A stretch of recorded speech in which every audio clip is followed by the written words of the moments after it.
Hey everyone, tonight we're heading into the mountains, across the dust and stone, to uncover the real history behind what life was like while building the Great Wall of China.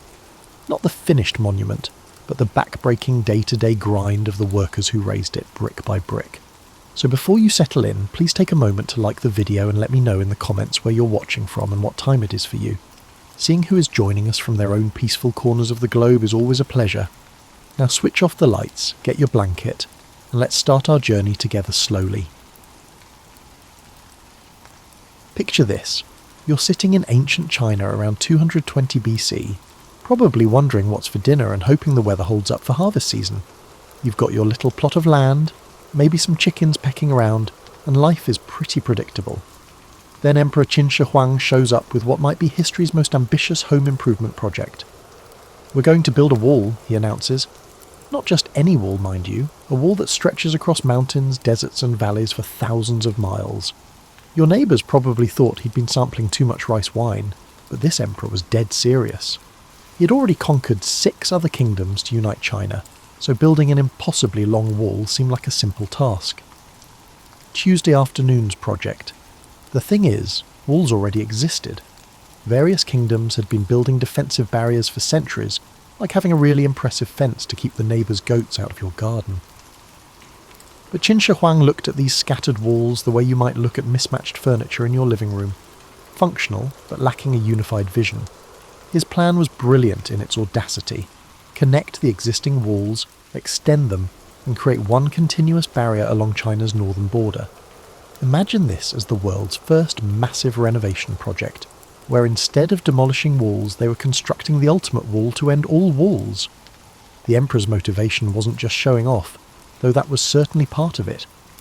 The Mongols and other nomadic tribes from the north were habituated to dropping by uninvited, usually with swords and an attitude problem. These weren't friendly social calls.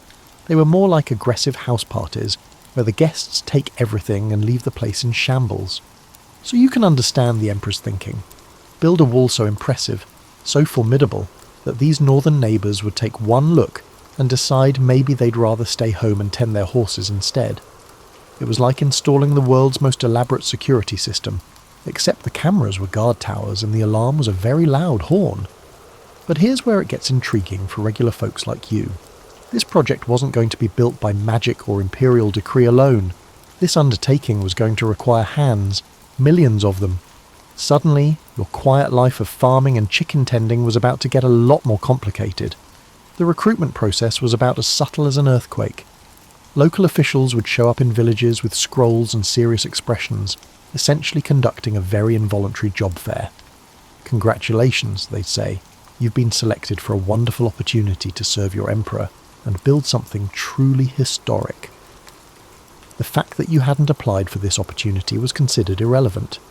Now, before you start feeling too sorry for yourself in this scenario, consider the alternative.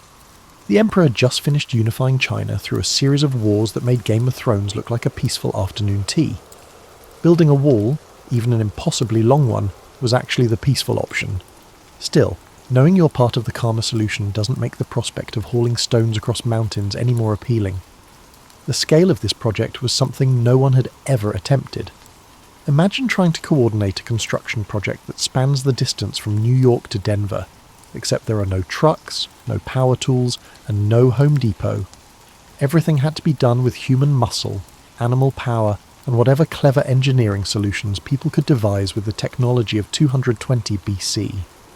And so began one of history's greatest adventures in construction management, community cooperation, and sheer human stubbornness. You were about to become part of something that would still be visible. So here you are, standing with your hastily packed belongings and wondering how your life took such an unexpected turn. The recruitment officer has assured you that the job is a temporary assignment, just a few months, maybe a year at most. You'll be back home before you know it, he says, with the confidence of someone who's never actually built a wall. Your first glimpse of the construction site is like nothing you've ever seen. Imagine an anthill the size of a city, except the ants are people and they're all carrying rocks. Thousands of workers stretch across the landscape, creating a human chain that disappears into the distance. The noise is incredible. Hammering, shouting, the scrape of stone against stone and the occasional creative curse word that probably shouldn't be repeated in polite company. You're assigned to a work crew that becomes your new family, whether you like it or not. There's old Chen, who claims he helped build the Emperor's palace and has strong opinions about proper mortar mixing. Young Liu bounces around with the enthusiasm of someone who thinks this whole wall business might actually be fun. Wang the Quiet barely speaks but can carry stones that would make a donkey jealous. And there's you, trying to figure out which end of a hammer to hold. The living arrangements are, shall we say, cosy. Your new home is a tent shared with 5 other men, which sounds awful until you realise some crews are sleeping 12 to a shelter. Privacy becomes a fond memory, like a favourite dish from home that you can almost taste if you concentrate hard enough. The good news is that everyone snores, so at least the noise is evenly distributed. Your daily routine starts before dawn, because apparently whoever designed this schedule believed that sunlight was a luxury rather than a necessity. You stumble out of your shared tent, grab some rice and maybe a pickled vegetable if you're lucky, and report to your section chief. This is a man who has elevated shouting into an art form and seems to believe that volume is directly proportional to work efficiency.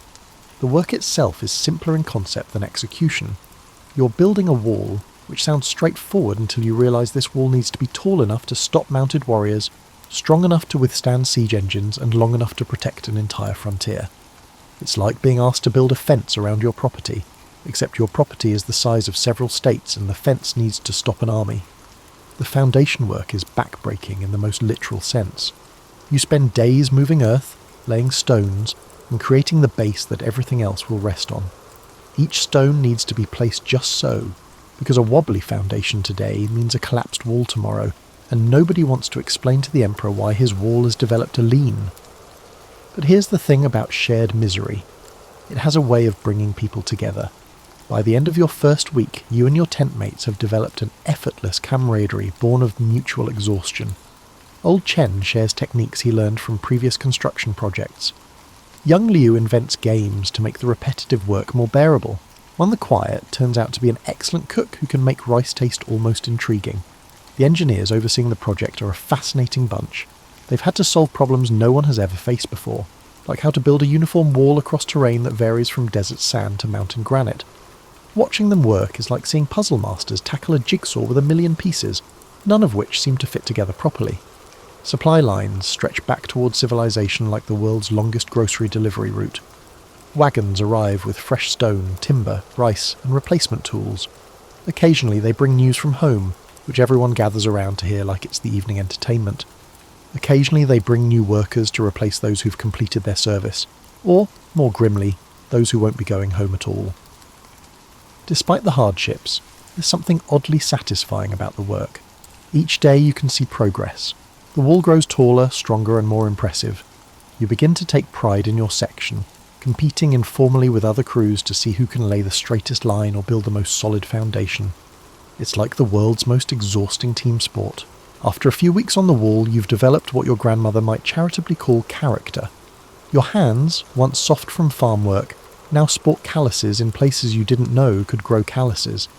Your back has adapted to a permanent slight hunch from lifting stones, and you've learned to identify different types of rock by their weight and the specific way they make your shoulders ache. The workday starts with what the section chief optimistically calls morning coordination, but which everyone else recognises as the daily ritual of figuring out who's going to do what and how badly it might go wrong. Today, your crew is assigned to mortar mixing, which sounds easy until you realise that getting the consistency right is like trying to bake bread while blindfolded during an earthquake. Old Chen takes this opportunity to share his philosophy on mortar, which apparently involves the same level of precision that other people reserve for poetry. If the mixture is too wet, it runs like water from a broken bucket, he explains, while stirring the mixture with a wooden paddle that has seen better days. Too dry, and it crumbles like a promise from a politician. You're beginning to suspect that old Chen has strong opinions about everything, which makes him either very wise or very annoying, depending on how early in the morning it is. The stones themselves come from quarries that seem impossibly far away, yet somehow keep producing an endless supply of building material. Watching the stonecutters work is mesmerising. They can look at a rough boulder and somehow see the perfectly shaped block hiding inside like sculptors working in reverse. Their hammers ring against chisels with a rhythm that becomes the soundtrack of construction, a percussion section for the symphony of building. Transportation of materials has evolved into a complex dance of human efficiency. Teams of workers form chains from the supply wagons to the construction site, passing stones hand to hand in a process that looks chaotic but actually moves materials faster than you'd think possible. It's like watching a very patient version of the world's heaviest relay race. Young Liu has invented a game where you try to predict which stone will be the most awkward to carry based on its shape. He's surprisingly talented at this, having developed an eye for stones that look innocent but turn out to be engineered by nature specifically to be impossible to grip properly. His uncanny ability to spot these troublemakers has saved the crew numerous bruised toes and creative vocabulary lessons. The wall itself is taking shape with surprising speed, considering it's being built entirely by hand. Each section has its own personality, reflecting the crew that built it. Some sections are precisely uniform, built by teams that measure twice and cut once. Others show more character, with small variations that somehow make them look more human and less like something assembled by very patient machines. Weather adds its complications to the work. Rain turns the construction site into a muddy obstacle course, where every step requires careful consideration of physics and balance. Hot days make the stones too hot to handle comfortably, and cold mornings mean waiting for fingers to thaw enough to grip tools properly. You begin to develop a farmer's intuition for weather, reading the sky like a daily newspaper that specialises in inconvenient surprises. The guard towers, spaced at regular intervals along the wall, present their engineering challenges. These aren't just tall platforms, they're sophisticated observation and communication posts that need to be sturdy enough to withstand attacks, while remaining tall enough to provide commanding views of the surrounding territory. Building them requires a combination of masonry, carpentry, and what might generously be called optimistic physics.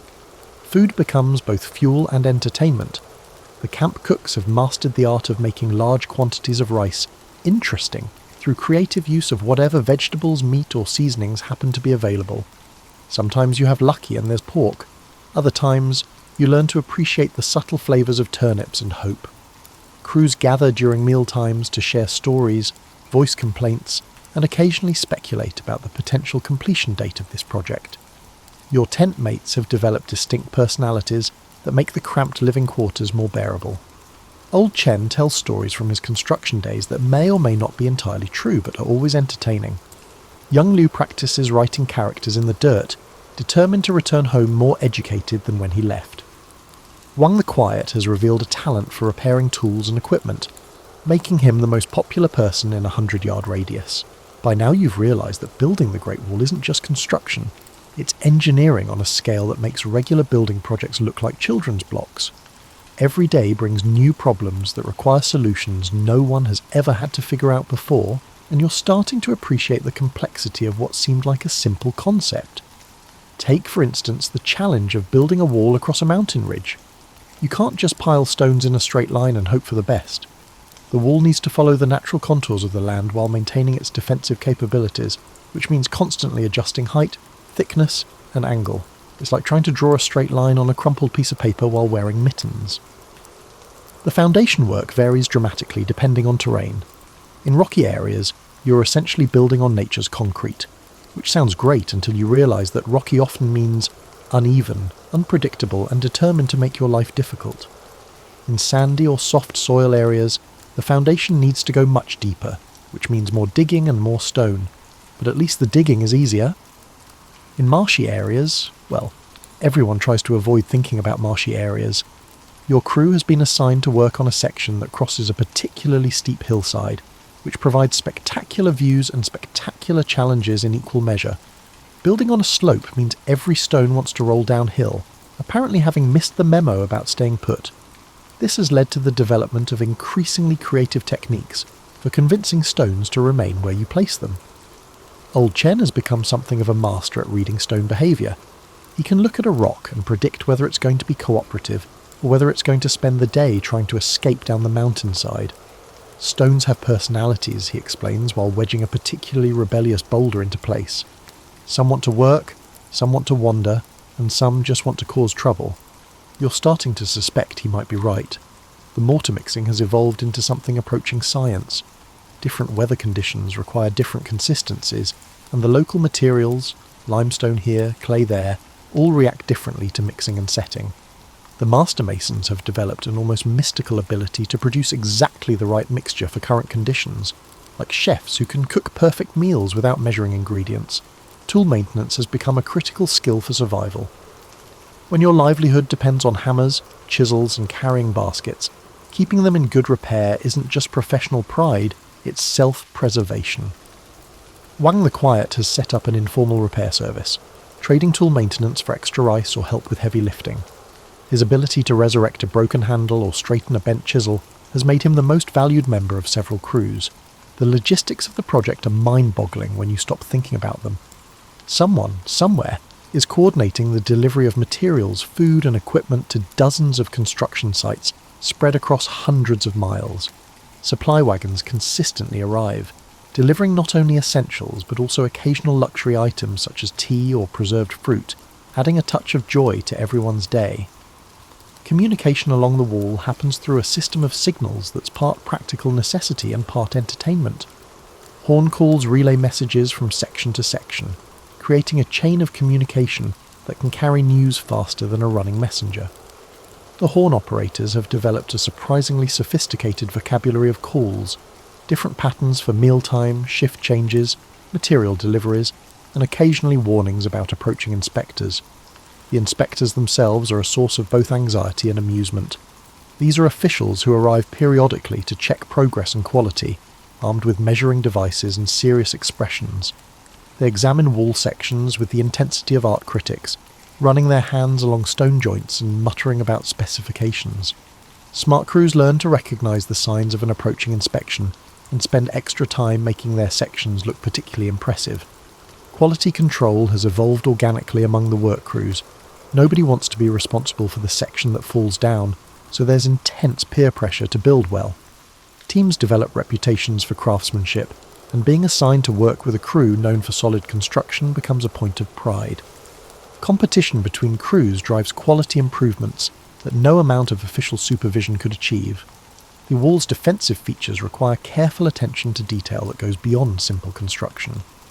Arrow slits need to be positioned at exactly the right height and angle to provide maximum coverage while offering protection to defenders. Walkways must be wide enough for guards to patrol, but not so wide that they waste materials or provide too much target area for attackers. Winter arrives like an unwelcome relative who shows up without warning and refuses to leave. One day you're working in comfortable autumn weather, and the next morning you wake up to discover frost decorating your tent like nature's least practical artwork. The section chief announces that work will continue regardless of weather, because apparently walls don't build themselves and emperors don't appreciate seasonal delays. Building in cold weather presents challenges that the project planners probably didn't fully appreciate when they scheduled this particular construction timeline. Mortar doesn't set properly when it's freezing, which means either waiting for warmer temperatures or developing creative solutions that involve keeping mixed mortar warm until it can be applied. This scenario leads to the amusing sight of grown men huddling around small fires with buckets of mortar like they're warming their hands. Your tent becomes both a sanctuary and an endurance test as temperatures drop.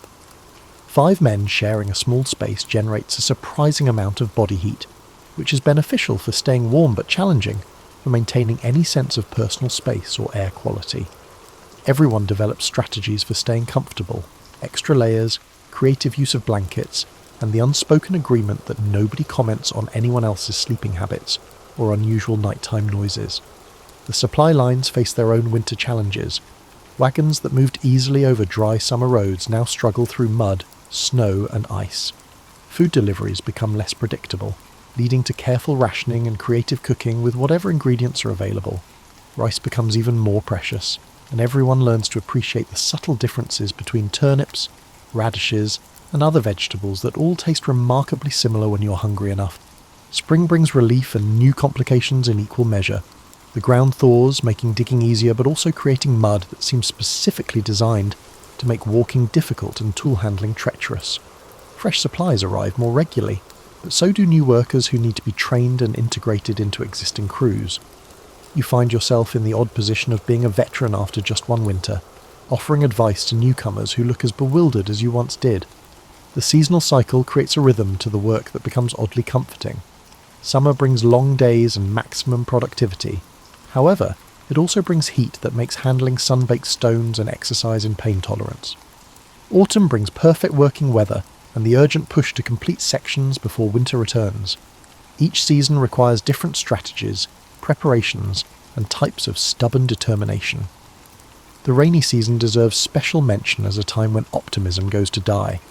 Working in rain means dealing with slippery stones, mud that clings to everything, and the constant challenge of keeping tools dry enough to use effectively.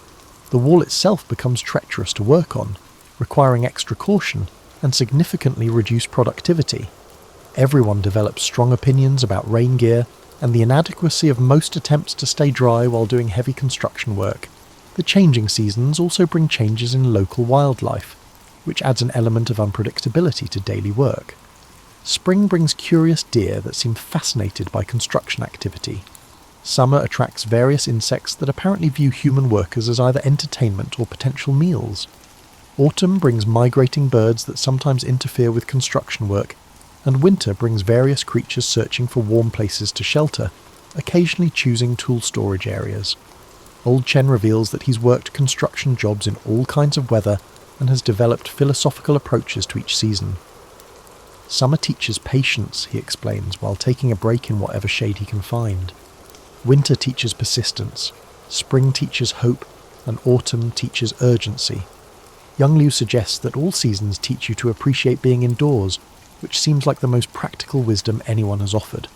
Food preservation becomes a crucial skill as weather affects both supply deliveries and storage capabilities. It becomes essential to learn which vegetables store well and which require immediate consumption. Based on available ingredients and safe storage methods, the camp cooks create seasonal menus that result in surprisingly diverse meals. Tool performance varies significantly with weather conditions. Wooden handles shrink and expand, metal parts rust or become brittle, and carrying baskets develop holes or weak spots that seem to appear overnight. Maintenance becomes an ongoing project rather than an occasional necessity, and everyone learns basic repair skills that weren't part of the original job description. Weather prediction becomes a valuable skill set that everyone develops to some degree. Cloud reading, wind pattern recognition, and understanding seasonal patterns all contribute to better planning and preparation. The ability to predict weather changes helps crews plan work schedules, prepare for supply delays, and generally make life more manageable in an environment where comfort is largely dependent on being ready for whatever nature decides to provide. Living and working in close quarters with hundreds of other people creates a unique social environment that's part construction site, part small town, and part extended family reunion where nobody can leave early. The Wall Project has brought together people from different regions, social classes and backgrounds, creating a temporary community that develops its own customs, jokes and social structure. Your tent has evolved into something resembling a household, with everyone settling into informal roles that make shared living more manageable. Old Chen has become the unofficial leader, settling disputes and offering advice based on his extensive experience with group living situations. Young Liu serves as entertainment coordinator, inventing games and keeping spirits up during difficult days. Wang the Quiet handles practical matters like tool maintenance and small repairs that keep daily life functioning smoothly. The evening routine after work has become a social ritual that everyone looks forward to. Crews gather around small fires to share meals, stories and complaints about the day's challenges. These conversations range from practical discussions about construction techniques to elaborate storytelling sessions where facts and entertainment blend together in ways that probably wouldn't pass strict historical scrutiny, but make for engaging listening. Regional differences create intriguing cultural exchanges as workers from different areas share their local customs, foods, and approaches to problem solving.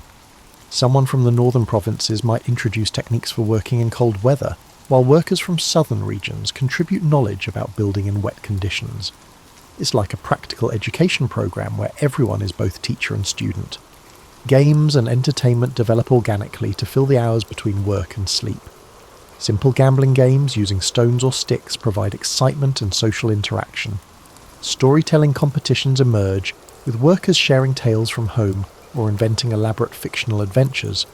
Physical competitions, who can carry the heaviest stone, who can work longest without rest, add elements of friendly rivalry that make work more engaging. The development of informal leadership structures within work crews demonstrates how people naturally organise themselves when faced with shared challenges. Some workers emerge as natural organisers, others as technical experts, and still others as mediators who help resolve conflicts before they become serious problems. These unofficial roles often prove more important than formal hierarchy in determining how well crews function. Trade and barter systems develop to supplement official supply distributions. Workers with particular skills, cooking, tool repair, storytelling, letter writing, find themselves able to trade services for extra food, better sleeping arrangements, or other small luxuries that make life more bearable. These informal economies create networks of mutual support that extend beyond individual work crews. The challenge of maintaining morale during difficult periods brings out creative solutions from the worker community. During particularly tough stretches, bad weather, equipment shortages, especially demanding work assignments, crews develop strategies for supporting each other emotionally as well as practically. Shared hardship creates bonds that probably wouldn't form under normal circumstances. Communication with families back home becomes a valued service that brings the community together. Workers who can write often compose letters for those who can't, creating connections between the wall project and the outside world. These letters serve multiple purposes, maintaining family relationships, sharing news from the construction site, and providing an emotional outlet for homesickness and anxiety about the future. Religious and cultural observances continue despite the challenging work environment, adapted to fit the constraints of construction life. Festival celebrations happen on a smaller scale, but with no less enthusiasm, creating opportunities for workers to maintain connections to their cultural traditions while building new shared experiences with their fellow workers. The gradual development of construction site traditions creates a sense of continuity and belonging that helps workers feel part of something larger than their individual daily struggles. These might include ceremonies for completing wall sections, rituals for welcoming new workers, or informal celebrations when supply wagons arrive with particularly welcome deliveries. Conflicts, when they arise, tend to be resolved through community pressure rather than formal authority, as everyone recognises that cooperation is essential for both work efficiency and personal survival. The shared experience of difficult working conditions creates strong incentives for people to work out their differences rather than let disputes escalate into serious problems that could affect entire crews. The knowledge that this assignment is temporary gives the community a unique character. Everyone knows they're here for a limited time, which creates both a sense of urgency about forming relationships and a practical focus on making the best of the current situation rather than building permanent social structures. Months have passed since you first arrived at the wall site, and the changes are remarkable, both in the wall itself and in yourself. What started as scattered construction sites has grown into a continuous barrier that stretches beyond what you can see from any single vantage point. Standing on a completed section and looking along the wall's path, you can hardly believe that human hands and stubborn determination created something so massive and permanent. The wall sections your crew has built bear the subtle marks of their creators, slightly different stone patterns, variations in mortar joints, and the accumulated character that comes from being constructed by real people rather than perfect machines. You can identify your work from a distance, recognising the particular rhythm and style your crew developed over months of working together. It's like being able to recognise your own handwriting on a massive scale. Completion of individual sections brings mixed emotions. There's pride in the craftsmanship and satisfaction in seeing a job well done, but also awareness that completion means eventual departure from this temporary community that has become unexpectedly important. The relationships forged through shared hardship and common purpose don't necessarily translate easily back to normal life, creating a bittersweet quality to finishing the work. Old Chen, who has worked on various imperial projects throughout his career, offers perspective on the historical significance of what you've all accomplished. Most things people build get torn down eventually, he observes, while surveying a newly completed tower. But walls like this become part of the landscape. Your grandchildren's grandchildren will walk along sections you built with your hands. It's an oddly comforting thought that adds meaning to all those days of carrying stones and mixing mortar. The skills you've developed during wall construction turn out to be transferable to civilian life. Understanding stone and mortar, reading terrain, coordinating group work and managing projects under difficult conditions are valuable abilities that will serve you well back home. You've also developed physical strength and endurance that make farm work seem almost effortless by comparison. Young Liu has indeed become more literate during his time on the wall, practicing writing characters in spare moments and learning from other workers who shared their education. He plans to use these skills to improve his family's business dealings, demonstrating how the wall project has created unexpected opportunities for personal development alongside its primary construction goals. Wang the Quiet has saved enough money from his tool repair business to make significant improvements to his family's farm when he returns home. His mechanical skills, sharpened by months of keeping construction equipment functioning, will make him valuable in any rural community where practical problem-solving abilities are always in demand. The completion ceremony for your section is simpler than you might expect, but deeply meaningful to everyone who participated in the construction. Local officials make speeches about imperial glory and defensive necessity, but the real significance is in the quiet satisfaction shared among the workers who know exactly how much effort went into every stone, every joint, and every decision that shaped the final result.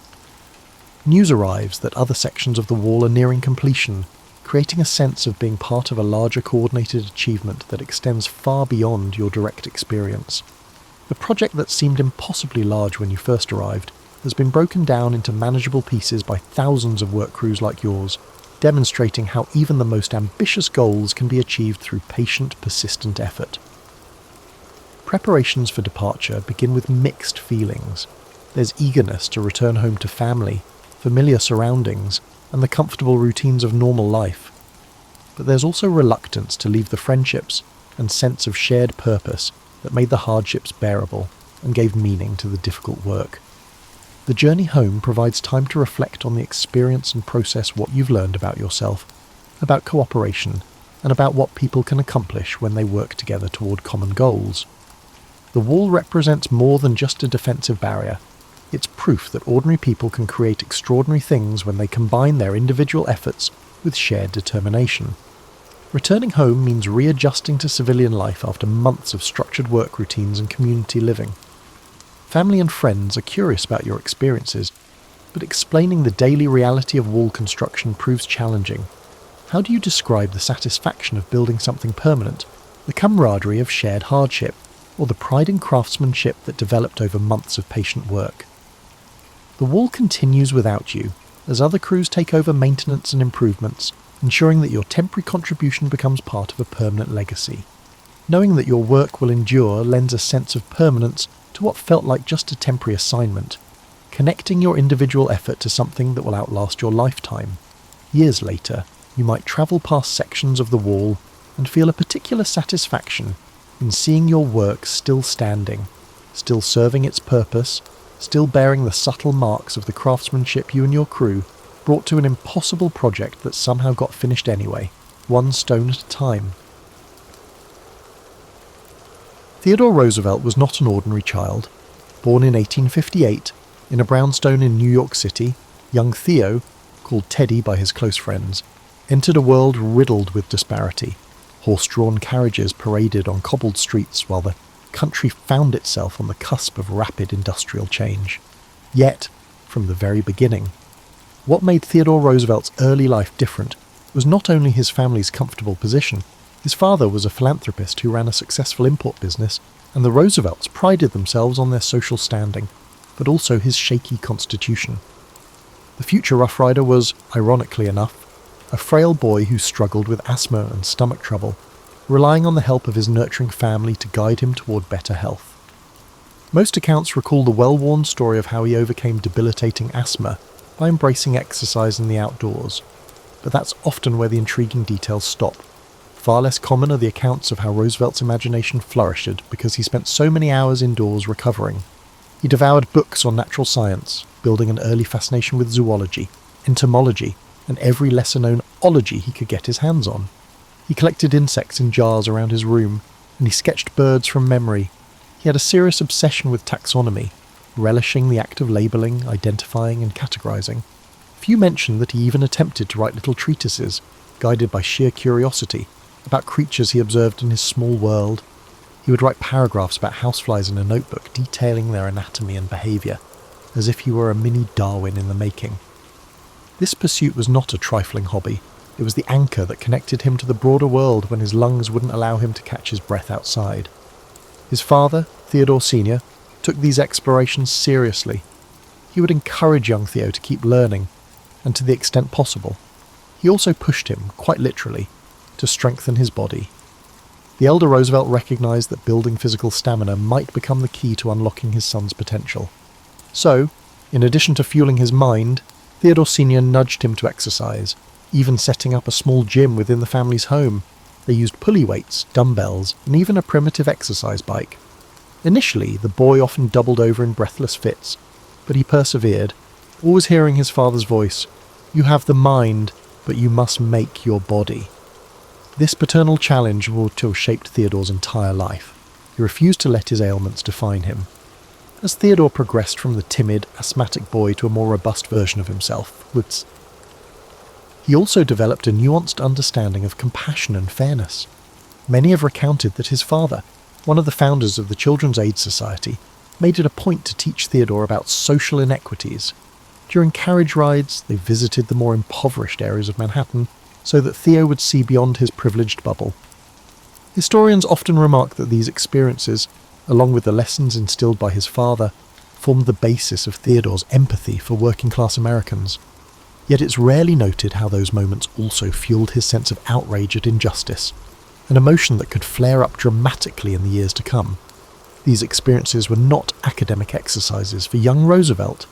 They resonated deeply with him, bridging the gulf between his comfortable existence and the hardships faced by others. By adolescence, Theo had not yet grown into the outspoken figure we often imagine, but he had an unusually intense curiosity that often manifested in sudden bursts of interest. A new species of bird, a type of archaic firearm, the political history of the Netherlands, he could not resist diving in. Family and friends recall that he would often go quiet for hours, poring over a book or tinkering with a collection, then erupt with a stream of observations. He was already practicing a methodical approach to everything from sports to reading. This intense discipline would soon define his every move. One lesser-known facet of his teenage years was his growing fascination with the wilderness. Convalescing in the family's summer home or on trips to the countryside, Theodore began forging a quiet bond with untamed spaces. He was awestruck by grand forests, wildlife calls at dusk, and the possibility of testing himself against the elements. This connection was not just a passing fancy, it was a seed that would bloom into his legendary forays into the West, and his eventual influence on the nation's conservation efforts. In a sense, the vulnerability that shaped his early years also planted an ember of longing for personal independence, physical challenge, and a deep communion with nature. Even as a boy, Theodore Roosevelt was forging an identity that mixed bookish introspection with athletic resolve. He was the child who combated his asthma by turning his bedroom into a mini natural history museum, and who absorbed lessons on social injustice from his father in the carriage rides across town. He was tender, curious, and brimming with restless energy. If you look closely at his formative years, you realise the seeds of Theodore Roosevelt's future, his passion for reform, his boisterous vigour, his reverence for nature, were germinating in the walls of At Brownstone and in the country fields where he worked to catch his breath. This duality, fragility matched by unwavering perseverance, would characterise him for the rest of his life, making him quite unlike any of his contemporaries. Transitioning into his college years at Harvard brought out another side of Theodore Roosevelt, a side that proved how he would never quite fit into any single mould. Most stories highlight his academic tenacity and his famously rambunctious personality, but they rarely dwell on how he continuously navigated social circles that didn't know quite what to make of him. He was too worldly to be the purely bookish type, but still too studious to be the campus gadabout. He moved through the halls wearing bright clothing styles, his suits cut a bit sharper, his shirts a bit more flamboyant, and walked briskly, a sign of a mind preoccupied with tasks at hand. People noticed him, not just for his dynamism but for his slightly eccentric edge. During these years, Theodore continued to combat lingering health problems, though he rarely spoke of them, always determined to prove he was as hearty as anyone else. The boxing club at Harvard offered an outlet for his pent-up energy. Ironically, it wasn't in the ring that he faced his most stinging defeats. It was in building friendships with the typical college set, many of whom were drawn to a more conventional path of leisure and superficial amusements. He had a small circle of close companions, but was often teased for his intensity. Some found him downright exhausting to be around, describing him as a steam engine in trousers. Yet that social friction reinforced the self-assuredness that was forming in him. It was during this period that he wrote copiously in his diaries about moral fortitude, about striving to maintain a sense of honour amid a sea of peer pressure. Oddly enough, he sometimes felt lonely at Harvard, trapped between admiration for some of the traditions there and a gnawing sense that he was different. Alongside his studies, Theodore engaged in an array of pursuits that hardly seemed to fit neatly under any single rubric of student life. He wrote editorials for the student paper, typically championing high-minded ideals of honesty and personal discipline. He pored over the works of Audubon, Darwin, and personal heroes such as naval historian Alfred Thayer Mahan. He even found time to gallop off on weekend trips to collect specimens and practice birdwatching, returning to campus dust-laden and always bursting with stories. It's a testament to his capacity for juggling interests and goals that he was able to maintain decent grades while also soaking up everything in sight: natural history, public speaking, rhetorical studies, and even genealogical research. The man loved to learn in a wholehearted way, as though every subject could be an adventure if only one looked closely enough. In the midst of his academic fervour, something else was happening. Roosevelt was quietly falling in love, not just with any young socialite, but with Alice Hathaway Lee, a woman who embodied grace and warmth. She was a cousin of a classmate, and the attraction was immediate. Their courtship provided a surprising sense of balance for him, proof that he could be both intense and tender, formidable yet affectionate. As their relationship deepened, he began to think more concretely about his future. He was deeply into love, but also determined to shape his life in a way that would impact society. If the two could be reconciled, his political ambitions and his devotion to Alice, he believed he might find his true calling. It was a joyful, hopeful season of his life, tinged with the earnest optimism of youth. At Harvard, Roosevelt also honed his talent for debate, though interestingly, it was not always well received. He clashed over issues ranging from foreign policy to civic responsibility with classmates who, in his eyes, did not embody the moral vigour he valued. His style was direct, and sometimes his passion erupted into high-decibel insistence. People questioned whether he was grandstanding or genuinely fervent. In truth, he was both. He felt ideas with his entire being, unable to separate academic discourse from moral imperative.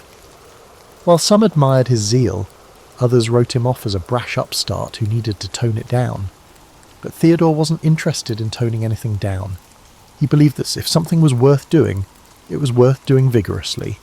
What's rarely acknowledged is that this unrelenting passion nearly derailed him in terms of his mental health. Long nights of study, intense physical exertion, and a kind of constant internal thrum of ambition could wear him out. He would suffer bouts of insomnia, something he stubbornly tried to hide from even his closest friends. Journals from the time suggest he wrestled with dark moods, worried that if he let himself slip even for a moment, he might not regain traction. But he had set a personal credo: better to burn brightly than fade quietly. He would follow this creed, whether positive or negative, for the remainder of his life. Upon graduation, Theodore left Harvard with more than just a diploma. He carried away a fierce sense of self, shaped by intellectual endeavours, personal romance, and the ceaseless quest to push against his limits. Shortly after leaving Harvard, Theodore Roosevelt took his first bold step into the realm of public service, winning a seat in the New York State Assembly. Some might call it a natural progression for a young man of his social background, but in truth, the gritty nature of local politics was something of a baptism by fire. The assembly halls were rife with infighting, patronage, and under-the-table deals. As a new member, Roosevelt was expected to keep his head down and align with party bosses. Instead, he stormed onto the scene like a tropical gale, delivering fiery speeches that lambasted corruption and championed reforms. The other lawmakers found him peculiar. Here was a well-to-do youngster, fresh from the Ivy League, with a screechy voice that seemed to come alive the moment he smelled injustice. And injustice, as he saw it, permeated every level of governance. The political old guard was a fortress of self-interest, so they chuckled at his zeal, dismissing him as a nuisance who would soon learn to play by their rules. What they didn't grasp was that Roosevelt's moral convictions, shaped by his father's influence and hammered into form by his own sense of fairness, would not yield under pressure. He was that rare combination, affluent yet empathetic, idealistic yet committed to practical change. Where many of his fellow legislators saw the chance for personal gain, he saw the chance to cleanse a stagnant system.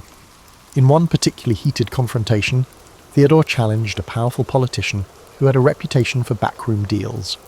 Rather than placate this man or resort to polite circumlocution, Roosevelt essentially read him the riot act on the assembly floor, enumerating the ways in which the politician had shortchanged his constituents. The outburst was so electrifying that it made headlines.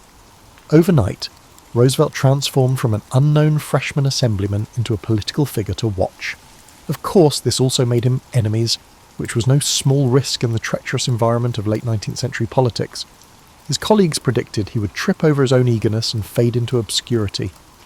But Theodore thrived on adversity. He doubled down, rallying support for reforms that, while modest by later standards, broke new ground in the fight against Tammany Hall's entrenched power. During this period, tragedy struck in a way that might have derailed a lesser spirit. On February 14, 1884, Valentine's Day, both his wife, Alice, and his mother died hours apart in the same house.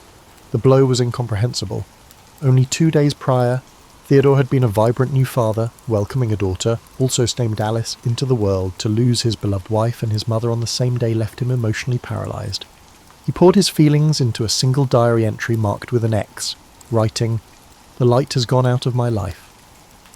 This searing sorrow might have undone him if not for the fact that Roosevelt believed in action as a tonic for despair. In the aftermath, he made a startling move, distancing himself from politics and heading west to the Dakota Territory. A lesser-known aspect of this chapter is that he was not merely seeking solitude, he was also chasing a grand American myth of renewal.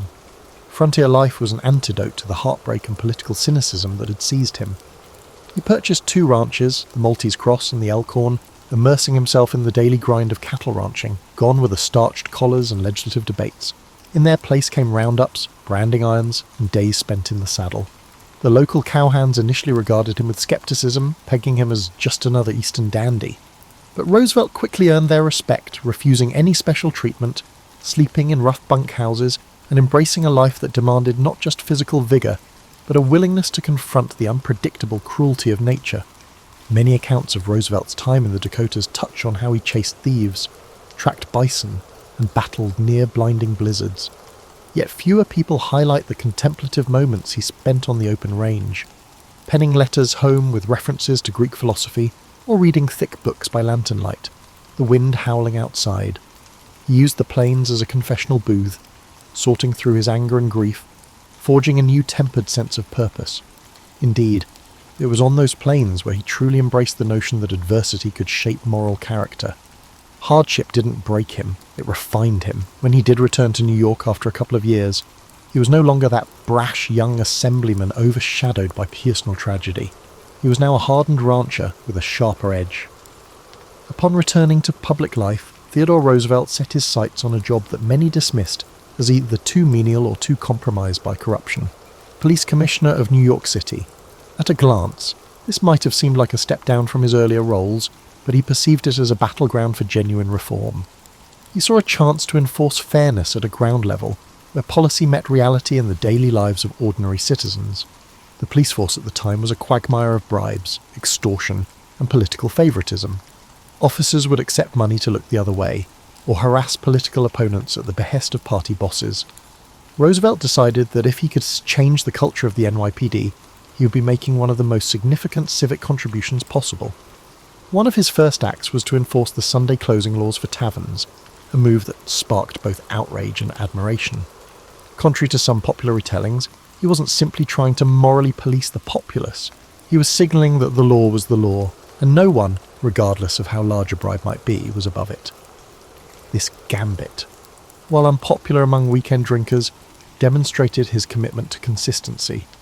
In his view, laws should not be left to personal whim or the thickness of a wallet. At night, he'd even don a disguise and walk the streets, slipping into bars to see if the law was being followed. Newspapers eagerly reported these midnight rambles, painting him as an almost comical figure. But beneath the spectacle lay a serious intent: to root out corruption at its source. His tenure as commissioner also saw him butt heads with the entrenched Tammany Hall apparatus. They had thrived under the assumption that police could be bought or coerced. Roosevelt disabused them of that notion. He promoted officers based on merit, introduced examinations to gauge competency, and disciplined or fired those caught in corrupt acts. This naturally turned many in the force against him, but the public, weary of crooked policing, began to appreciate that someone in a position of authority was, at last, taking their side. His energy was relentless. Staffers joked that he slept less than 4 hours a night, spending the rest of his time either in the office or pounding the pavement. Less well known is the personal toll this job took on him. Roosevelt poured so much intensity into curbing vice, graft and malfeasance that he often neglected simpler pleasures in life. He'd show up at home in the wee hours, paperwork still in hand, only to get up at dawn for yet another inspection. While he was never one to shy away from work, the pressure cooker environment of big city politics was exacting.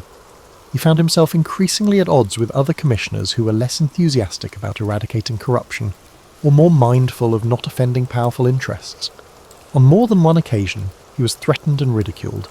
Critics called him a moralistic meddler, an upstart who lacked the political savvy to navigate a city that thrived on compromise.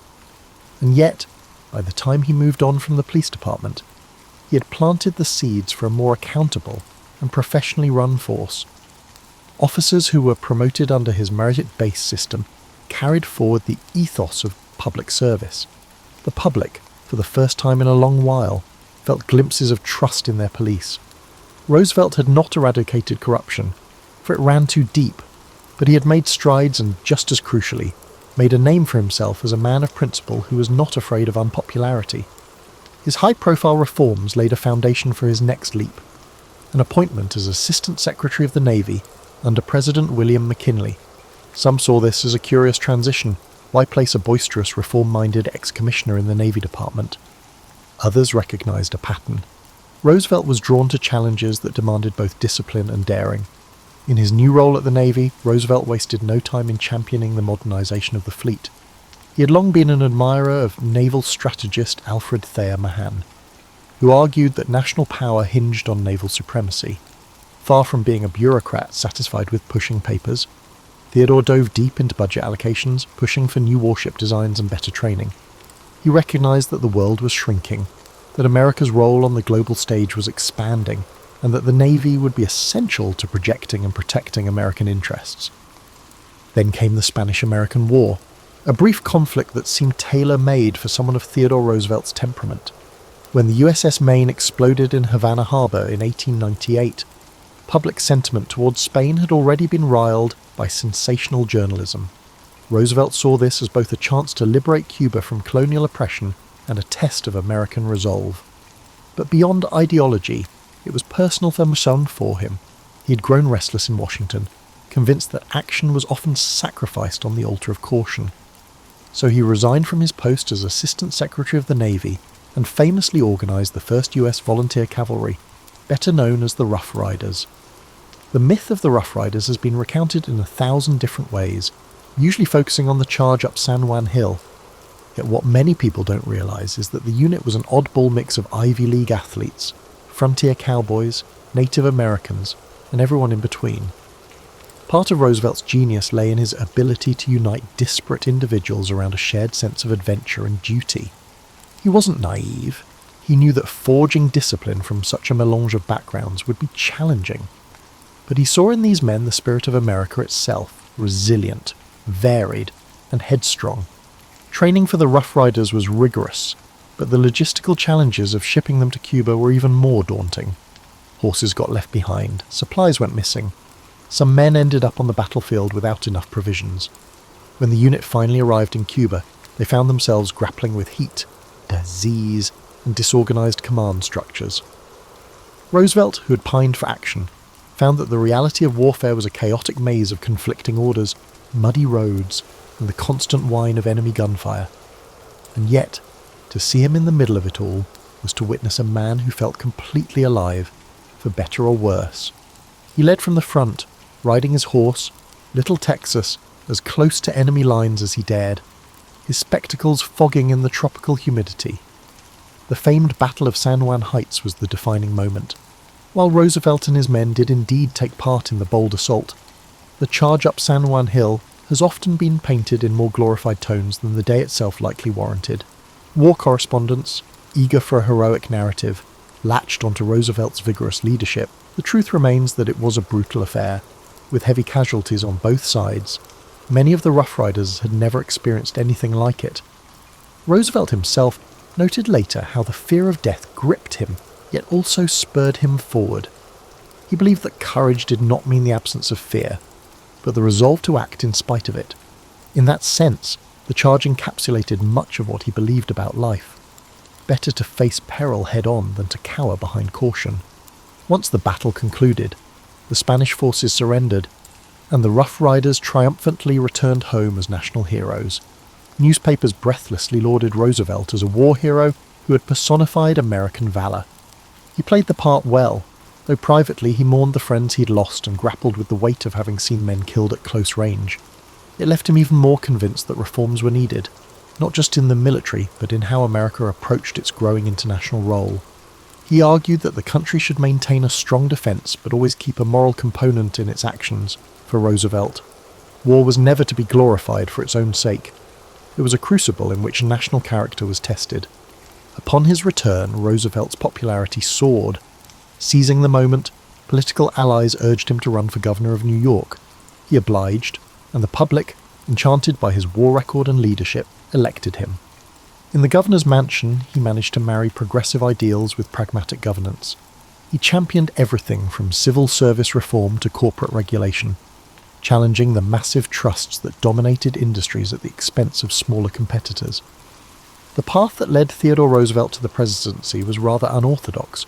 In 1900, Republicans, wary of his reformist zeal as governor, sought to sideline him by offering him the vice presidential spot under President William McKinley. They believed it was a ceremonial role where Roosevelt's boisterous energy would be contained, his capacity to shake up the status quo effectively nullified. They forgot that fate often has other plans.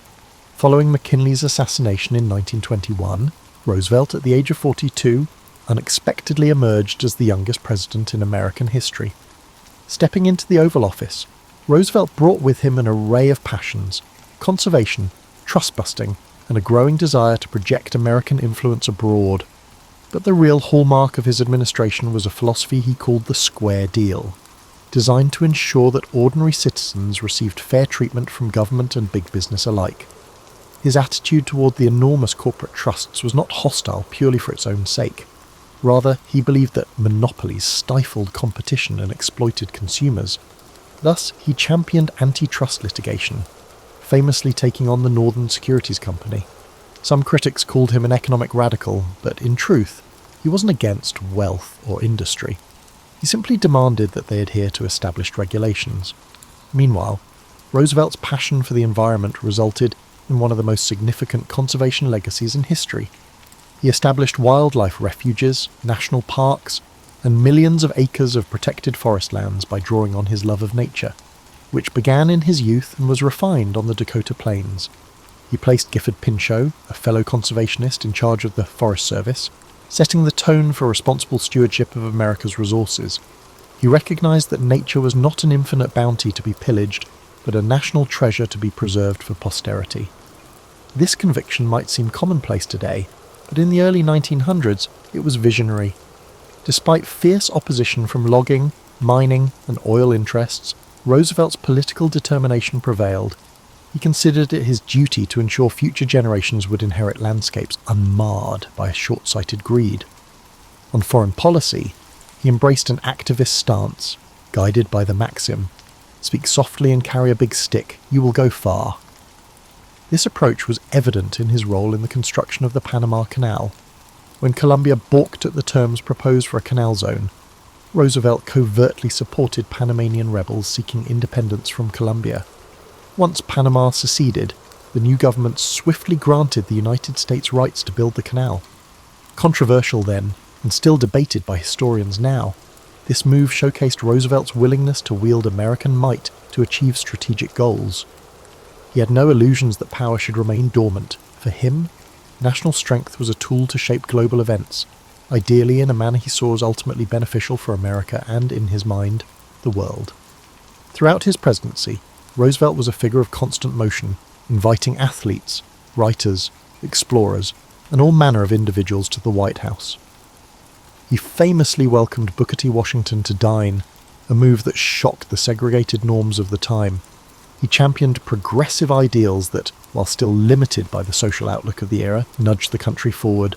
Labour disputes, particularly the coal strike of 1902, saw Roosevelt intervene on behalf of workers in ways that no president before had done, effectively using the government as a mediator to secure better wages and hours, albeit without granting the full measure of union recognition. Numerous minor narratives often overshadow these major stories.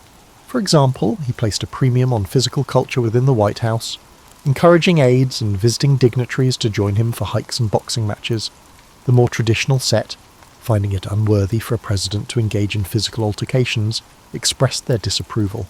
But it was pure Roosevelt, energetic, fearless, and convinced of the importance of maintaining a robust body to match a robust mind. Roosevelt enjoyed immense popularity by the time he ran for election in 1904 in his own right. He won in a landslide, securing his place as a fully validated president rather than an accidental caretaker. That victory allowed him to double down on his agenda. After leaving the White House, Theodore Roosevelt embarked on what seemed at first like a grand victory lap, a 10-month African safari that captured the world's imagination. He was accompanied by a team of naturalists and hunters, and these travelled deep into territories teeming with wildlife. Sponsored in part by the Smithsonian Institution, the expedition aimed to collect specimens for scientific study, though it was inevitably steeped in the colonial attitudes of the time. Millions of people back home followed the journey through newspaper dispatches, enthralled by tales of lion hunts and elephant tracking. Roosevelt, for his part, relished the thrill, but also the sense that he was contributing to a greater scientific understanding of the continent's fauna. He painstakingly documented everything, from the habits of rhinoceroses to the migratory patterns of birds. His childhood love for cataloguing the natural world rekindled on a grand scale. Yet those who imagined him content to rest on his laurels grossly misread his character. Upon returning from Africa, he found himself dissatisfied with the direction of the Republican Party under his hand-picked successor, William Howard Taft, who, in Roosevelt's estimation, had betrayed the progressive ideals they once shared. Incensed, Roosevelt made the controversial decision to run for president again, but this time under the banner of a new political organisation, the Progressive Party, often called the Bull Moose Party, a nickname sparked by Roosevelt's own boast that he felt fit as a bull moose. He stormed the convention halls, delivering speeches that invoked his familiar call for a square deal for all Americans. His platform included women's suffrage, labour reforms, and stricter controls on corporate power, elements that were ahead of their time. The election of 1912 became a three-way race among Roosevelt, Taft, and Democrat Woodrow Wilson. On the campaign trail, Roosevelt survived an assassination attempt when a deranged gunman shot him in the chest. In quintessential Roosevelt fashion, he insisted on delivering his scheduled speech anyway, blood seeping through his shirt. Before he started speaking, he pulled out his 50-page manuscript which had slowed the bullet, and declared, "It takes more than that to kill a bull moose." His audience, horrified yet awed, watched him talk for nearly an hour. Though wounded, he remained unstoppable, forging ahead with his message of progressive change. Despite his determination, the split in the Republican vote handed the presidency to Wilson. For Roosevelt, it was a stinging defeat, but he refused to slip quietly into obscurity.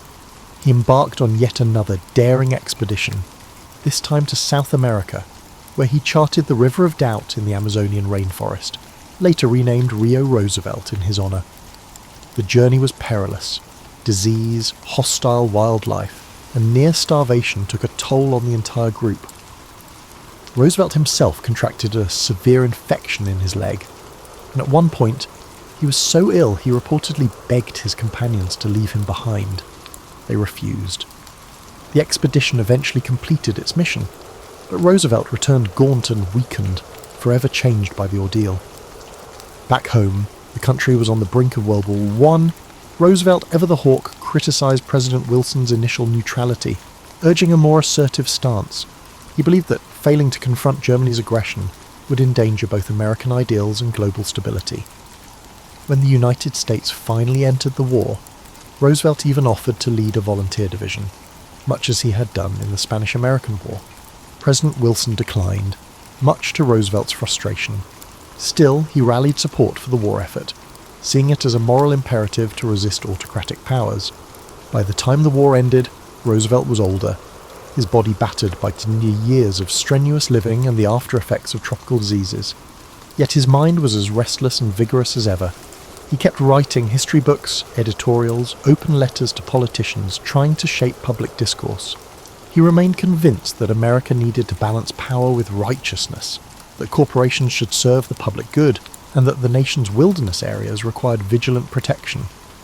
In a sense, he never stopped campaigning for his version of progress, even if he no longer occupied any political office.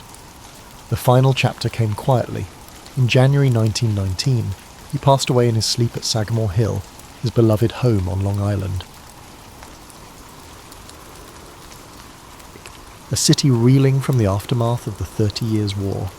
In that era of upheaval, few would have predicted that this sickly, inquisitive child would mature into one of the most versatile minds of the 17th century.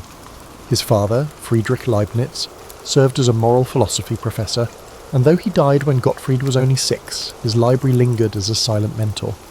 The boy, solitary and introspective, roamed among musty volumes, absorbing knowledge both classical and contemporary. Leibniz's early education diverged from the strict rote memorization typical of his age. Largely self-taught, he devoured texts on ancient history, geometry, theology, and logic. He cultivated a fascination with how systems of thought fit together, a prelude to the encyclopedic breadth he would later display. Adolescence found him rummaging in obscure Latin works and assembling his compendium of philosophical snippets. By 14, he had embarked on advanced studies at Leipzig University, an anomaly for someone barely in his teens. This precocious youth carried a restless energy. While classmates regurgitated standard lectures, Leibniz pressed forward with questions of his own. Could there be a universal language of thought, bridging all disciplines? How did geometry and logic intertwine? Professors were both dazzled and unsettled by his challenges to established dogma. Although he soon completed the Bachelor of Philosophy, the faculty, wary of his age and ambition, resisted granting him a doctorate. Undeterred, he shifted to Altdorf University near Nuremberg. There, at 20, he secured a doctorate in law, focusing on how jurisprudence and moral philosophy overlapped. Yet formal degrees were merely stepping stones. Leibniz believed in forging connections among multiple fields. He developed friendships with mathematicians and theologians alike. Already, he envisioned a unifying project, a characteristica universalis, a symbolic logic language that might allow all knowledge to be combined and analysed systematically. His inclination towards systems thinking was not purely academic. The Europe of his youth was torn by religious strife, Catholics and Protestants locked in mutual distrust, and he hoped that reason, carefully deployed, might foster reconciliation. Despite his youth, Leibniz found himself welcomed into aristocratic circles. In 1667, he journeyed to Mainz, securing a position with Johann Philipp von Schönborn, the Elector of Mainz, who recognised the young scholar's potential in legal and diplomatic matters. Leibniz's tasks ranged from drafting political treatises to advising on administrative reforms. He approached them with the same fervour he once poured into library texts. Yet this environment offered more than mere bureaucratic chores. Mainz was a hub of ecclesiastical politics, and Leibniz honed his diplomatic instincts while pondering grand visions of European peace. Around this time, he produced one of his first major works, a treatise proposing that France should redirect its territorial ambitions toward Egypt rather than wage war in Europe. Though far-fetched to modern ears, Leibniz framed it as a strategic pivot to reduce Christian infighting. Louis XV never embraced the scheme, but the episode illuminated Leibniz's readiness to merge intellectual creativity with real-world problem-solving. As the 1670s unfolded, his reputation grew. He dabbled in technology, reflecting a curiosity that extended to mechanical inventions.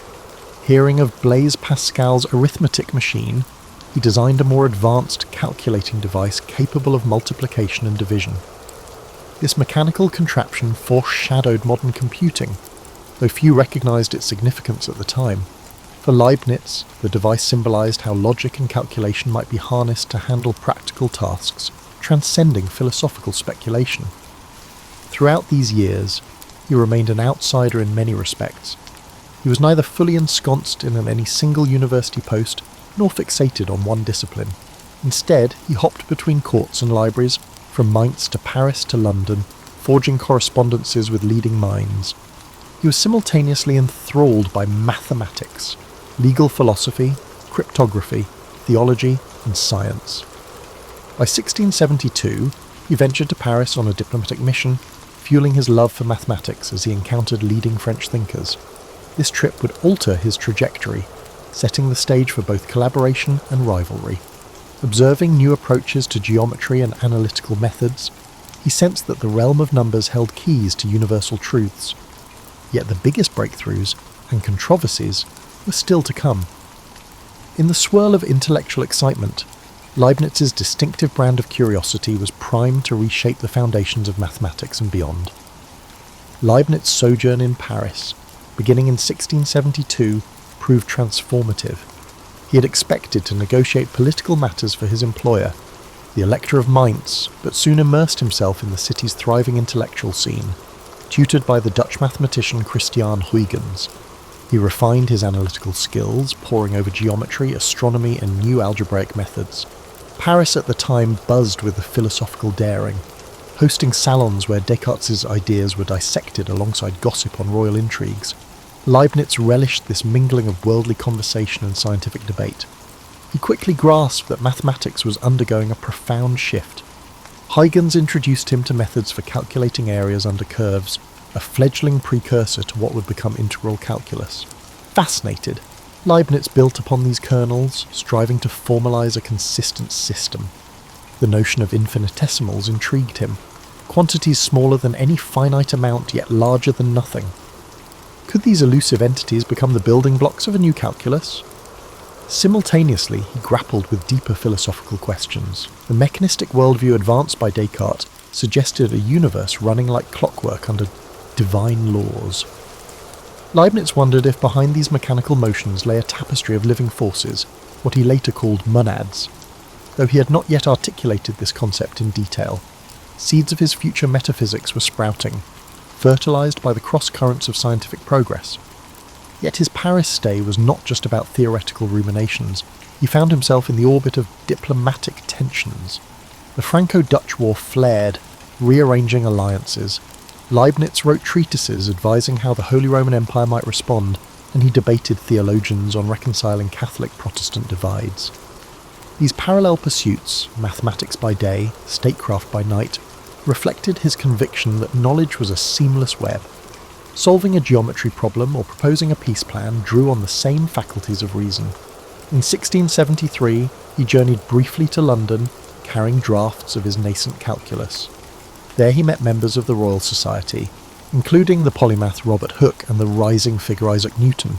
Although their direct interaction was minimal, Leibniz demonstrated his stepped reckoner, a mechanical calculator he had designed. The Royal Society was impressed by its ability to multiply, yet perhaps more telling was the curiosity his manuscripts stirred. Among them were hints of a new method for tangents and areas, skeletal notes on differential and integral calculus. Some society members recognized these as significant strides, though details were still sketchy. Returning to Paris, Leibniz refined his techniques, systematically introducing symbols to represent differential operations. He introduced the notation d/dx for derivatives, a brilliant move that simplified complex concepts into easily manipulable symbols. Where geometry had spoken of conic sections and tangents in geometric language, Leibniz's approach turned them into algebraic manipulations. Yet as he worked feverishly, rumours circulated that Newton had already discovered similar methods. Indeed, Newton's private manuscripts from the mid-1660s indicated a deep mastery of calculus-like concepts, though he guarded them closely. This parallel discovery remained embryonic, with Newton hesitant to publish. Leibniz, in contrast, believed knowledge advanced through open dialogue and swiftly prepared some of his results for print.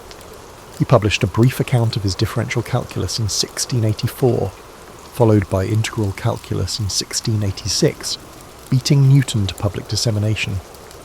In the meantime, diplomatic events forced him to leave Paris.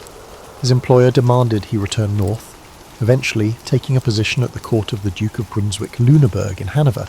Though reluctant to depart the Parisian salons, he accepted. By 1676 he was on the move again, stopping by London en route, where he glimpsed more of Newton's manuscripts, a fateful moment later invoked in accusations of plagiarism. The stage was set for a bitter calculus priority dispute, one that would dog him for decades. Back in Germany, Leibniz continued polishing his calculus. Letters flew across Europe, carrying his ideas to mathematicians intrigued by the new symbolic method. Yet beyond the realm of curves and tangents, he took on broader tasks, reorganizing ducal libraries, penning genealogies, and planning scientific academies. This polymathic spree, though draining, illustrated his belief that reason could unify everything from princely succession to infinite series. He had no inkling how the Newton-Leibniz rivalry would erupt, overshadowing many of his achievements. For now, he focused on perfecting a language of infinitesimals, convinced that the future of mathematics hinged upon it. Leibniz transitioned from historiographer to political advisor at the ducal court in Hanover in 1676, a significant departure from the dynamic intellectual environment of Paris. Yet he embraced these responsibilities with typical zeal. Charged with writing a genealogical history of the House of Brunswick, he embarked on travels through archives and libraries across Germany and Italy, collecting reams of obscure documents. For him, rummaging in medieval charters or deciphering faded manuscripts echoed the same analytical spirit he applied to geometry. This historical research yielded surprises. Leibniz unearthed ancient claims that could bolster the prestige of his patron's lineage, fueling alliances with neighbouring courts. But the project took much longer than anticipated, partly because he approached it with scholarly rigour. He envisioned writing a sweeping, methodical history that linked genealogies to broader philosophical insights about human societies. Years would pass before his culminating volume, yet these forays shaped his sense of how knowledge intertwined. Mathematics, law, theology, and history were threads in the same grand tapestry. Meanwhile, he pressed forward with mathematical correspondence. In particular, the Bernoulli brothers, Jacob and Johann, became key collaborators. The Bernoullis recognized the power of Leibniz's differential notation, applying it to solve complex problems in fluid dynamics and infinite series. Encouraged, Leibniz resumed his calculus further. He delighted in seeing how these intangible infinitesimals produced tangible results. Mechanical curves, ballistic trajectories, planetary motions, everything seemed ripe for re-expression in the language of die and dx. However, the shadow of Newton was always present.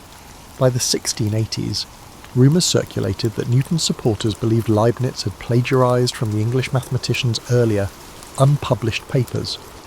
Some pointed to Leibniz's 1676 visit to London, where he had briefly seen Newton's manuscripts, but many in Europe regarded Leibniz's publication as independent and methodically elegant. Newton himself remained silent publicly, but nurtured private grudges, uneasy about sharing credit. During these years, Leibniz also delved into philosophy. He corresponded with thinkers like Antoine Arnauld, a prominent Cartesian theologian, debating the nature of substance and free will. Gradually, he formulated a conceptual framework that would culminate in works like The Discourse on Metaphysics, 1686. This text advanced the idea that reality consisted of an infinite array of monads, each a self-contained mirror of the universe. Though intangible, monads formed the true building blocks of existence, orchestrated by a divine harmony ensuring a best of all possible worlds. This optimism, later caricatured by Voltaire, was in fact deeply nuanced. Leibniz never claimed the world was free of evil, but insisted that creation represented a divine calculus, balancing maximum good with minimal necessary suffering. His theology and mathematics converged in a quest for universal harmony.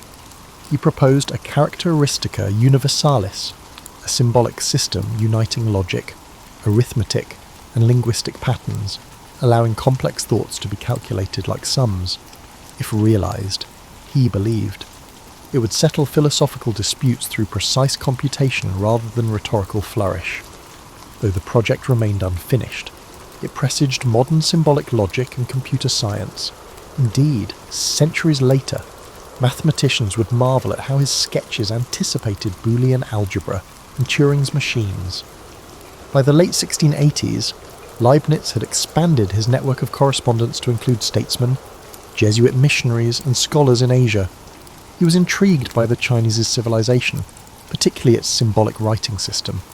Could Chinese characters hint at a universal script? Could Europe learn moral lessons from Confucian teachings? These reflections typified his boundary-crossing curiosity. He championed the idea that East and West might find unity through shared rational principles, a stance radical in a Europe often dismissive of non-Christian cultures.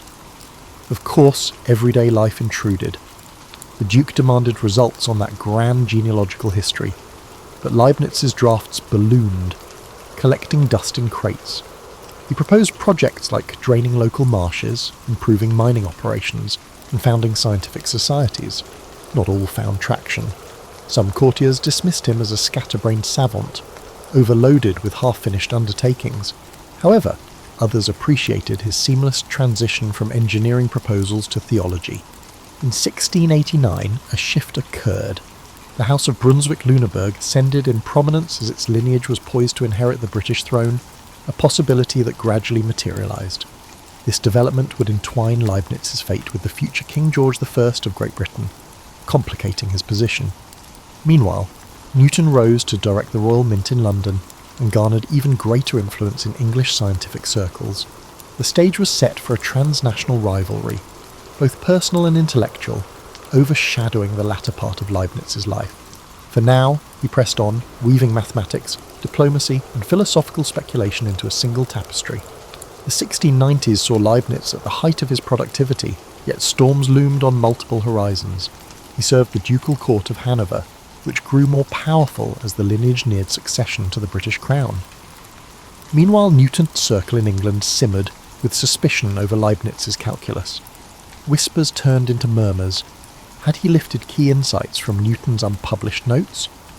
Unbeknownst to Leibniz, these tensions would soon erupt into a full-scale controversy.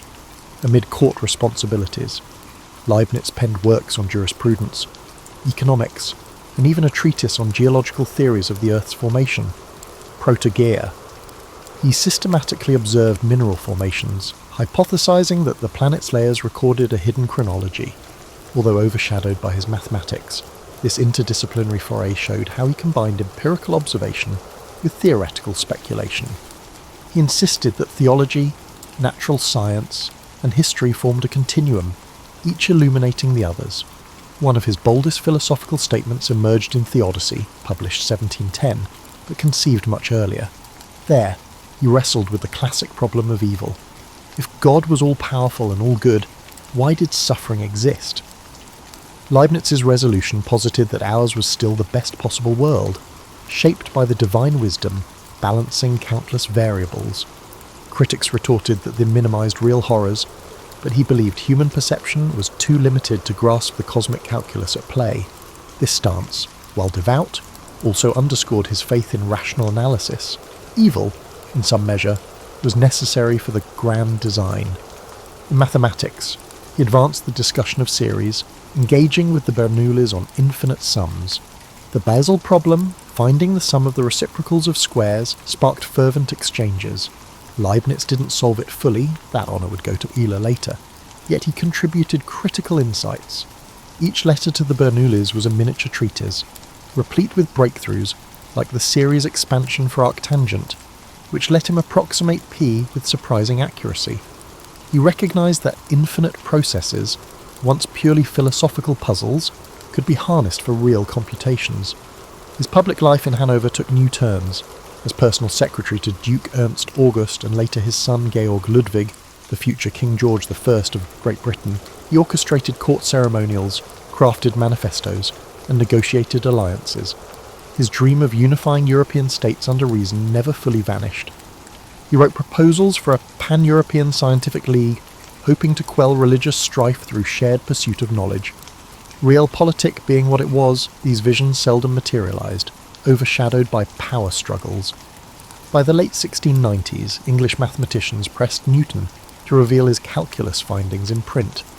Newton's Principia, 1687, had revolutionised physics but only hinted at his deeper fluxional methods. Sensing Leibniz's rising influence, they urged Newton to claim priority. Meanwhile, Leibniz had published widely, showcasing differential and integral calculus. The stage was set for a priority dispute that would soon overshadow both men's other achievements. The disagreement heated after 1700, particularly as the Royal Society became a hotbed of national pride. Leibniz found himself ridiculed in certain English pamphlets, which alleged he had spied on Newton's manuscripts. Leibniz retorted that his discoveries were independent, pointing to his meticulously dated notes. Polite private letters turned into acrimonious public statements. The irony was that both men respected each other's intellect, but were ensnared by partisans and patriotic zeal. Meanwhile, an unexpected complication. When King Charles II of Spain died in 1700, without an heir, European politics lurched into crisis. Hanover sought to position itself favourably in the shifting alliances. Leibniz juggled dispatches about the Spanish succession, while also defending his calculus in scholarly journals. The intensity wore on him. He lamented that petty national rivalries threatened the shared enterprise of science. However, he wasn't a passive observer. Occasionally, he wrote incisive responses that intensified the conflict. In quieter intervals, he nurtured his grand philosophical system. The notion of monad solidified. He penned letters to Nicolas Ramon, a French diplomat, explaining that monads were windowless, reflecting the cosmos from within. Everything was connected by pre-established harmony, orchestrated by a divine planner. Some saw the concept as too abstract, but to Leibniz, it meshed seamlessly with his faith in universal rational structure. Even as controversies flared, he anchored himself in the belief that reason would outlast squabbles. At the century's turn, Leibniz exuded a paradox, revered across Europe for his sweeping intellect, yet increasingly isolated by conflict. He hoped to finalise monumental projects, his universal language, the genealogical history, and a systematic metaphysics, but faced finite time and resources. Approaching his mid-50s, he pressed on, certain that posterity would vindicate his endeavours even if immediate circumstances proved fraught. In the early 1700s, Leibniz's personal fortunes wavered. The Duke of Hanover, Georg Ludwig, was poised to inherit the British throne, which he did in 1714 as King George I. The occasion should have spelled triumph for Leibniz, who had long served the House of Brunswick-Lüneburg. Yet ironically, it led to estrangement. Eager to secure British goodwill, Georg Ludwig relocated to London, leaving Leibniz behind in Hanover with an unfulfilled directive: finish that massive genealogical history. The royal court in England barred him from joining until he completed his massive genealogical history. This snub stung. Leibniz had spent decades in loyal service, orchestrating everything from diplomatic memos to scientific reforms. Now, overshadowed by rising British courtiers, he found himself effectively grounded. The genealogical project, begun years earlier, lay in sprawling disarray. Volume after volume of research existed, but it was nowhere near a neat conclusion. Recognising the changing trends, Leibniz intensified his efforts by delving into dusty archives once more. Yet the scale was daunting. Each day, he uncovered more documents. Each discovered clue hinted at new angles to explore. Meanwhile, calculus controversy festered. In 1712, the Royal Society formed a committee, dominated by Newton's allies, to investigate the Newton-Leibniz priority question. Predictably, it concluded that Newton had discovered calculus first and strongly implied that Leibniz was less than honest. The subsequent report, known as the Commercium Epistolicum, read like an indictment. Leibniz protested vigorously, labelling the inquiry biased. He pointed to dated manuscripts from 1675 showing his own independent progress. Newton's supporters dismissed his protestations as a cunning interloper. Outside England, many mathematicians still sided with Leibniz, or at least viewed the matter as a parallel discovery. However, his reputation suffered significant damage. Despite the challenges, he persevered.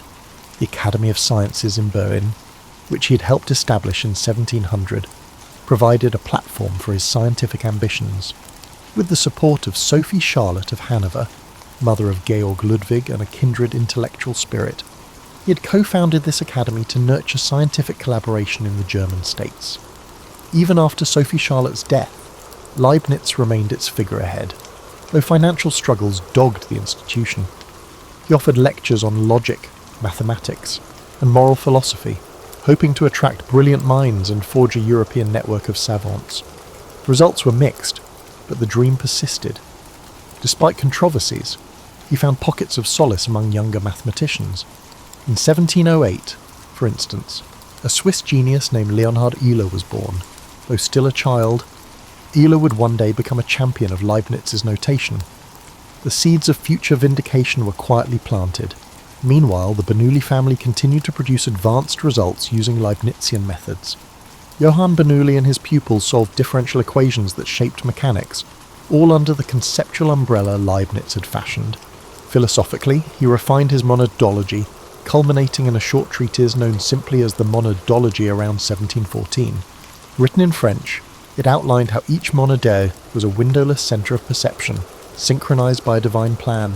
While abstract, it explained everything from the illusions of causality to the unity of the cosmos. To some, it read like mystical speculation, to others, it was a rigorous extension of his rational theology. Either way, it showcased an astonishing range, weaving metaphysics, logic, and mathematics into a cohesive worldview. All the while, his health declined. He suffered from gout and other ailments, exacerbated by long hours hunched over manuscripts. His residence in Hanover was lined with notes, prototypes of mechanical devices, half-written manuscripts on code-making, plus stacks of philosophical correspondences. Observers sometimes thought him a hoarder of ideas, forever on the brink of finalizing a grand synthesis, but never quite concluding. Indeed, his insatiable curiosity served as both a boon and a burden. Socially, he was increasingly lonely. Many of his closest patrons had died or drifted away. Georg Ludwig, now George I, rarely consulted him. Newton's circle spread rumours that cast him as discredited. The younger generation in the German courts found him eccentric, yet a small cadre of devotees recognised his brilliance. They offered quiet encouragement, urging him to publish more systematically. He tried, but the burdens of the genealogical history kept him tethered, and his myriad side projects swallowed time. Approaching 70, Leibniz felt the weight of unfulfilled plans. He yearned to see a universal science bridging all disciplines. He hoped to unify Christian denominations through reason, to build mechanical calculating machines for everyday tasks, and to see his beloved academies flourish. Yet life had whittled away many illusions. He pressed on, determined that if the present age misunderstood him, future centuries might unravel and appreciate the kaleidoscopic tapestry he had woven. By 1716, Leibniz's health was in a rapid downward spiral. Gout attacks became frequent, confining him to his chambers. He corresponded relentlessly from his sickbed, dictating letters that ranged from theological queries to advanced calculus problems. The genealogical project, still incomplete, weighed upon him like a perpetual storm cloud. He fretted that his inability to deliver it kept him alienated from the court he once served so faithfully. Despite physical torment, his mind remained agile. In these final months, he drafted addenda to his philosophical works, clarifying the nature of God's interaction with monads and reaffirming his concept of pre-established harmony. He toyed with expansions to his universal logical calculus, though few around him grasped the depth of this notion. Occasionally, local visitors found him immersed in code-like symbols scrawled in the margins of pages, attempting to refine the universal language he had long championed. The watchful eye of the world, however, was directed elsewhere. In England, Newton's star shone bright. The Royal Society bustled with new discoveries in physics and astronomy, lionising Newton as the era's supreme intellect. Among continental mathematicians, Leibniz still had defenders, but many avoided the priority debate, seeking to maintain favourable relations with English patrons. The calm acceptance that both men had discovered calculus independently was overshadowed by patriotic fervour. It pained Leibniz to see scientific enterprise tainted by a nationalistic rivalry, but he was too frail to launch new campaigns for reconciliation. Meanwhile, in Hanover, the genealogical archives remained a labyrinth. Leibniz's assistant, Johann Georg von Eckhart, struggled to impose order. The scale of the research dwarfed any realistic timeline. Leibniz's critics within the court whispered that he was stalling or incompetent. He tried to explain that thorough scholarship couldn't be rushed, but such arguments fell flat. Even benevolent courtiers held the belief that his diverse interests had dispersed his efforts, condemning him to incomplete masterpieces. In a poignant twist, King George I visited Hanover briefly in 1716, but made no effort to see his once esteemed advisor. Official records note the king's arrival, lavish entertainment, and dinners with local officials. Leibniz, laid up in his house, received no summons. The slight cut was deep. After decades of loyal service, he was all but invisible to the monarch he had helped ascend. Gossip circulated that Leibniz had become an eccentric footnote to Hanoverian power, useful once, but now overshadowed by more straightforward administrators. Amid this gloom, a flicker of hope arrived. Mathematicians in Basel and Paris wrote politely to say they still used his notation. Younger scholars credited his differential approach for clarifying certain series expansions. Certain French savants expressed admiration for his philosophical breadth, even if they found some ideas cryptic. This acknowledgement cheered him, affirming that seeds planted in earlier decades still bore fruit. Yet the toll on his body was irreversible. In November 1716, he succumbed to illness. His passing was quiet, nearly unnoticed by local dignitaries. Legend holds that only his personal secretary accompanied the coffin. No state funeral, no grand eulogy. That a man of such towering intellect could depart so unceremoniously underscored how ephemeral court favour could be. Letters announcing his death trickled across Europe, prompting scattered obituaries. Newton is said to have responded with indifference. Others, like the Bernoullis, penned tributes praising Leibniz's brilliance while lamenting the bitterness of the calculus feud. For a time, his memory lingered in pockets of the continent, but was overshadowed by the mighty Newtonian edifice in England. The 18th century marched on, enthralled by Newton's physics, as Leibniz's contributions simmered quietly in the domain of pure math and logic. Only later, particularly with the rise of symbolic logic in the 19th and 20th centuries, would historians revisit his manuscripts to discover how visionary his attempts at a universal logical framework had been.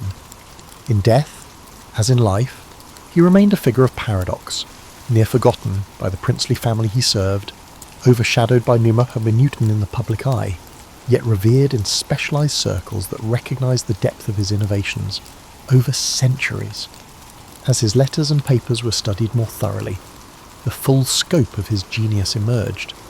He was not simply the other inventor of calculus, but a pioneering philosopher, logician, historian and diplomat. The universal tapestry he strove to weave would continue unfolding long after his solitary funeral. Long after Leibniz's quiet burial in Hanover, the intellectual world gradually rediscovered his legacy. Throughout the 18th century, the dominance of Newtonian physics eclipsed any hint of continental mathematics. But behind the scenes, mathematicians in Basel, Berlin, and Paris refined Leibnizian calculus. The Bernoullis, along with Leonhard Euler, integrated Leibniz's notation into an edifice that made advanced differential equations tractable. By the mid-1700s, the new generation scarcely questioned which style of calculus they used. Leibniz's notation had prevailed for its clarity. Still, the philosophical side of his work awaited fuller appreciation. His monadology circulated in limited circles, mystifying many. Enlightenment thinkers like Voltaire ridiculed the best of all possible worlds as naive optimism.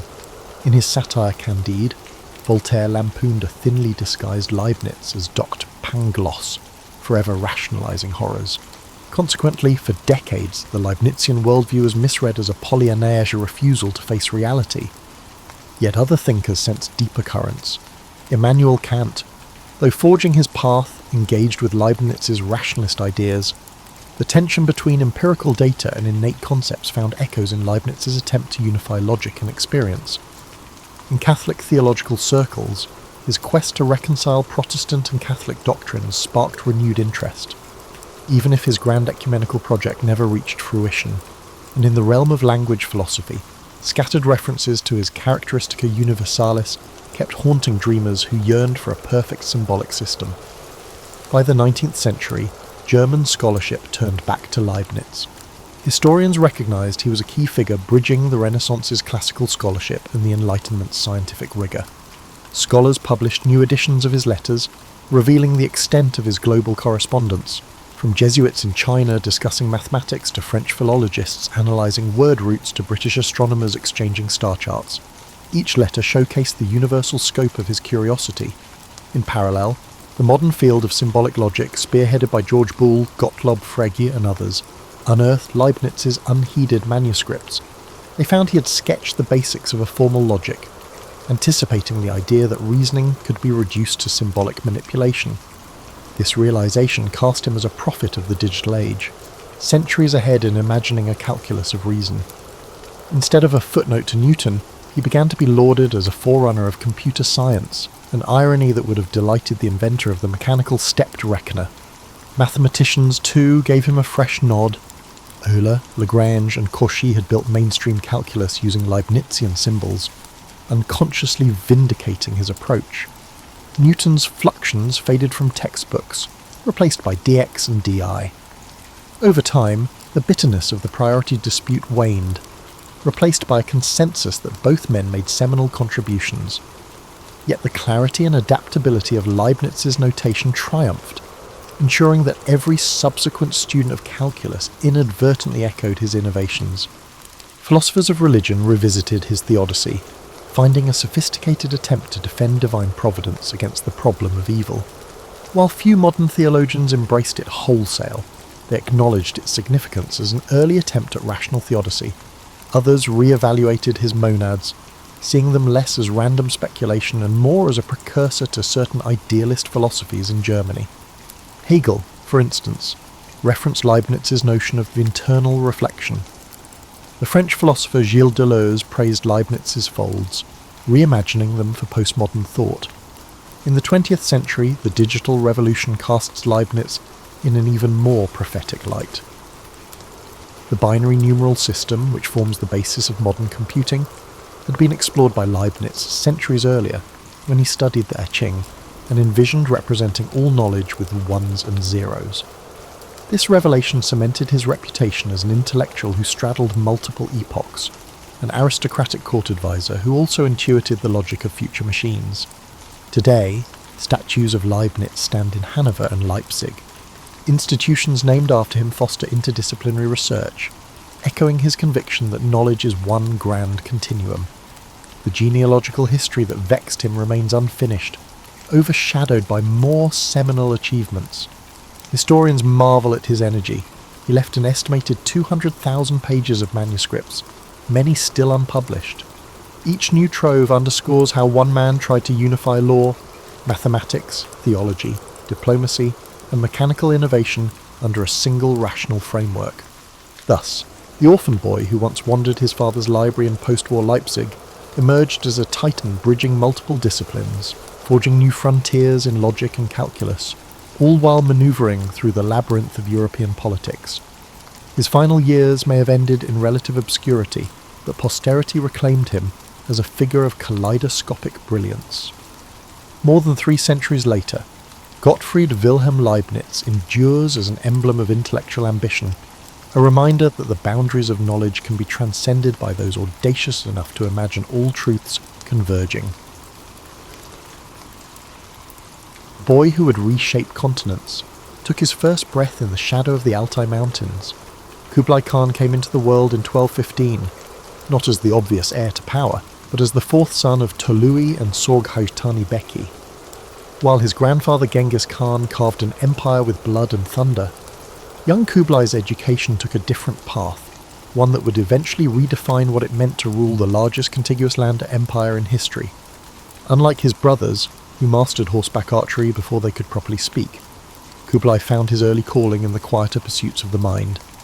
Sorghaghtani, his Nestorian Christian mother, made a calculated decision that history would later vindicate. While ensuring her son possessed the riding and shooting skills expected of Mongol nobility, she also engaged Chinese scholars to tutor him in Confucian classics, Buddhist philosophy, and the sophisticated administrative techniques of sedentary civilizations. This unconventional upbringing wasn't merely academic indulgence, It was strategic foresight. Sorghaghtani recognized that conquering China, the wealthiest and most complex society on Earth, would require more than military might. It would demand cultural understanding and administrative finesse that no Khan before had possessed. "The bow conquers the throne," went an old Mongol saying, "but ink preserves it." Kublai internalized this wisdom in ways his predecessors never had. While his grandfather and uncles ruled from horseback and felt most comfortable in the open steppe, Kublai developed a fascination with urban life and permanent structures.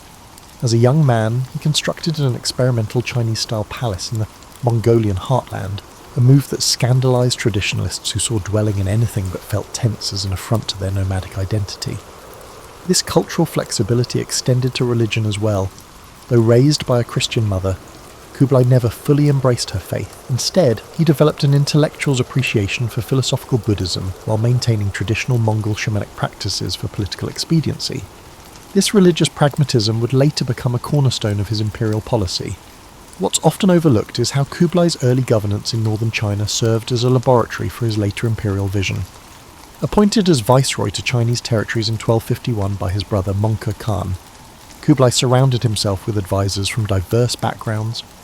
The Tibetan Lama Drogon Chogyal Phagpa became a spiritual mentor, while Chinese Confucian scholars like Liu Bingzhong helped him navigate the labyrinthine traditions of Chinese bureaucracy.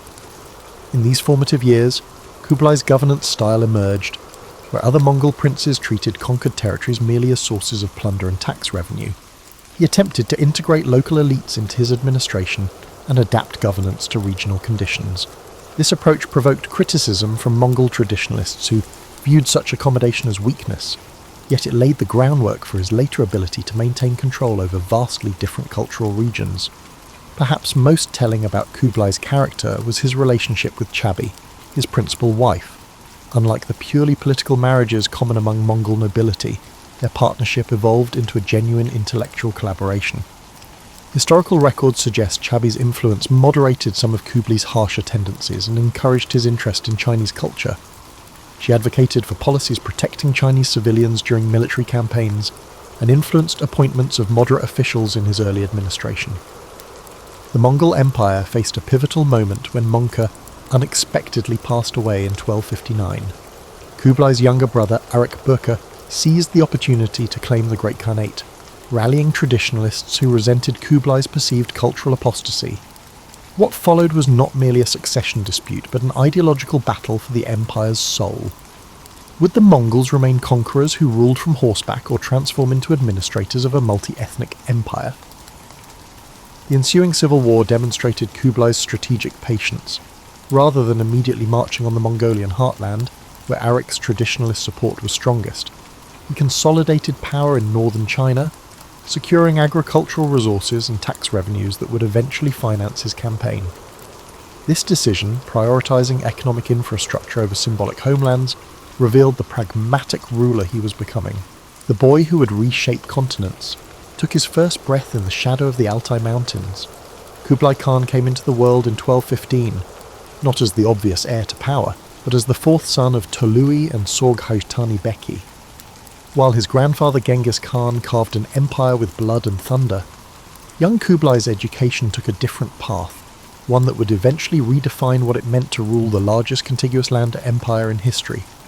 Unlike his brothers, who mastered horseback archery before they could properly speak, Kublai found his early calling in the quieter pursuits of the mind.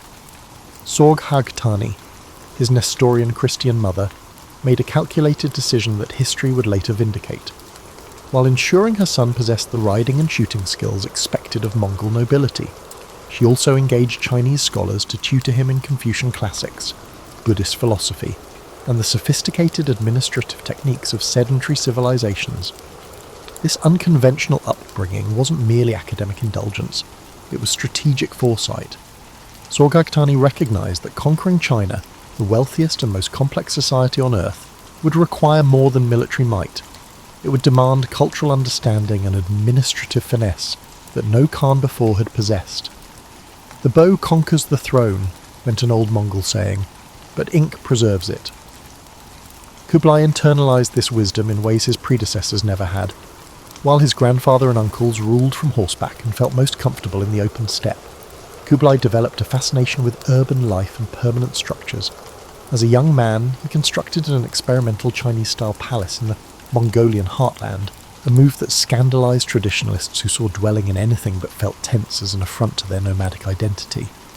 This cultural flexibility extended to religion as well. Though raised by a Christian mother, Kublai never fully embraced her faith. Instead, he developed an intellectual's appreciation for philosophical Buddhism while maintaining traditional Mongol shamanic practices for political expediency. This religious pragmatism would later become a cornerstone of his imperial policy. What's often overlooked is how Kublai's early governance in northern China served as a laboratory for his later imperial vision. Appointed as viceroy to Chinese territories in 1251 by his brother Mongke Khan, Kublai surrounded himself with advisors from diverse backgrounds. The Tibetan Lama Drogon Chogyal Phagpa became a spiritual mentor, while Chinese Confucian scholars like Liu Bingzhong helped him navigate the labyrinthine traditions of Chinese bureaucracy. In these formative years, Kublai's governance style emerged, where other Mongol princes treated conquered territories merely as sources of plunder and tax revenue. He attempted to integrate local elites into his administration and adapt governance to regional conditions. This approach provoked criticism from Mongol traditionalists who viewed such accommodation as weakness, yet it laid the groundwork for his later ability to maintain control over vastly different cultural regions. Perhaps most telling about Kublai's character was his relationship with Chabi, his principal wife. Unlike the purely political marriages common among Mongol nobility, their partnership evolved into a genuine intellectual collaboration. Historical records suggest Chabi's influence moderated some of Kublai's harsher tendencies and encouraged his interest in Chinese culture. She advocated for policies protecting Chinese civilians during military campaigns and influenced appointments of moderate officials in his early administration. The Mongol Empire faced a pivotal moment when Mongke unexpectedly passed away in 1259.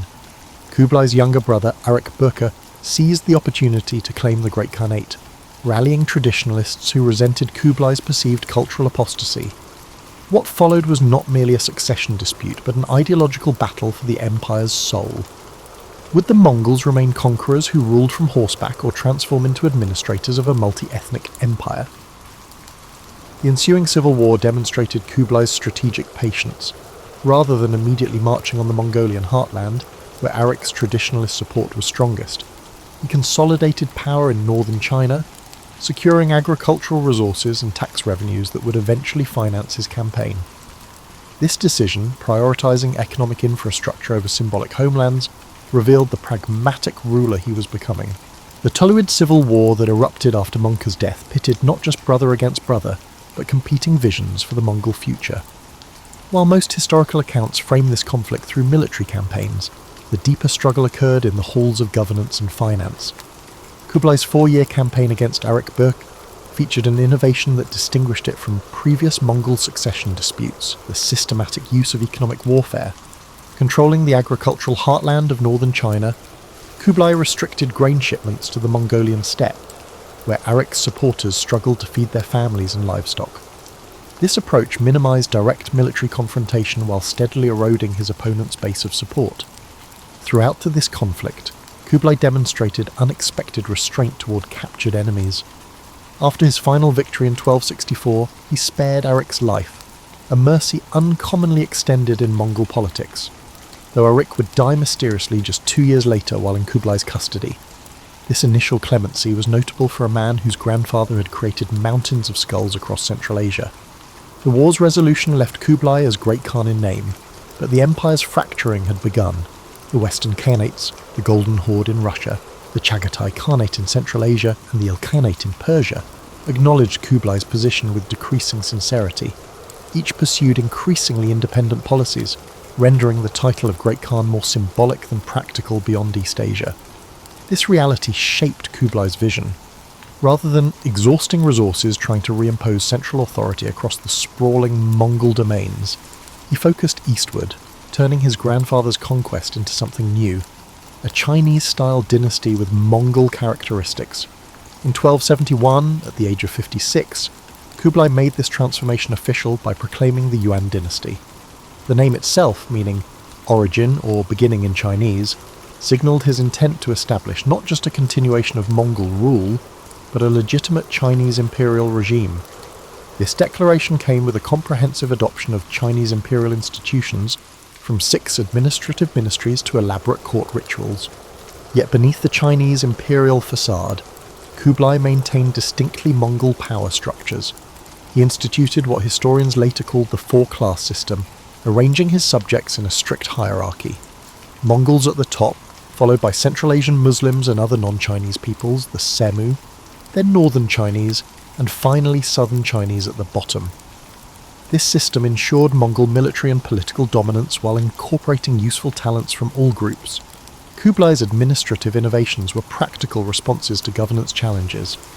Unable to read Chinese himself, he commissioned the creation of the Faegi's Pe script, a writing system that could transcribe multiple languages, including Mongolian and Chinese. This script appeared on official seals and currency, allowing communication across linguistic divides within his administration. His legal system represented a similar hybrid approach. Rather than imposing Mongol customary law universally or adopting Chinese legal traditions wholesale, Kublai created a tiered system where different ethnic groups were judged according to different legal standards. Mongols answered to traditional Mongol law, Muslims to Islamic law, and Chinese to modified Tang dynasty codes. Perhaps most revealing of Kublai's intellectual character was his establishment of the Muslim Astronomical Observatory in Beijing. While previous rulers might have consulted astrologers before campaigns, Kublai assembled a multicultural scientific team, including Chinese, Muslim, and even European scholars, to improve calendar systems, develop navigational tools, and study celestial phenomena. This institution reflected his genuine intellectual curiosity and recognition that knowledge from diverse traditions could serve practical governance. The Khan's personal habits similarly blended traditions. While maintaining the Mongol custom of hunting expeditions, Kublai transformed these into elaborate affairs combining Chinese imperial pageantry with steppe traditions. His hunting park at Xanadu, made famous centuries later by Coleridge's poem, featured not only game reserves but also agricultural demonstrations and botanical collections, reflecting his interest in natural sciences. By the time he consolidated his position as Emperor of China, Kublai Khan had evolved from a Mongol prince with Chinese tutors into something history had not seen before. A ruler equally comfortable discussing Confucian ethics, Buddhist cosmology, and the practical logistics of cavalry warfare. Perhaps most revolutionary was Dadu's religious landscape. Previous Chinese capitals had hierarchically arranged temples reflecting imperial orthodoxy. Kublai instead created what might be considered the world's first deliberately multi-religious imperial capital. Buddhist temples stood alongside Taoist sanctuaries, Confucian academies, Muslim mosques, Nestorian Christian churches, and even a Jewish synagogue. This arrangement wasn't merely tolerant, it was strategically pluralistic, allowing the emperor to draw legitimacy from multiple religious traditions simultaneously. The city's demographic composition reflected equally revolutionary thinking. While traditional Chinese capitals segregated foreigners in designated quarters, Dadu integrated multiple ethnic neighbourhoods throughout its urban fabric. Specialised craft districts developed where artisans from across the empire, Uyghur papermakers, Persian astronomers, Tibetan Thangka painters, and Chinese porcelain masters lived and worked in proximity, creating unprecedented cultural exchange. Security considerations shaped the city in distinctive ways. Unlike previous Chinese capitals where the imperial precinct stood at the centre, Dadu's palace complex was positioned against the northern wall, allowing for an emergency escape route to the Mongol heartlands if rebellion threatened. The imperial hunting preserve adjacent to the city served dual purposes: recreation for the court and a buffer zone that could be rapidly militarised in crisis. What's rarely appreciated about Dadu is how its construction stimulated technological innovation. The massive demand for building materials accelerated the development of mass production techniques for standardised bricks and roof tiles. The need to transport these materials efficiently prompted improvements in canal boat design and lock systems. The imperial workshops established to furnish the palace complex became facilities for technical exchange, where Persian glass-blowing techniques merged with Chinese porcelain traditions. By the time foreign visitors like Marco Polo arrived at Kublai's court, Dadu had already transformed from a construction project to a functioning imperial capital. Its population surpassed 500,000. making it among the world's largest cities. Its markets offered goods from as far away as Madagascar in Scandinavia. Its libraries housed texts in dozens of languages, and at its centre sat a ruler whose very environment now reflected his unique position, neither fully Mongol nor Chinese, but something history had never witnessed before. While Kublai Khan's continental conquests earn prominent attention in most historical accounts, his maritime ambitions and their spectacular failures reveal perhaps more about the limitations of his imperial vision than his successes on land ever could.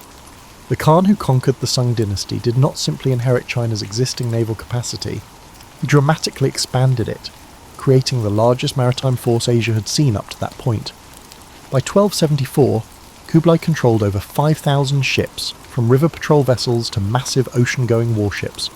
His shipyards along the Yangtze and in Korea constructed vessels that dwarfed anything found in European waters during the same period. What drove this continental ruler toward maritime expansion? The answer lies partly in economic calculation. By the 1270s, maritime trade routes connected East Asia with Southeast Asia, India, and the Middle East in a network that transported more wealth than the traditional Silk Road ever had. Controlling these sea lanes promised greater revenue than taxing caravan trade.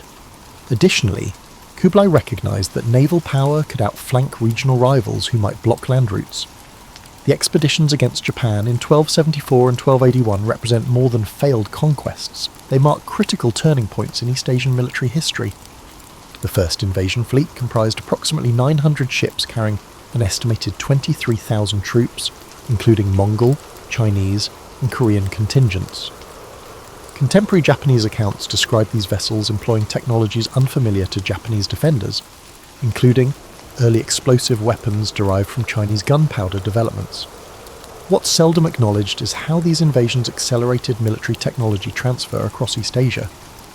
The Korean shipwrights drafted into Kublai's service brought their distinctive hull designs and sailing techniques into Chinese shipyards. Mongol cavalry tactics were adapted for marine landings. Chinese siege engineers developed floating platforms for their trebuchets. This cross-cultural military synthesis created entirely new approaches to naval warfare. The infamous kamikaze or divine wind typhoons that scattered both invasion fleets have become central to the narrative of Kublai's Japanese campaigns. However, evidence suggests the second expedition in 1281 faced significant problems even before the storm struck. Coordination between the Korean and southern Chinese fleet components proved nearly impossible due to different maritime traditions and command structures. Ships designed for different waters, the relatively protected Korean coast versus the open East China Sea, found themselves inappropriately deployed. Archaeological excavations of the invasion fleet wrecks near Takashima Island have revealed fascinating details about Kublai's naval technology. The recovered vessels show a surprising standardization of construction techniques, suggesting mass production methods that anticipated European shipbuilding approaches by centuries. Recovered weapons include sophisticated composite bows designed specifically for marine combat and early grenades with ceramic casings, technologies that would not appear in European naval warfare until much later. Less known than the Japanese campaigns were Kublai's naval expeditions to Southeast Asia.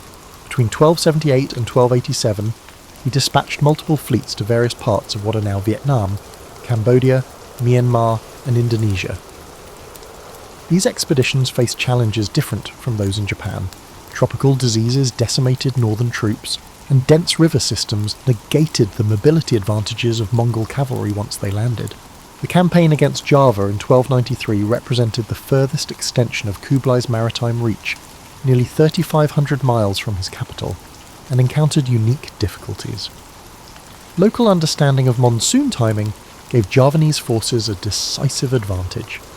When Kublai's fleet arrived, they found harbours empty of trading vessels they had hoped to capture, and coastal areas already harvested of food supplies. The 1293 expedition ultimately returned with tribute but failed to establish lasting control, demonstrating the logistical limitations of projecting power across such distances. What truly distinguished Kublai's maritime ventures from previous Chinese naval operations was their hybrid nature. His fleets incorporated personnel and techniques from multiple traditions: Chinese navigational knowledge, Korean shipbuilding, Mongol command structures, and even Muslim navigators familiar with Indian Ocean conditions. ships carried multiple types of provisions to accommodate diverse crews, including kumis, fermented mare's milk, for Mongol officers alongside rice for Chinese sailors. Perhaps most tellingly, these naval expeditions altered Kublai himself. Court records describe him becoming increasingly fascinated with maritime technologies. He personally interviewed returning captains, collected nautical maps, and commissioned treatises on Southern Ocean navigation. The Khan, who had begun his career as a steppe horseman, eventually developed such appreciation for maritime affairs that he established specialized schools for navigational astronomy and map-making in his capital. Yet despite these innovations, Kublai's maritime ambitions ultimately represented imperial overreach. The failed campaigns consumed enormous resources. The second Japanese expedition alone is estimated to have cost nearly 2 years' tax revenue from all of Korea. These expenses, combined with the massive costs of building and maintaining Dadu, placed strains on the imperial treasury that would have long-term consequences for Yuan dynasty stability. Among the overlooked dimensions of Kublai Khan's rule was his pioneering use of food as an instrument of statecraft. The imperial kitchen became a microcosm of his broader imperial project, a space where cultural synthesis wasn't merely symbolic but tangibly experienced through daily ritual and sustenance. The court's dining practices reflected Kublai's complex cultural positioning. Unlike previous Mongol rulers who maintained strict nomadic eating habits even after conquests, Kublai orchestrated elaborate culinary performances that strategically deployed traditions from across his domains. Court banquets featured carefully choreographed sequences of dishes representing different territories: steppe kumis followed by northern Chinese wheat buns, southern rice preparations, Central Asian pilaf, and Persian sweets. Archaeological excavations at the Yuan Palace complex have revealed specialized kitchen areas for different culinary traditions, each with distinct equipment and dedicated staff. The Imperial Food Service employed over 12,000 people, including hunters, farmers, butchers, cooks, servers, and food tasters, making it one of the largest court departments. This elaborate system served both practical and symbolic functions, ensuring the Khan's security through careful food preparation, while demonstrating his dominion over diverse resources and traditions. Kublai maintained certain Mongol dietary customs that visibly distinguished him from Chinese emperors. He continued the steppe tradition of the White Feast, featuring dairy products, alongside the Red Feast, featuring meat. His preference for mare's milk, arag, and dried meat strips proclaimed his Mongol identity, even as he adopted Chinese administrative practices. Yet he strategically incorporated Chinese imperial food customs when politically expedient, particularly during ceremonies attended by Chinese officials. What distinguished Kublai's approach from simple cultural accommodation was its systematic nature. Court records detail elaborate protocols for determining which culinary traditions would be featured at which events, with specific foods functioning as diplomatic signals. When receiving emissaries from Tibet, the court served butter tea prepared in the Tibetan style, despite the Khan's personal dislike for it. Muslim diplomats were presented with meals prepared according to halal requirements, overseen by Muslim cooks maintained specifically for such occasions. The Khan's personal dining regimen combined medical theories from multiple traditions. His physicians included practitioners of Chinese medicine, Islamic Unani medicine, and traditional Mongol shamanic healing. Each contributed dietary recommendations that were synthesized into the Khan's eating plan. Contemporary accounts describe medicinal soups combining Chinese herbs, Central Asian spices, and ingredients from as far as India, prepared according to schedules aligning with both Chinese cosmological calendars and Islamic medical timing. Kublai's famous hunting expeditions at his summer capital of Xanadu, Shangdu, featured elaborate outdoor feasting that merged Mongol traditions with imperial Chinese ritual.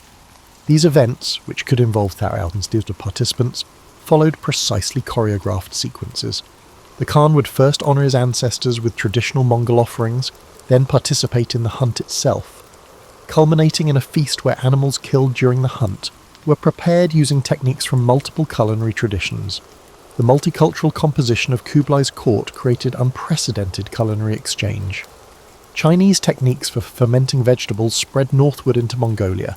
Mongol methods for preserving meat influenced Chinese practices. Persian fruit cultivation techniques transformed gardens around Dadu. This cross-cultural exchange accelerated the development of what would later be recognized as distinct regional Chinese cuisines. Some of Kublai's most effective diplomatic deployments of food occurred during his interactions with foreign emissaries. According to Marco Polo's account, visitors were first served familiar foods from their homelands, prepared by cooks who specifically researched foreign techniques, before being gradually introduced to Mongol and Chinese delicacies. This culinary progression mirrored the broader diplomatic process of establishing comfort before negotiation.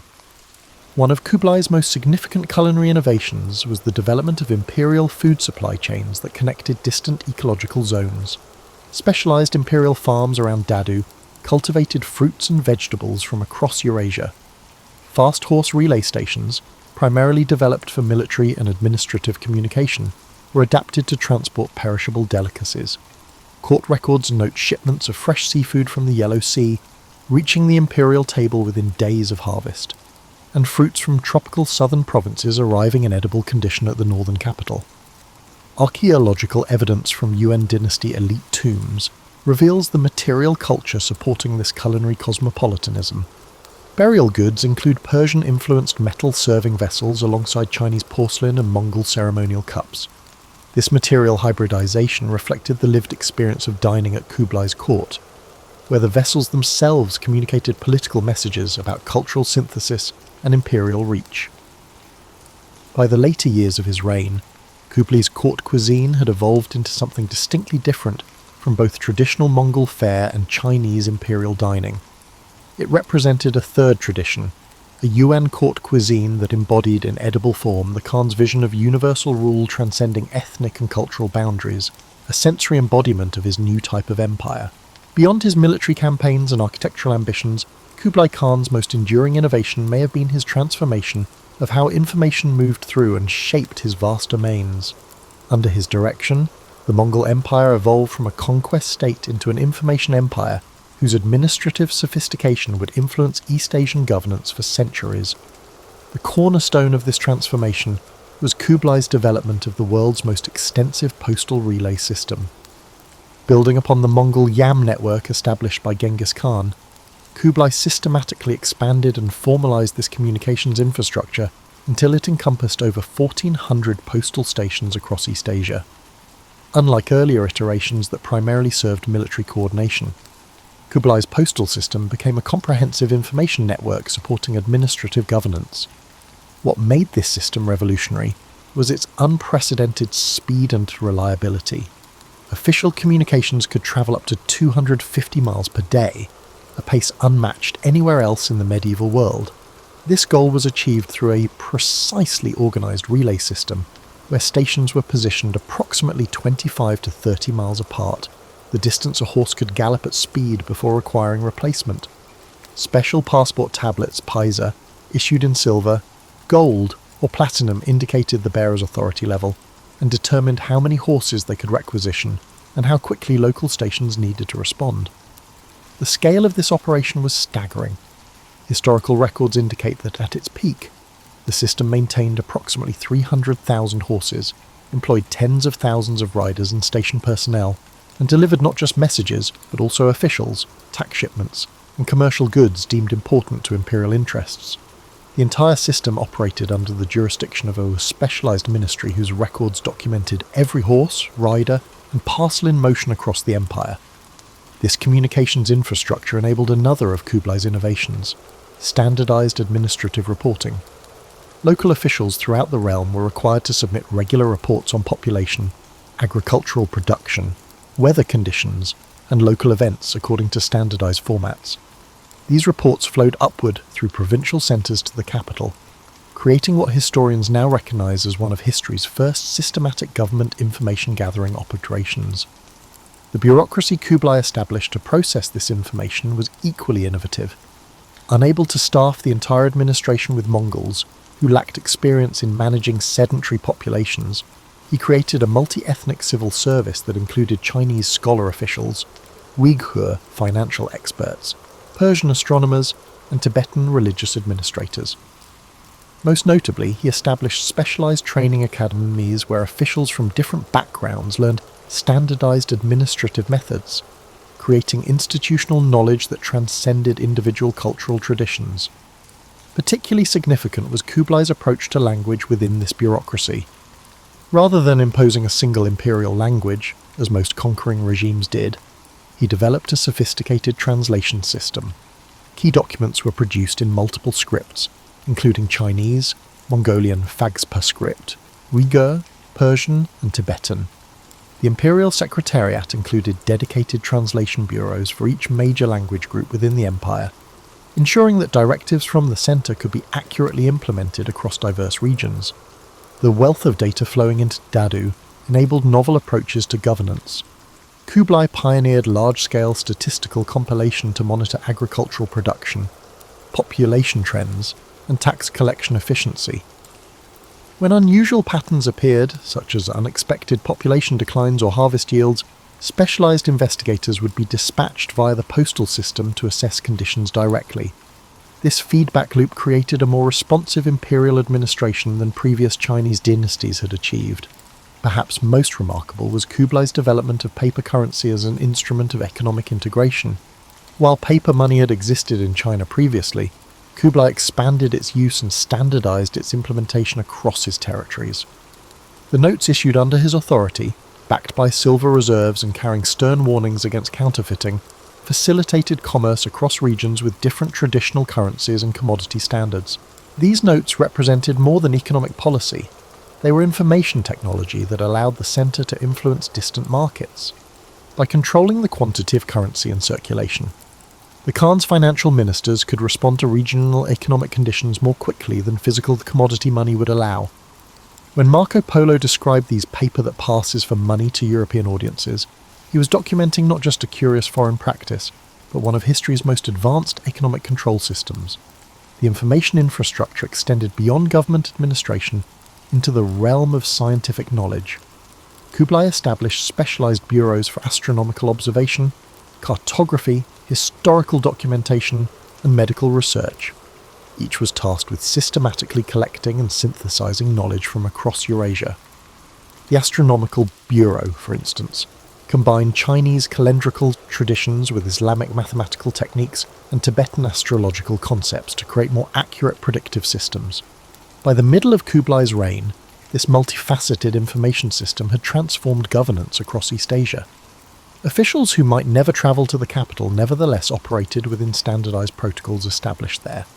Regional variations in administration certainly persisted. The system was too vast for perfect uniformity, but the overall effect was a degree of integration previously unachievable across such diverse territories.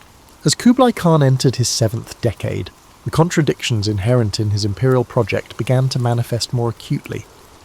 The years between 1280 and his death in 1294 reveal a ruler grappling with the limitations of his vision and the mounting costs of maintaining the world's largest empire. While historical accounts often attribute the challenges of Kublai's later years to personal decline, his increasing corpulence, episodes of gout, and deepening reliance on alcohol, closer examination reveals systemic pressures that would have challenged even a younger, more vigorous ruler. The very success of his Chinese-style administrative state created unsustainable financial burdens that the empire's economic base struggled to support. The construction and maintenance of Dadu alone consumed resources on an unprecedented scale. The imperial household, with its 40,000 servants, required vast sums simply for daily operation. The postal relay system, vital for administrative control, maintained hundreds of thousands of horses requiring constant fodder. The military garrisons positioned throughout the realm demanded regular payment. Archaeological evidence from late Yuan dynasty administrative centres shows increasing sophistication in financial record-keeping, likely a response to mounting fiscal pressures. These economic strains manifested in policies that gradually undermined popular support for Yuan rule. Tax collection became increasingly aggressive. The issuance of paper currency, initially a brilliant financial innovation, evolved into a problematic dependence as the government printed more notes than its silver reserves could credibly back. By the late 1280s, inflation had become a serious problem in core provinces, eroding the purchasing power of government stipends and merchant revenues alike. Environmental factors compounded these challenges. The 1280s witnessed a series of natural disasters across East Asia, floods along the Yellow River, droughts in the southern provinces, and unusually harsh winters in the northern regions. Contemporary Chinese records describe these as heaven's disapproval of Yuan governance. Reflecting growing ideological resistance to Mongol rule, modern climate research suggests these events coincided with a cooling period that affected agricultural productivity across Eurasia, creating systemic pressures no ruler could have fully addressed. Kublai's personal response to these mounting difficulties reveals much about his character in these final years. Rather than retreating from his multicultural governance model, he doubled down on it, recruiting additional foreign experts, particularly Muslim financial administrators with experience managing complex economies. This decision, while pragmatically sound, further alienated Chinese elites who resented being passed over for these positions. The Khan's later military campaigns reflect a similar doubling down on established patterns despite diminishing returns. The Burmese expeditions of 1283 to 1285, while ultimately extracting tribute, required disproportionate resources for limited strategic gain. The Java campaign of 1293 stretched imperial logistics beyond sustainable limits. These operations suggest a ruler attempting to maintain the momentum of expansion, even as the core empire's foundation showed signs of strain. What's seldom appreciated about Kublai's final years is his apparent awareness of the contradictions in his position. Court records document increasing periods of withdrawal to his hunting lodge at Xanadu, where he would surround himself with Mongol companions and engage in traditional steppe practices. These retreats seem less recreational than restorative, attempts to reconnect with his cultural roots amid the increasingly complex demands of ruling a predominantly Chinese empire. The Khan's relationship with his chosen successor, Temür, who would rule as Emperor Chengzong, offers further insight into his late-life thinking. Unlike earlier Mongol transitions where potential heirs competed militarily for succession, Kublai arranged an orderly transfer of power through bureaucratic channels. He engaged Chinese ritual specialists to formalize Temür's position, creating documentary legitimacy that would withstand challenges. This approach represented a final embrace of Chinese administrative traditions over Mongol customary practices. By 1292, with his health clearly failing, Kublai faced rebellion in the southern Chinese provinces and growing unrest in his Mongolian homeland, where many traditional nobles resented his Sinicization. His response to these dual pressures was characteristically balanced, dispatching Chinese-style bureaucratic investigators to the south, while sending Mongol military commanders to reassert authority in the north. When Kublai Khan died in February 1294, he left behind an empire fundamentally transformed from what he had inherited. The cosmopolitan administrative state he constructed had permanently altered East Asian governance traditions. The commercial networks he fostered had created new patterns of trade that would outlast Yuan dynastic control. The cultural synthesis he embodied had demonstrated possibilities for multiculturalism that challenged traditional assumptions about ethnic and cultural boundaries. What ultimately undermined Kublai's imperial project was not any single policy failure, but the inherent tension between Mongol military power and Chinese administrative complexity. His personal charisma and cultural flexibility had temporarily bridged this divide, but sustaining this balance proved impossible for his successors. Within 3 decades of his death, natural disasters, economic mismanagement, and growing Chinese nationalism would combine to end Mongol rule in China. Yet Kublai's legacy extended far beyond the Yuan dynasty's relatively brief tenure. The administrative geography of modern China still reflects boundaries established under his rule. The concept of China as a multi-ethnic state rather than exclusively Han Chinese traces its roots to Yuan governance models. The integration of Central and East Asian cultural traditions that characterizes northern Chinese cuisine, architecture, and art finds many of its origins in the cultural policies of his reign. Perhaps most significantly, Kublai Khan's rule marked a pivotal moment in global history, when the world's largest land empire attempted to transform itself from a conquest state into a sustainable administrative system. The ultimate failure of this transformation in no way diminishes the ambition of the attempt or its lasting influence on subsequent political formations across Eurasia. As the winter winds swept across the steppes in 1294, they carried away a ruler unlike any before him, a man who had bridged worlds and reimagined what empire could mean. The great Khan was gone, but the world he had remade would never be the same. The wind on the Mongolian steppe doesn't merely just blow, it also delivers judgment.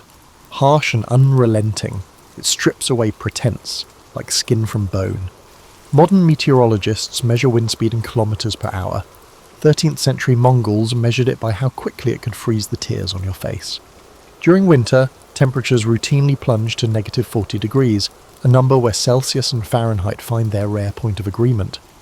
That same landscape might bake at 40 degrees Celsius, 104 degrees Fahrenheit, in the summer, causing thermal swings that are unheard of in our climate-controlled lives. You, with your dependency on consistent room temperatures, hot showers, and memory foam mattresses, would find yourself desperately unprepared for this fundamental reality. The average Mongol warrior began developing their environmental resilience before they could walk. By age 3, children were placed on horses. By 5, they could ride independently. By 10, many had survived multiple seasons of brutal weather that would send modern emergency management agencies into crisis mode. Your entire concept of roughing it might involve a weekend of glamping with a portable espresso maker. The Mongols would find the idea laughable if they understood what espresso was. Water, that substance you acquire with a lazy twist of a faucet handle, required strategic planning in the empire. The steppes' watercourses were unreliable, sometimes disappearing entirely during dry periods. Many Mongols drank arag, fermented mare's milk, which served multiple purposes: hydration, nutrition, mild intoxication, and, crucially, bacteriological safety. Your untrained digestive system would likely reject this essential staple, leaving you dehydrated on the windswept plains. Consider your current fitness level. The average Mongol regularly rode 60 to 80 kilometers daily. They maintained this pace for weeks while wearing armor and carrying weapons. Many could shoot arrows with deadly accuracy from horseback, drawing bows requiring 166 pounds of pull strength, nearly triple the draw weight of a modern compound hunting bow. Your gym membership and occasional weekend hike have not prepared you for this level of physical demand. The constant movement of nomadic life meant that storage space was precious. The concept of belongings underwent severe restriction. While you might feel anxious travelling with just carry-on luggage for a week, Mongols transported their entire lives on horseback or in carts. The mental adjustment alone, living with only what could be easily packed and moved, would challenge your very identity, shaped as it is by acquisition and accumulation. Sleep patterns differed dramatically as well. The Empire's military maintained vigilance through a system of night watches, with warriors sleeping in armour, ready to fight within moments. No alarm snoozing, no, just 5 more minutes. When the signal came, you rode or died. Sleep was not a right, but a resource to be carefully managed and often denied. Food security operated on principles alien to your experience. The average Mongol warrior could survive on dried meat and milk products for extended periods, supplemented occasionally by foraged plants and hunted game. Their digestive systems adapted to high protein, high fat and low carbohydrate diets, similar to a ketogenic diet, but without modern conveniences like Instagram posts or specialty products. Your body, accustomed to regular meals with diverse nutrients, would struggle with both the content and irregularity of steppe nutrition. Then there's the matter of hygiene. Your concept of cleanliness hinges on daily showering and the liberal application of scented products. The Mongols, living in a water-scarce environment, developed different standards. Smoke from dung fires provided antibacterial benefits inside yurts, while animal fats protected skin from windburn and frostbite. The smell of a Mongol encampment, a potent blend of horses, humans, smoke, and fermentation, would overwhelm your sanitized sensibilities. These environmental challenges represent merely the baseline difficulties, the ambient conditions that existed before considering human conflicts, political complexities, or social hierarchies. If the elements themselves defeated you, imagine how poorly you would fare against humans who mastered this harsh existence and then decided to conquer the known world. The social architecture of the Mongol Empire would confound you as thoroughly as its physical demands. You've been conditioned by modern Western ideology to believe in certain fundamental rights, speech, assembly, and individual autonomy. These concepts would be difficult to understand within the Mongol socio-political framework, which valued individuals based on their utility to the collective and their position within a rigid hierarchy. Let's begin with language. The Mongol Empire eventually encompassed speakers of dozens of languages, but the lingua franca remained Mongolian, specifically Middle Mongolian written in Uyghur script.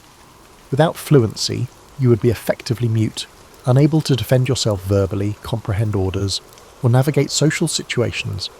Interpreters existed, certainly, but they served the empire's elite. Your linguistic isolation would render you vulnerable in ways you cannot imagine. Having always inhabited linguistic environments where communication felt like a birthright rather than a privilege. Then there's the matter of honour culture. Modern society has largely abandoned honour as an organising principle, replacing it with legal frameworks and bureaucracy.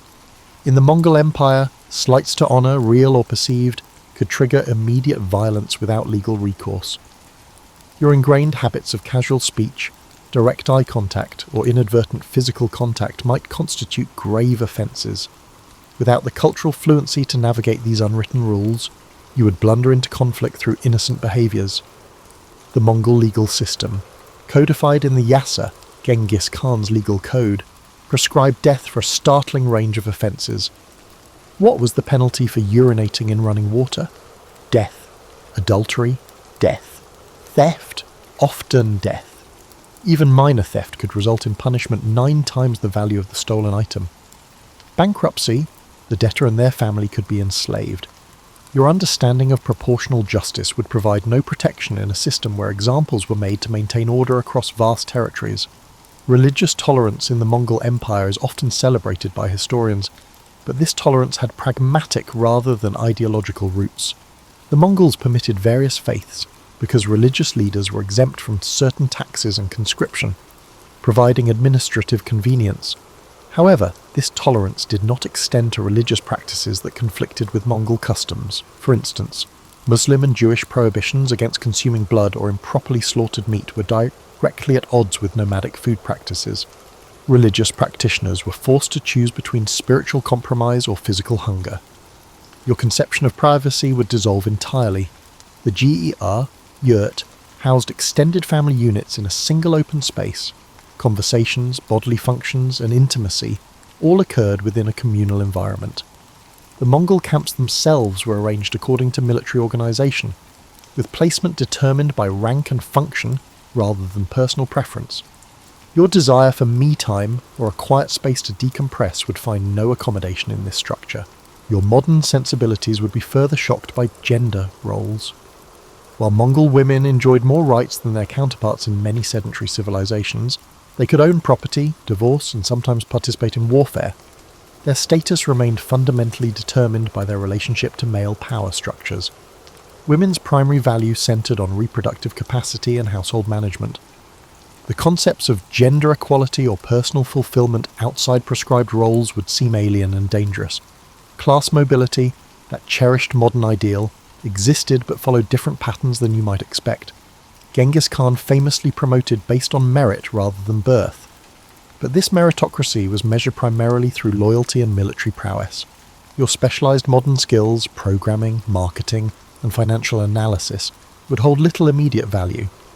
Unless you could quickly demonstrate utility in warfare, animal husbandry, or practical crafts, your position would likely default to the bottom of the hierarchy. The concept of face, or social reputation, functioned as actual currency. In an empire where written records remained limited, your word and reputation formed your primary assets. Breaking promises, showing weakness, or failing to reciprocate generosity would irreparably damage your standing.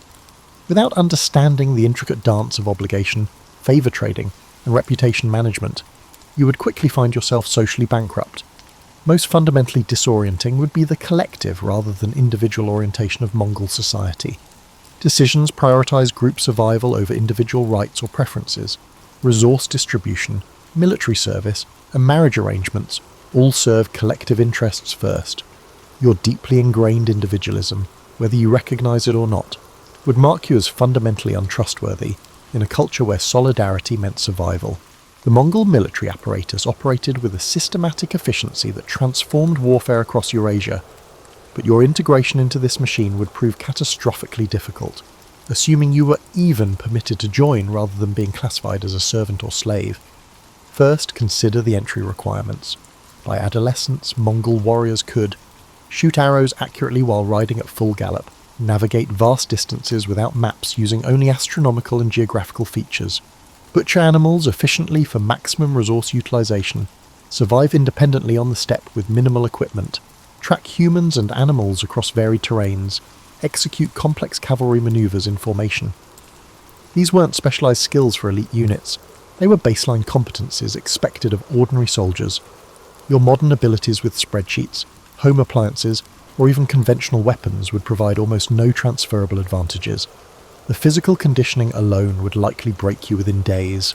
During campaigns, Mongol warriors frequently rode between 100 and 130 kilometers each day. They did not ride for a single day, but for weeks or months at a time. Modern endurance athletes train specifically for singular events. Mongol warriors maintained this capacity as their baseline existence. They could sleep in saddles, go days with minimal water, and function effectively despite extreme physical discomfort. The Mongol military diet during campaigns frequently consisted of dried meat powder mixed with water or blood drawn from a small incision in their horse's vein. This high-protein, virtually zero-carbohydrate regimen sustained warriors through extraordinary physical demands. Your digestive system and metabolism, accustomed to regular carbohydrate intake and consistent meals, would struggle catastrophically with this dietary shift. Equipment maintenance formed another insurmountable challenge. Each warrior maintained multiple horses, weapons requiring specialized care, and armor demanding regular attention. The composite bow, the signature Mongol weapon, required constant maintenance to prevent delamination of its complex structure of wood, horn, and sinew. Improper storage could render it useless in hours. Without generations of accumulated knowledge in these maintenance protocols, your equipment would fail at critical moments. The communication system would leave you perpetually confused. Mongol armies coordinated complex battlefield maneuvers using flag signals, horn calls, and drum patterns, a military language as foreign to you as ancient Sumerian. In battle conditions, misinterpreting these signals meant instant death, either from enemy action or from disrupting your side's carefully orchestrated movements. Discipline within the Mongol military operated with mechanical precision. The decimal organization system, with units of 10, 100, 1,000, and 10,000, the famous two men, created clear chains of command and responsibility. This structure enforced collective punishment. If one member of your Arban unit of 10 fled battle, all members could be executed. Your survival hinged not only on your own performance, but also on the performance of your assigned comrades. Pain tolerance represented another area where you would find yourself woefully unprepared. Medical care during campaigns was rudimentary by modern standards. Arrow wounds were treated by inserting milk-soaked cloth into the wound, then extracting it after the wound had begun festering, pulling damaged tissue out with the cloth. Broken bones might be set, but complex injuries often resulted in battlefield euthanasia. Your expectation of pain management would meet the harsh reality of pre-modern medicine. The psychological warfare practiced by the Mongols would disturb even hardened modern military personnel. Their systematic use of terror included constructing pyramids from the severed heads of civilians, using enemies as human shields, and deliberately allowing some survivors to flee and spread tales of horror. Mongol forces not only expected you to witness these acts, but also to participate in them without moral objection. The Mongol forces treated weather conditions that modern armies would consider operation suspending as merely incidental. They preferred campaigning in winter when rivers froze solid enough to support cavalry movements. Your cold weather gear, however advanced by today's standards, would prove inadequate against the combination of Siberian winds and constant movement that prevented establishing proper shelter. Most critically, the psychological framework of Mongol warfare would alienate you entirely. Modern military ethics emphasized distinction between combatants and non-combatants, proportionality in force application, and limitation of unnecessary suffering. Mongol strategic doctrine recognized no such distinctions.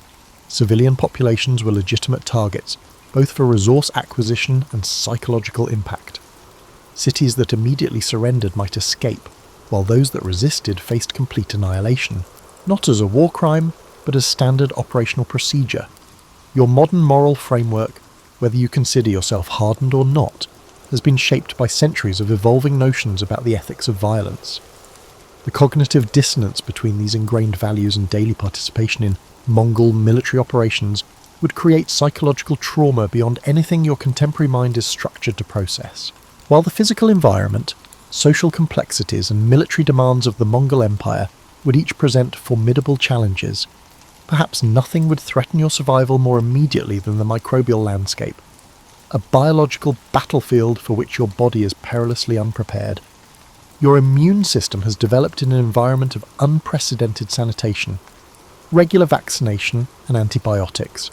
This protected upbringing, while extending your lifespan, has left you immunologically naive compared to a 13th century nomad. The average Mongol survived numerous childhood diseases that would ravage your unprepared system. Their immune responses, honed through constant exposure to pathogens, operated at a level of efficiency your sheltered physiology cannot match. Consider water consumption, that most basic necessity. The Mongols developed specific techniques for locating reasonably safe water sources and, more importantly, harboured gut microbiota adapted to local pathogens. You, accustomed to treated municipal water, would likely contract severe dysentery within days of drinking from steppe water sources. Dehydration would rapidly follow, compromising physical performance precisely when maximum strength was needed for adaptation. The parasite load carried by average Mongol Empire inhabitants would astound modern physicians. Intestinal worms, skin parasites, and blood-borne pathogens existed in a complex equilibrium with host immune systems. These parasitic relationships often began in childhood, allowing for co-adaptation rather than acute crisis. Your body, encountering these organisms for the first time as an adult, would mount extreme inflammatory responses that could prove more dangerous than the parasites themselves. Zoonotic diseases, those transmitted between animals and humans, presented particular danger in a culture where close contact with livestock was unavoidable. The Mongols lived alongside horses, sheep, goats, camels and cattle, roaming living spaces during harsh weather. Anthrax, brucellosis, and various animal-borne influenzas circulated continuously. While the Mongols developed partial immunity through childhood exposure, you would have no such protection. The bacterial environment itself would prove hostile. Soil-dwelling bacteria like Clostridium tetani, causing tetanus, represented constant threats in a lifestyle filled with small injuries from riding, hunting, and combat. The Mongols treated wounds with fermented mare's milk, hot animal fat or cauterization, methods that, while crude, often provided antimicrobial benefits. Without these techniques, any injury could become fatal due to infection. Dental health presents another vulnerability. The Mongol diet lacked refined sugars but still posed dental challenges. These were managed through specific hygiene practices using steppe plants with natural antimicrobial properties. Your teeth, despite modern dental care, would likely be unprepared for abrupt cessation of this care combined with a radically different diet. Dental infections, minor inconveniences in the modern world, became life-threatening in pre-antibiotic environments. Fungal infections flourished in the close quarters of Mongol encampments. Ringworm, athlete's foot, and various dermatological fungi spread readily among populations with limited access to complete hygiene facilities. The Mongols managed these conditions with specialized techniques involving smoke exposure and application of specific animal fats with antifungal properties. Without this knowledge, chronic fungal infections would compromise your skin's integrity, creating additional pathways for more dangerous infections. The Mongol Empire's greatest irony was that its military success facilitated unprecedented disease transmission across Eurasia. As the empire connected previously isolated disease pools, novel pathogens travelled trade routes with devastating efficiency. You would encounter not just local Mongolian pathogens, but biological threats from China, Persia, and the Rus' lands, all without the immunological preparation that lifelong inhabitants developed. We cannot overlook the psychological dimension of illness. Modern humans expect recovery from most infections. This expectation shapes how we experience illness, as a temporary inconvenience rather than an existential threat. During the Mongol era, every fever posed a risk of death. This chronic uncertainty created psychological resilience among survivors that you, with your expectation of medical rescue, have never needed to develop. Most critically, the communal understanding of disease differed fundamentally. While the Mongols recognized contagion patterns and practiced forms of isolation for certain conditions, their explanatory models incorporated spiritual and humoral concepts alien to your biomedical framework. Treatments focused on restoring balance rather than eliminating specific pathogens. Your inability to conceptualize illness within their framework would prevent you from accessing what limited effective treatments existed. Ultimately, your body represents a naive immunological system entering an environment of hardened pathogens and limited medical interventions. Diseases that were minor for the Mongols could severely affect you due to your biological vulnerabilities. Modern medicine has not made you stronger. It has allowed physiological weaknesses to persist that would become fatal liabilities in the 13th century disease landscape. You would be as unfamiliar with Mongol Empire survival psychology as with its physical challenges. Your mental architecture, formed by a wealth of information, psychological safety nets, and individualistic frameworks, would crumble in the 13th century wandering landscape. Consider how you use time. The modern mind divides time into hours scheduled days ahead, minutes recorded on computer screens, and seconds before deadlines or meetings. Moon cycles, seasonal migrations, and animal diurnal habits shaped Mongol temporal perception. Instead of calendars, weather, grass, and animal behaviour were considered. Your artificially scheduled internal clock would struggle to match these fundamental needs, leaving you confused and out of sync. Information processing includes another major discontinuity. Due to information overload, you're swimming through mountains of data and constructing sophisticated filtering systems. Because of a lack of information, Mongols saw every observation as potentially useful for survival. Their hyper-awareness of minute animal activity, distant dust clouds, and small wind direction changes showed cognitive adaptations to a low-information world. Your attention patterns are used to getting a lot of information with little meaning, so you would miss critical environmental cues. Risk assessment frameworks vary widely. Modern psychology indicates humans employ probability estimation and outcome severity to judge danger. These systems developed in environments with long-term, well-controlled dangers. Existential threats in the Mongol cognitive environment required being assessed immediately without probability calculations. In a world where everyday choices may kill, your brain's risk assessment software, updated for modern risks, would cause constant anxiety. Identity would change totally. Personal narratives regarding your past, professional tasks, and chosen connections likely shape your sense of self. Mongol identity was based on ancestry, tribe, and military unit. Only when an individual's attributes assisted these collectives did they matter. Few modern brains can make the leap from who I am to whose I am in self-concept. It goes beyond cultural adaptability. Emotional management methods would fail you. Modern emotional management involves verbalization, introspection, and discussional therapy. For the Mongols, physical expression, emotional restraint, and stoicism were more important than words. Emotions were largely expressed in ritualized circumstances like funeral laments and triumph celebrations. Your persistent emotional transparency might be risky due to your ongoing unmet need for emotional processing. Another psychological barrier is sleep architecture. Modern humans sleep consolidated in temperature-controlled, gloomy environments. Security requirements dictated the Mongols' segmented sleep patterns, which often occurred in exposed locations with little calm. Your brain was conditioned for deep sleep cycles under regulated conditions, thus persistent sleep disturbance would damage it severely. When survival demands optimum cognitive performance, such disruptions hinder decision-making. Your moral landscape change may be most puzzling. Modern morality centers on rights, justice, and harm minimization across fictitious populations. Mongol ethical frameworks emerged from communal bonding, resource acquisition, and lineage continuation. Actions that helped short-term aims were good regardless of outgroups. Your deep-rooted moral intuitions about universal human value would not help in a moral world whose ethical limits rarely extended beyond familial networks. Spiritual systems would also alienate.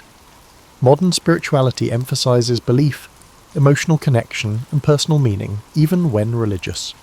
Mongol spiritual practices focused on balancing the visible and invisible realms through rituals. Animistic beliefs held that natural, atmospheric, and celestial phenomena were aware.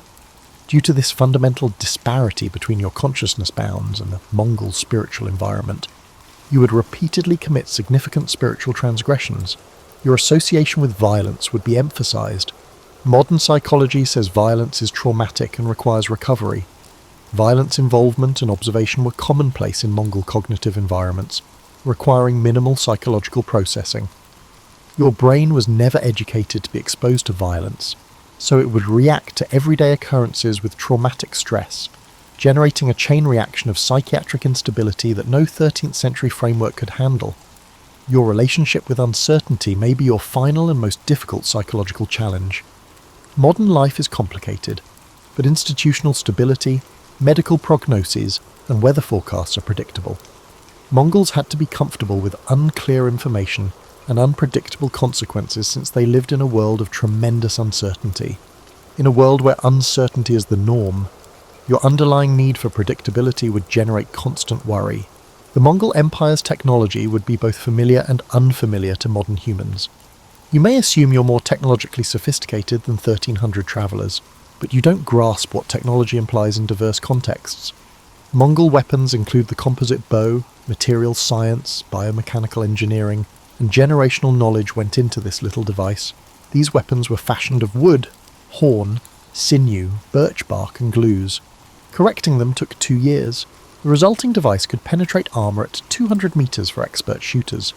Not being able to produce, maintain, or use this primitive technology would leave you unarmed in a weapon-rich civilization. Another seemingly easy field was textile production, which was exceedingly difficult. Mongol felt making developed wool into a water-resistant, warm textile. Protecting against severe weather was crucial. The process required a profound understanding of animal fibres, how to manipulate them, and how to mechanically apply pressure, moisture, and heat. Without understanding these procedures, you can't create or fix safety gear. This process exposes you to the outdoors. Fire control methods would also be inaccessible. The Mongols were knowledgeable about using animal excrement, wood, and dried grasses as fuel sources. Each burned differently and had varied uses. They started fires even in windy or damp conditions using flint striking and specific tinder. You would be vulnerable if matches or lighters broke down and you had no other options. Navigation technology may be the most extreme example of development versus reality. GPS would stop operating after a few hours if the battery died. However, the Mongols navigated using star positions, landmarks, weather patterns, and animal behaviour. These techniques didn't require power or infrastructure.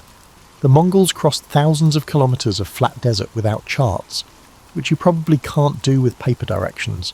Similar variances exist in food preservation. Refrigerators, industrial canning, and chemical preservatives keep food fresh nowadays. They didn't exist in the 1300s. Mongol technologies like fermentation, dehydration, smoking, and salt curing preserved food's caloric value year-round without energy. If you're unfamiliar with these strategies, you might need to rely on others for food preservation. Transportation technology revolutionizes progress. You may be proud of your driving skills, but they're meaningless without proper equipment. The Empire's principal mode of transportation was horseback riding, which required biological knowledge, years of practice, and intricate equipment maintenance abilities. Horses were self-repairing, self-replicating transportation systems that converted grass into engine energy. Not being able to use primitive transportation would make getting around and socializing difficult. Communication technology also turned growth around. Without modern infrastructure, interaction was impossible in the 1300s. Mongols used yams for long-distance communication. A complicated relay network carried messages up to 300 kilometers daily across the world's largest land empire. Messages were conveyed through memory, multilingual scripts, and equine relay systems without any infrastructure. Without your communication equipment, you wouldn't be able to communicate like a Mongol messenger. Disparities in medical tools matter. Drugs, electronic diagnostics, and specialists power modern medicine. However, Mongol medicine used localized botanical knowledge, physical manipulation techniques, and environmental remedies gleaned from generations of observation. Their pharmacopoeia contained hundreds of plant, mineral, and animal treatments for different ailments. As your body faced new pathogens, you would have fewer medical care options without contemporary medical systems or traditional knowledge bases. Technological epistemology, how knowledge was gained, verified and shared, may be the most confounding development. Today, we understand technology through theoretical theories, mathematical modelling, and standard documentation. The Mongols learned technology via talking, practicing, and teaching. I learned technology by practicing under professionals for years, not reading manuals. If people understood about technology instead of reading directions, watching tutorials, and experimenting with settings, your regular methods of learning new technologies would not function. From infrastructure-dependent externalized technologies to knowledge-based embedded technologies, this move may be the hardest to adjust to. Modern technology makes humans smarter by providing external devices, by providing internalized information and embodied abilities. Mongol technology made people wiser. Even more fundamental than physical hardships, social complexity, military demands, disease susceptibility, psychological barriers and technological inversions is the fact that your modern consciousness would still be unable to access the existential meaning framework that gave Mongol suffering purpose. Think about time horizons. Modern life encourages long-term planning, retirement plans for decades, health habits for life, and career routes for 50 years. Urgency, seasonal preparation, and generational continuity limited meaningful temporal contemplation in the Mongol existential framework, which operated on compressed time horizons. Compression was an adaptive response to the environment, not a cognitive restriction. Your natural ability to project into distant possibilities would not help you survive in an unpredictable world. Different meanings were given to suffering. Modern paradigms view suffering as a problem to be solved rather than a part of life. Social, technical, and medical systems aim to alleviate discomfort and promote comfort. A meaningful life required hardship which showed one's value, demonstrated character through resilience, and reinforced communal relationships via common suffering, according to the Mongol existential paradigm. Aversion to discomfort would be considered a sign of dangerous weakness in a society where accepting adversity deliberately was a sign of maturity. You would be confused by value hierarchies. Self-actualization, expression, and fulfillment are valued in modern Western culture. The Mongol value system prioritized ceremonial attendance, communal survival, and lineage continuation to maintain cosmic order. The ideal death for Mongols was often dying in battle for their master, which ensured spiritual transition and familial prestige. Modern ideas of a beneficial death include comfort, respite from pain, and family. In a culture that values social status over individual identity, your individualistic ideals are irrelevant. Justice would also look strange. The primary principles of modern justice theory are proportional punishment, procedural fairness, and individual rights. Restoring cosmic, social, and outcome stability was paramount in Mongol justice. The severity of the penalty often reflected the victim-offender status gap rather than the crime. Significant crimes against low-status victims carried nominal fines, while minor offences against high-status victims carried death sentences. These arrangements offended your daily sense of fairness. Therefore, they wouldn't help you adapt to the real judicial system. Translation is especially challenging in religion, even while they preserve ancient elements. Modern spiritual systems have adapted to individualism and science. Mongol religion integrated animistic traditions, shamanic intermediation, and ancestor veneration in a cosmic perspective where spiritual and material realms were interconnected. To please invisible entities, rituals had to be performed regularly. Your secularized worldview or modern religious framework might discourage you from engaging in spiritual practices that were once considered necessary social technology for regulating invisible forces. Political engagement definitions would shift similarly. Voting, speaking out, and joining institutions are all elements of modern politics. Mongol politics centered on personal allegiance, as shown by military duty, resource giving, and physical presence. Political legitimacy was based on military victory, resource acquisition, or divine favour, not procedure. If might and right were still linked rather than conceptually distinct, your good governance idea would fail. Your new relationship with nature may be the most complicated. Modern environmental frameworks represent humans as independent of and influencing natural systems, whether exploitative or conservationist. Mongol existential philosophy holds that humans are part of ecological systems impacted by seasonal flows, weather patterns, and animal migration. Human communities were little subsystems of nature that were the primary reality, not a resource or aesthetic backdrop. In a worldview where humans were integrated into natural processes, your role as nature's spectator, consumer or protector would change. Different meanings surrounded death. Most deaths today occur in sterile, medicalized, and artificially delayed conditions. Death was a constant presence in the Mongol Empire, often violently. This proximity fostered practical acceptance of mortality rather than callousness or despair. Happy lives included planning for death, ensuring lineage continuity, adopting memorial rites, and keeping spiritual links beyond physical life. Your possible death phobia, bred in a culture of mortality denial, would not exist in a society where accepting death was normal emotional development.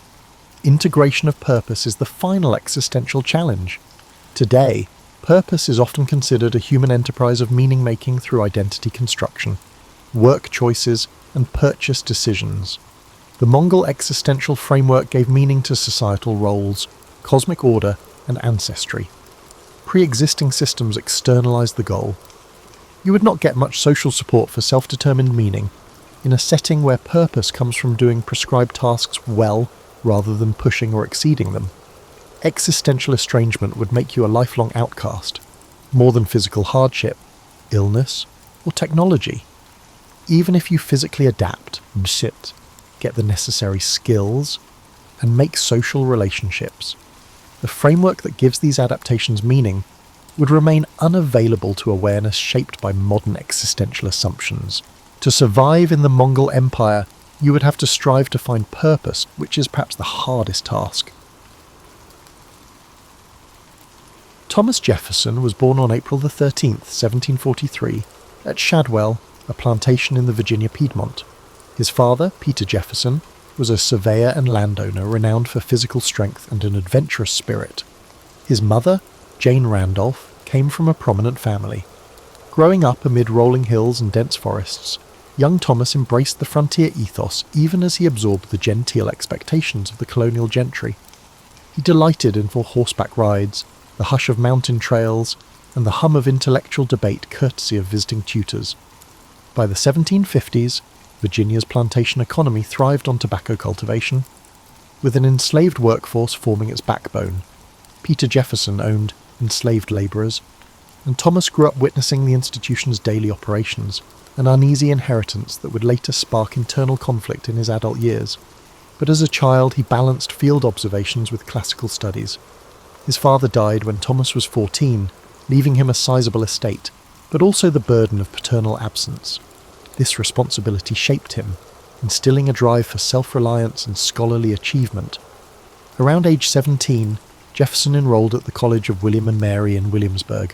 He immersed himself in philosophy, mathematics, and the law, studying under influential mentors like George Wythe. Late-night reading sessions at the Royal Governor's Palace Library fostered his fascination with Enlightenment thinkers, John Locke, Montesquieu, and others. Their calls for reason over tradition resonated with Jefferson, who scoured texts on government, science, and ethics. He also cultivated his violin skills, joining small music gatherings that balanced his rigorous academic schedule. After concluding his college years, Jefferson read law with Wythe, forging a bond that melded legal rigour with ethical inquiry. This training hammered into him the notion that laws must be grounded in rational principles, not arbitrary decrees. Meanwhile, he kept track of tensions brewing between the colonies and Britain, attending assemblies where taxation and representation roiled the gentry. Even then, Jefferson's reflective nature showed he was not the most boisterous voice, but his private letters revealed a keen sense of injustice at Parliament's intrusions. By 1767, he began practicing law. After being admitted to the bar, he frequently represented small landholders in property disputes or merchants caught up in customs enforcement. Observers noted his calm demeanour, meticulous arguments, and persuasive writing. He built a reputation as a reliable advocate who valued clarity over theatrics. That skill set would soon extend to political life, as colonial unrest over the Stamp Act and Townshend duties escalated. Parallel to his legal career, Jefferson oversaw the expansion of Monticello, his future architectural masterpiece perched on a hill near Shadwell. He had begun designing the house in his early 20s, referencing Palladian styles gleaned from books. The property's vantage offered sweeping views, symbolising for Jefferson both intellectual curiosity and the potential of the new world. He adored the notion of designing living spaces with geometric harmony, installing hidden staircases, symmetrical wings, and carefully proportioned rooms. Monticello was not just a home, but a living laboratory for architecture, horticulture, and personal reflection. In 1769, He won a seat in the Virginia House of Burgesses, marking his formal entry into public affairs. He arrived in a tense climate. Radical voices called for boycotts of British goods. Jefferson, though quietly spoken, sided with the emerging patriots. He penned resolutions decrying British overreach. Though initially mild in tone, over time his pen would sharpen as London doubled down on the colonial authority. Around this era he courted Martha Wells Skelton, a young widow famed for musical talent and a gentle spirit. They married on New Year's Day at 1772, forging a partnership that would shape Jefferson's personal life. She joined him at Monticello. Though her health was fragile, they spent tranquil moments reading or playing duets, Jefferson on violin, Martha on harpsichord. Their bond was tender, yet overshadowed by the mortality rates of the period. Over their decade together, Martha bore children, but only 2 daughters survived to adulthood. Her eventual passing left Jefferson in deep mourning and likely influenced his future emotional reserve. Early in the 17th century, Jefferson found himself on the brink of a more significant colonial crisis. The Boston Tea Party erupted, the British closed the port of Boston, and the call for intercolonial unity grew louder. Jefferson's pen, influenced by his legal background and Enlightenment convictions, would soon craft arguments that soared beyond local assemblies. Fate was guiding him toward the epicenter of revolutionary debate, where he had become a pivotal voice championing independence and articulating a new model of governance. For now, though, he was a rising Virginian notable, poised, methodical, and quietly determined, with Monticello as both sanctuary and symbol of evolving ideals. Jefferson's political instincts emerged as colonial tensions escalated into outright conflict. In 1774 he drafted A Summary View of the Rights of British America, a pamphlet addressing colonial grievances. Though less famous than later texts, it signalled a decisive shift, arguing that Parliament had no authority to govern the colonies without their consent. This stance, radical for its time, circulated widely. Some older patriots found it brash, but for Jefferson, it was a matter of logical extension. If reason and natural rights were universal, British claims to dominion flouted moral law. Virginia recognised Jefferson's talents, sending him in 1774 to the Second Continental Congress in Philadelphia. The environment crackled with possibility. Delegates from 13 colonies debated whether to petition the crown or brace for independence. Jefferson's stoic presence, overshadowed by the fiery rhetoric of John Adams or the gravitas of Benjamin Franklin, masked his deep convictions. He served on committees, drafting formal statements. The skirmishes around Lexington and Concord flared into the Revolutionary War. The push for full independence intensified. In June 1776, the Congress appointed a 5-man committee to draft a declaration asserting the colony's break from Britain. Despite his relative youth, Jefferson was chosen, with Adams and Franklin among the others. They recognised his gift for articulate prose, honed by years of reading Enlightenment treatises. Holed up in a second-floor apartment, Jefferson wrote feverishly for 2 weeks. He produced a text that merged Lockean philosophy with a distinctly American context, championing life, liberty, and the pursuit of happiness. The phrase soared beyond local grievances to a universal principle of individual rights. Adams and Franklin made slight edits, and the Congress, after heated debate, adopted a final version on July 4, 1776. Thus Jefferson's words became the bedrock statement of a nascent nation, although the final text moderated some of his vehement attacks on slavery.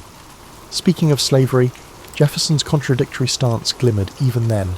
He condemned the slave trade in an early draft of the Declaration, but that passage was cut under pressure from Southern delegates. He personally owned enslaved individuals at Monticello. Over time, he penned theoretical critiques of slavery as morally corrosive, yet he never comprehensively freed his own. This paradox, rarely resolved, would haunt his legacy. Despite disclaiming the system as an abominable crime, his economic reliance on it ran deep. Following the Declaration's adoption, Jefferson returned to Virginia to help craft the state's new constitution and overhaul its legal codes. He championed disestablishment of the Anglican Church, arguing religious freedom was a cornerstone of liberty. He also sought to reform inheritance laws that concentrated wealth in certain families. Such measures, including the Statute for Religious Freedom, would become pillars of Jefferson's vision of a Republican society, a place where personal conscience reigned and inherited privilege dwindled. yet implementing them stirred resistance from tradition-bound legislators. During the war, Jefferson served as Virginia's governor from 1779 to 1781, a tenure overshadowed by British invasions. The conflict tested him in ways that writing never had. He faced logistical chaos, troop shortages, meagre supplies, and loyalist uprisings. British forces under Benedict Arnold raided Richmond, nearly capturing Jefferson at Monticello. Critiques of his governorship circulated, branding him ineffective or hesitant under pressure. This damaged his reputation, but the war's chaos left no easy solutions for any leader. In 1781, after stepping down, Jefferson retreated to Monticello, battered in spirit. The personal realm also dealt him blows. Heartbreak at the death of his wife Martha in 1782, she had endured multiple difficult pregnancies, and her final days saw Jefferson nearly inconsolable. Her deathbed request that he not remarry bound him in sorrow for weeks. He burned their correspondence, an act reflecting deep grief and a desire for privacy. The father of 2 surviving daughters, he turned inward, focusing on writing notes on the state of Virginia, a comprehensive look at his region's geography, economy, and mores sprinkled with philosophical musings. That text, published years later, revealed both his intellectual scope and the racial theories that many modern readers find troubling. By war's end in 1783, Jefferson felt the weight of personal loss and the uncertainties of the new Confederation. He took a seat in the Continental Congress, forging ahead with legislative tasks. The faint outlines of a more stable federal government were forming, and so we see Jefferson, father of the Declaration, parted from his wife, uncertain about the new nation's trajectory, but steadfast in pursuit of reason-based governance. His next chapter beckoned, a diplomatic role in Europe, giving him a vantage on global politics that would shape his future as Secretary of State and, eventually, President. For now, though, he was a man in flux, bridging heartbreak, revolutionary ideals, and the complexities of forging a stable republic from scratch. In 1784, Congress appointed Thomas Jefferson as a minister to France, succeeding Benjamin Franklin in representing the fledgling United States abroad. Arriving in Paris, Jefferson found the city teeming with Enlightenment fervour, intellectual salons, and noble flamboyance. Despite missing Monticello's quiet hills, he savoured the chance to cultivate ties with European thinkers and push for commercial treaties beneficial to the US. He immersed himself in French culture, attending theatre, frequenting scientific demonstrations, and forging friendships with luminaries like the Marquis de Lafayette. This diplomatic post sharpened Jefferson's global perspective. He observed how Europe's monarchical structures stifled personal freedoms, reinforcing his belief that the American experiment in republican governance was unique and precious. At the same time, he recognised that Europe's manufacturing base dwarfed that of the US. He lobbied European states to accept American exports, especially tobacco and timber, hoping to reduce reliance on British markets. Negotiations proved slow, but Jefferson's calm intellect helped cultivate goodwill. While in Paris, Jefferson also served as a cultural conduit. He introduced French elites to American plants and produce, shipping seeds for vineyards or pecan trees. In return, he noted advanced French architecture and engineering, particularly the building of canals and mechanized flour mills. Letters home brimmed with ideas for implementing such innovations in the new United States, reflecting his unwavering desire to see his homeland flourish. He also studied the nascent politics swirling in France, though few predicted how rapidly the monarchy would topple in the coming years. On a personal note, Jefferson's time in France was laced with paternal obligations. He brought his daughter Patsy, later joined by younger daughter Polly, to ensure they had a European education. He also maintained a retinue that included enslaved individuals from Monticello, including Sally Hemings, whose presence stirred controversies that would ripple through subsequent centuries. Historians debate the specifics of their relationship, but many conclude that she bore children fathered by Jefferson. While details remain partly opaque, the power imbalance underscores the moral complexities overshadowing his public championing of liberty. In 1789, as the French Revolution erupted, Jefferson initially celebrated the wave of reform. He saw parallels with America's recent independence struggle, welcoming calls to curb aristocratic privilege. Yet the revolution's escalation, when moderate hopes gave way to the reign of terror, alarmed him. Before that radical shift, he had already departed France. recalled to serve as the first Secretary of State under President George Washington in 1790. His Paris sojourn ended with a mixture of admiration for French Enlightenment and unease at the extremes their revolution might unleash. Returning to the US, Jefferson joined Washington's cabinet tasked with shaping foreign policy. This role put him at odds with Treasury Secretary Alexander Hamilton, who championed a strong federal government and close ties with Britain.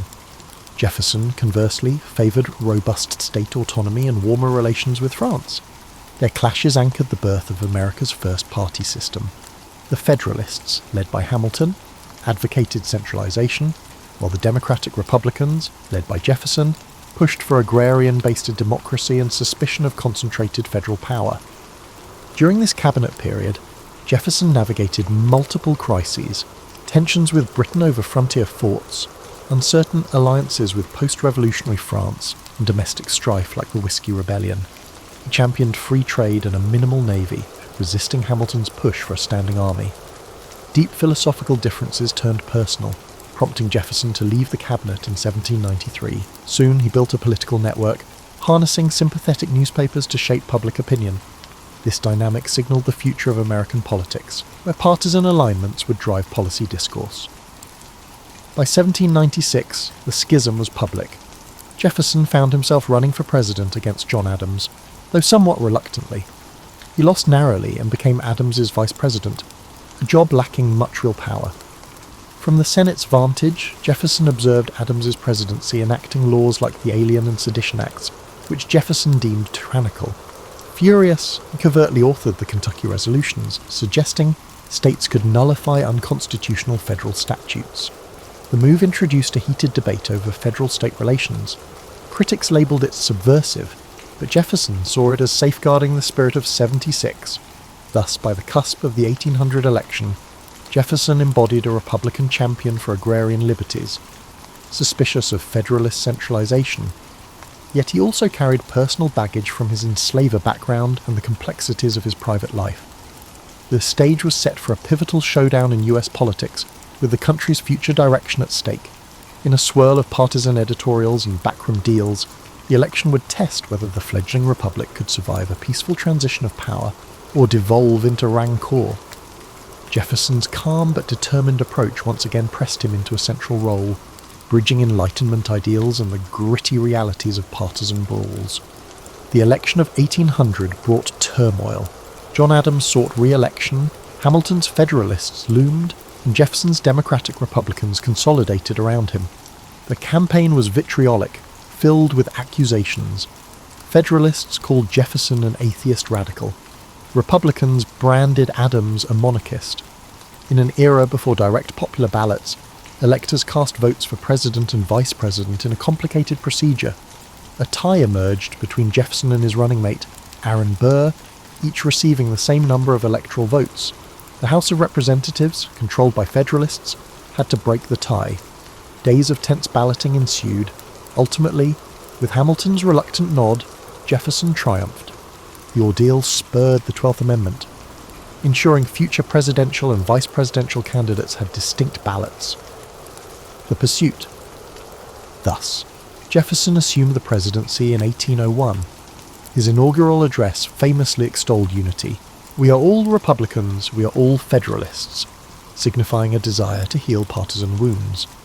He scaled back certain Federalist measures, cutting the army budget, abolishing some taxes, and releasing those imprisoned under the Sedition Act. He aimed for a wise and frugal government, believing the US should remain primarily agrarian, suspicious of large cities and banks. This pastoral vision resonated with many frontier settlers who saw the new president as their champion. One early success was the Louisiana Purchase in 1803. Napoleon, embroiled in European wars, unexpectedly offered to sell France's vast North American holdings. Jefferson hesitated, aware the Constitution provided no explicit power for land deals of this magnitude. Yet the chance to double the nation's territory overshadowed strict constitutional scruples. For $15 million, the US acquired a domain stretching from the Mississippi River to the Rocky Mountains. This bold stroke ensured control of the Mississippi's crucial port of New Orleans and opened a frontier for expansion. Westerners rejoiced, but Federalists balked, claiming it diluted the eastern states' political power. Still, Jefferson proceeded, blending principle with pragmatic advantage. To explore these new lands, Jefferson commissioned the Lewis and Clark expedition. Meriwether Lewis, his former secretary, and William Clark led a team from the Missouri River to the Pacific coast. Their 1804 to 1806 journey mapped routes, documented flora and fauna, and engaged with indigenous nations. Jefferson eagerly awaited their findings, seeing it as a scientific quest paralleling his Enlightenment ideals. The expedition's success fueled national pride and curiosity about the continent's vast potential, yet it also signified new tensions with tribal communities as more settlers pressed westward. Domestically, Jefferson faced controversies. He disliked the existence of the Bank of the United States but tolerated it when expedient. He slashed federal budgets, forcing some in the Navy to protest that the nation's sea defences weakened. Furthermore, the issue of slavery persisted. Jefferson's personal writings described it as a moral and political hazard, yet he neither freed most of his own enslaved individuals nor championed federal abolition. Indeed, the 1807 law banning the importation of enslaved Africans was a partial measure. Some historians argue Jefferson missed a critical chance to push for more sweeping reforms. Foreign affairs proved trickier. Britain and France waged relentless war in Europe, ignoring US neutrality, seizing American merchant ships, and impressing US sailors into their navies. Incensed, Jefferson tried economic warfare, championing the Embargo Act of 1807, halting nearly all US exports. He reasoned Britain and France needed American goods. Instead, the measure devastated US ports, invited smuggling, and turned public opinion against him. The fiasco illustrated the limits of peaceable coercion. Eventually, the unpopular embargo was repealed, tarnishing Jefferson's last year in office. In 1809, he handed the presidency to his close ally, James Madison, quietly retiring to Monticello. His 2 terms shaped the US, expanded territory, a stable political identity, but also heightened regional tensions. His approach, a mix of lofty Republican ideals and occasional pragmatic contradictions, left a complex imprint. People revered him as a philosophical statesman, but criticised his moral inconsistencies. He parted from Washington, D.C., worn from the tribulations of governance, yet proud he had preserved a measure of individual liberty, and doubled the nation's size without large-scale war. Back at Monticello, the next chapter in Jefferson's life would revolve around the pursuit of knowledge, founding a university, and hosting endless visitors intrigued by the sage of the Revolution.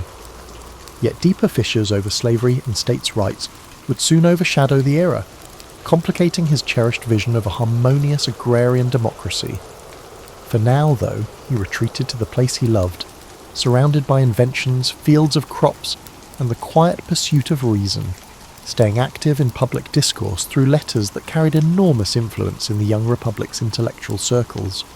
Retirement for Thomas Jefferson did not equate to seclusion. Back at Monticello after 1809, he embraced the role of Sage of Monticello, receiving statesmen, foreign visitors, and curious travellers. He corresponded widely, shaping discourse on American identity and preserving his Revolution-era repute. The estate itself reflected his restless creativity, expansions to the house, pavilions, and a labyrinth of gardens for experimental horticulture. Visitors often found him in his library or tinkering with mechanical gadgets like a polygraph machine that duplicated his handwriting. His thirst for innovation remained undimmed. However, Monticello's finances were precarious. Jefferson indulged in architectural whims, financed extended family, and endured the fluctuating price of tobacco. Debts mounted, especially as he refused to scale back a gracious lifestyle. Slavery underpinned Monticello's operations, with over 100 enslaved individuals performing the labour. Jefferson supervised them, recording births, tasks, and schedules with methodical detail. Yet behind these ledgers lay human lives subjected to forced servitude. He recognised the moral quagmire, but rationalised it with incrementalist arguments or deferrals to future generations. This tension complicated his public image as a champion of liberty. One of his crowning retirement achievements was founding the University of Virginia. Jefferson felt older institutions clung to religious influences or archaic curricula. He envisioned a secular campus emphasising modern languages, science, and a broad-based liberal education. Persuading the Virginia legislature to back it required political finesse. He personally designed the campus layout, with a central rotunda reminiscent of the Roman Pantheon, flanked by academical village pavilions. Construction began in Charlottesville, near Monticello, around 1817. Even in his 70s, Jefferson frequently visited the site, checking architectural details, conferring with builders, and selecting faculty. He aimed to cultivate enlightened citizen leaders for a republic that demanded knowledge-based self-governance. Meanwhile, national issues still beckoned. As an elder statesman of the Democratic-Republican Party, Jefferson provided advice to Madison and later to Monroe. He supported the Louisiana Purchase's expansion further, welcoming new states into the Union. However, the War of 1812 with Britain tested his convictions about limited government and a small military. He lamented that some Federalist enclaves seemed willing to undermine national unity, especially in the Northeast. Letters show him torn between localism and the emergent sense of a broader national identity. As the US overcame that conflict, Jefferson expressed relief that Europe's meddling was lessening. A parallel development was his rekindled friendship with John Adams. The two had been friends turned adversaries turned icy correspondents for years. But in retirement, both recognized a mutual bond shaped by the Revolution's intensity. Through letters, they revisited old debates, monarchy versus republic, the role of religion, the fragility of democracy. Their exchange soared with philosophical reflection, spiced with humour about advanced age. The revival of their friendship stands as a testament to the capacity for bridging old political rifts. In these letters, Jefferson revealed his abiding optimism that the American experiment, though imperfect, would endure if guided by reason and virtuous leadership. Yet personal sorrow recurred. Jefferson outlived several of his children, enduring repeated heartbreak. The Monticello household was no quiet domain. Grandchildren ran about. Extended relatives sought financial aid, and guests arrived unannounced to glean a moment with the iconic founder. He wore the mask of a benevolent patriarch, but diaries hint at bouts of melancholy. The precarious economy pressed him to mortgage properties, and he relied on lines of credit that threatened to upend the estate. The image of Monticello as a microcosm of Republican enlightenment concealed a precarious ledger balancing. As Jefferson neared 80, he took pride in the University of Virginia's nearing completion. He personally selected some library materials, established faculty guidelines, and wrote about its potential to transform the American education. In 1825, the university opened to its first class of students. Jefferson's dream had become real, a secular institution dedicated to free inquiry, unencumbered by rigid religious dogma or stale tradition. He believed it would foster the next generation of leaders to safeguard the Republic's ideals. By 1826, Jefferson felt time slipping. Freed from daily policy fights, he dedicated his final energy to ensuring the university's stability. People noticed his health fading, but he refused to slow. He yearned to see July 4th, 1826, the 50th anniversary of the Declaration of Independence. That day arrived. In a poetic twist, John Adams and Jefferson both passed away on that date, with Jefferson dying in the early afternoon. The synergy of these two revolutionaries departing on the nation's half-century mark cemented a legend. Thus, Thomas Jefferson's retirement was no quiet twilight but a culminating chapter of architectural innovation, educational reform, and reflection on a revolution's legacy. He left behind a complicated estate weighed by debt, a family overshadowed by the institution of slavery, yet also a shining new university and a trove of letters that would shape America's self-perception for generations. In him, old illusions of an agrarian utopia mingled with the unstoppable push of a modernizing republic, capturing the contradictions that still define the American ethos. In the immediate wake of Jefferson's death, admirers and critics clashed over his legacy.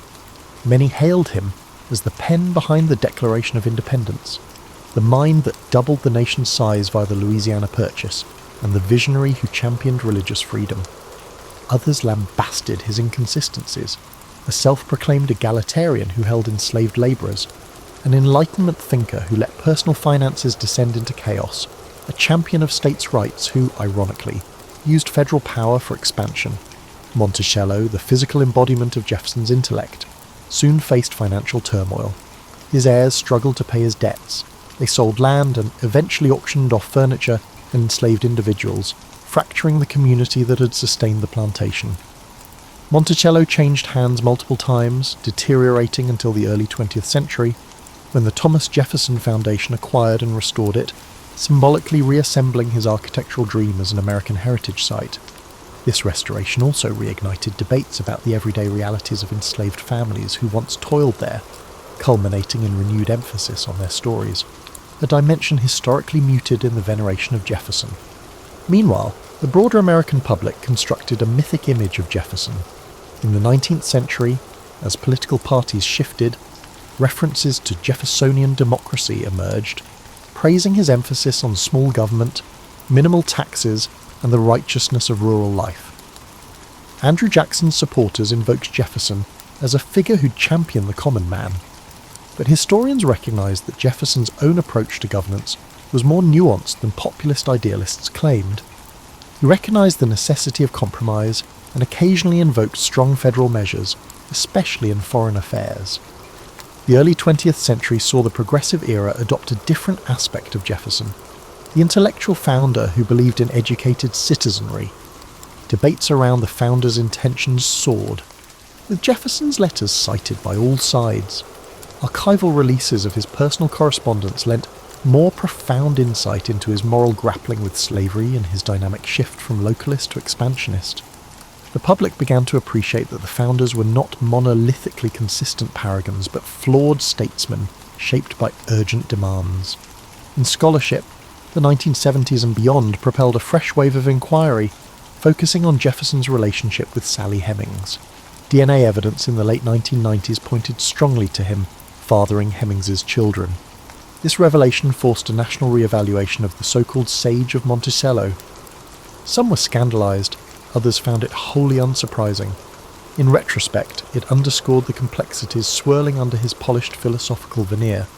For a man who wrote, "All men are created equal," reconciling these two realms, intellectual champion of liberty and personal practitioner of slavery, was never straightforward. Academic attention also delved deeper into his political philosophy. Jefferson's notion of an empire of liberty entailed agrarian expansion across the continent, yet it set the stage for native displacement and further entrenchment of slave labour in new territories. While he personally doubted the morality of forcibly taking indigenous lands, he accepted the unstoppable momentum of frontier settlers. This acceptance shaped federal policy that stoked tensions for generations, culminating in forced relocations. Today, some re-evaluate Jefferson's role in establishing moral frameworks that facilitated expansion at others' expense. In popular memory, Jefferson's Memorial in Washington, D.C., opened in 1943, still stands as a testament to his rhetorical brilliance. Visitors read excerpts from the Declaration of Independence and letters on the rotunda's walls, underscoring his luminous call for equality and freedom of conscience. The monument, ironically, does not portray the full tangle of contradictions. Yet, more incisive interpretive programs now incorporate nuance, describing his progressive achievements and moral failings side by side. Amid these controversies, Jefferson's intellectual achievements remain uncontested. His articulation of natural rights and the notion that legitimate government stems from the consent of the governed carved a philosophical bedrock for modern democracies worldwide. Educators and politicians continue citing him to justify policy, from religious tolerance to public education. Meanwhile, the University of Virginia stands as a living reminder of his conviction that knowledge fosters responsible governance. Its rotunda, overshadowing the lawn, keeps the spirit of Enlightenment learning alive. Hence, 2 centuries on, Thomas Jefferson remains as complicated as the era he shaped. A luminous author of democracy's founding creed, overshadowed by glaring contradictions on race and personal conduct. His life prompts reflection on how lofty ideals can clash with ingrained social structures and personal entanglements. For many Americans and observers abroad, grappling with Jefferson is akin to grappling with the nation's own layered identity, built on noble declarations, yet intimately entangled in unresolved injustices. The conversation he started continues, bridging history and contemporary debates on liberty, equality, and the messy realities in between. Thomas Jefferson's life invites reflections on how visionary ideals intersect with the flawed scope of practical living. He exemplifies the possibility that one can be intellectually gifted, deeply principled, yet remain entangled in personal contradictions. Observing his journey reveals lessons on leadership, creativity, compromise, and moral blind spots, each a facet that resonates in modern times, where we juggle personal convictions with structural constraints. At Monticello, his architectural flourishes highlight how creativity can transform personal space into a canvas of experimentation. Secret passages, rotating bookstands, and advanced ventilation remind us that even domestic life can become a playground of innovation. We can learn that invention can change any environment, including home and office. But Monticello also underscores how comfort can rely on unseen labour. The estate's grandeur hinged on enslaved men and women, forced to cater to Jefferson's designs. This reality cautions that technological or aesthetic progress can coexist with ethical failings. Jefferson's public service, from drafting the Declaration to guiding foreign policy, underscores the power of well-crafted language. He harnessed rhetorical precision to unify disparate colonies under ideals that, centuries later, remain a moral yardstick. Even if we lament his hypocrisy, we cannot dismiss how effectively words shape collective identity. In an age of digital media, Jefferson's example affirms that carefully chosen language can galvanize or fractiously divide. His success in bridging disputes among the founders suggests the value of measured compromise. At the same time, the ordeal of the 1800 election warns us that partisanship can nearly fracture a young democracy. One cannot ignore the deeper moral debate, how man proclaiming universal rights upheld the structure of slavery. Modern readers might view that as an irredeemable contradiction. Alternatively, one might interpret it as a historical caution that even well-intentioned reformers can remain captive to entrenched economic and social norms. Jefferson's story prominently highlights the difference between personal moral clarity and institutional inertia. It compels us to question our complicities in modern systems that might conflict with our professed values. Additionally, Jefferson's championing of religious freedom stands out. He insisted that each person's beliefs lay beyond governmental reach, a stance that shaped not just American but global norms on religious liberty. The Statute for Religious Freedom in Virginia, though overshadowed by the Declaration's fame, ceded the principle that government cannot coerce spiritual conviction. Today, as debates on religious expression swirl worldwide, his early push for disestablishment remains relevant. Another subtle dimension is Jefferson's approach to educational frameworks. Founding the University of Virginia mirrored his conviction that an informed populace anchors a stable republic. He favoured broad curricula, from ancient languages to modern sciences, rejecting church oversight. That model resonates in ongoing dialogues about academic freedom, the role of public universities, and how to equip citizens for complex global realities. His notion that education fosters self-rule might be more pertinent than ever. In his final years, weighed down by debts, Jefferson exemplified how personal miscalculations can overshadow public triumphs. The man who shaped a nation wrestled with monetary woes, culminating in Monticello's partial liquidation after his death. The story underscores that bright minds can still falter in everyday management. For modern professionals approaching midlife, the caution is clear. Brilliance in some arenas does not inoculate against practical pitfalls. Jefferson's demise, coinciding with John Adams's on July 4th, 1826, lent a mythic close to their entwined sagas. Observers then marvelled at Providence's timing, interpreting it as a sign of national destiny. The solemn passing of two revolutionary architects on the Republic's half-century mark remains a striking historical coincidence. Yet behind that dramatic symbolism lies the more tangible truth. They were aging patriots who parted with an America still in flux, fragile, expanding, and grappling with unsolved tensions. The rhetorical arcs they set forth would guide and haunt subsequent generations in deciding how, or whether, to embody the pure ideals of 1776. Thus, Thomas Jefferson endures as a mosaic, liberation's poet, contradictory slave owner, visionary statesman, flawed caretaker of finances, and father of an institution championing reason. His life story holds up a mirror to the interplay of aspiration and compromise, the swirl of high-minded principle amid pragmatic gambles. For many, that reflection remains instructive, inviting us to measure our convictions against the structures we inhabit. In confronting Jefferson's complexities, we do not just revisit a founding father, we confront the universal tensions of forging a just society in an imperfect world, and that conversation, spurred by the man from Monticello, remains as vital as ever. Jeanne Antoinette Poisson, destined to become the immortal Madame de Pompadour, arrived in a Paris that was both glittering and precarious. Born on December the 29th, 1721, she occupied a curious social limbo. Her father, François Poisson, drifted in and out of business success, while her mother, Louise Madeleine de la Motte, cultivated ties among bankers and courtiers. Rumours insinuated that Jeanne's true father might be a wealthy financier, le Normand de Tournehem. Whispers aside, from infancy, she received an education far above what most middle-class girls could dream of, learning not only to read and write, but also to dance, sing, and appreciate the subtlety of wit, skills that would later prove invaluable.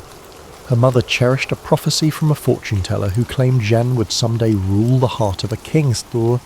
This prophecy, half in jest, guided her mother's ambitions.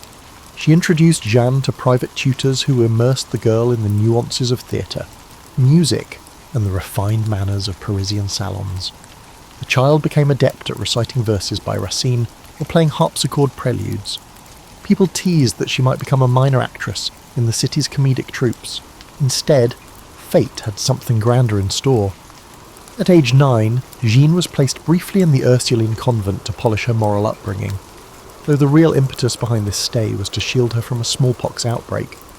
There, in a stark room with stone floors, she first confronted the gulf between the cheer of drawing-room society and the bleak realities of illness and mortality. She survived with her health intact, returning to secular forestal life with a renewed sense of carpe diem. Her mother's circle had not diminished. On the contrary, they believed Jeanne's brush with potential tragedy demanded that she enjoy the world's pleasures with heightened urgency. By adolescence, she graced the occasional soiree. Her presence glowed, large, expressive eyes, a lively intelligence, and a measured confidence that belied her youth. One had to be careful, though ambition in a woman could be ridiculed or scorned. So Jeanne cultivated an outward modesty, letting her talents speak softly. Through the dynamic swirl of Paris's haute bourgeois gatherings, she eventually met Charles Guillaume Le Normand d'Étiole, a relative of her rumoured patron father. This connection sparked talk of a suitable marriage. The match appealed to her mother, who hoped it would secure Jeanne's future. For her part, Jeanne saw in Charles a kind soul, if not a blazing passion. The union in 1741 launched her into a comfortable life of receptions and mild amusements on their estate near Paris. Yet the city's gravitational pull was strong. Jeanne received numerous invitations to select aristocratic salons, as people quickly noticed her wit in conversation. She did not shy from discussing art or drama, nor from gently critiquing certain aspects of courtly extravagance. That slight dash of candour, balanced by charm, distinguished her from the endless parade of stiff, self-conscious ladies. Within months, word spread, there is a Madame d'Étiole whose presence lights up any gathering. The Comtesse de Feuquières introduced her to more exclusive circles, culminating in an opportunity to attend a masked ball at Versailles in 1745, celebrating the marriage of the Dauphin. There, among a crush of masked revellers, she caught the eye of King Louis XV. The king, reticent by nature, found in her a refreshing mixture of grace and candour. While elaborate intrigues swirled around him, this newcomer radiated sincerity. Their brief conversation that evening was filled with an electricity that neither of them could forget. Court watchers speculated, but none predicted how swift the next moves would be. Madame d'Étiole was no naive maiden. She recognised the risk of courting royal attention. The previous royal favourite, the Duchesse de Châteauroux, had recently died, leaving an emotional gap in the king's life. Yet stepping into that void threatened scandal, especially for a woman not of noble birth. Still, from behind her modulated smiles, Jeanne sensed destiny aligning. The prophecy her mother once whispered returned to mind. She would rule the heart of a king. She recognised that in a rigidly stratified society, becoming the king's confidant might be her only path to real influence. By the year's end, a plan was set in motion. The king's valet discreetly arranged a meeting. Under the veil of secrecy, they exchanged letters. Her husband, outraged, found himself powerless. The monarchy overshadowed personal protest.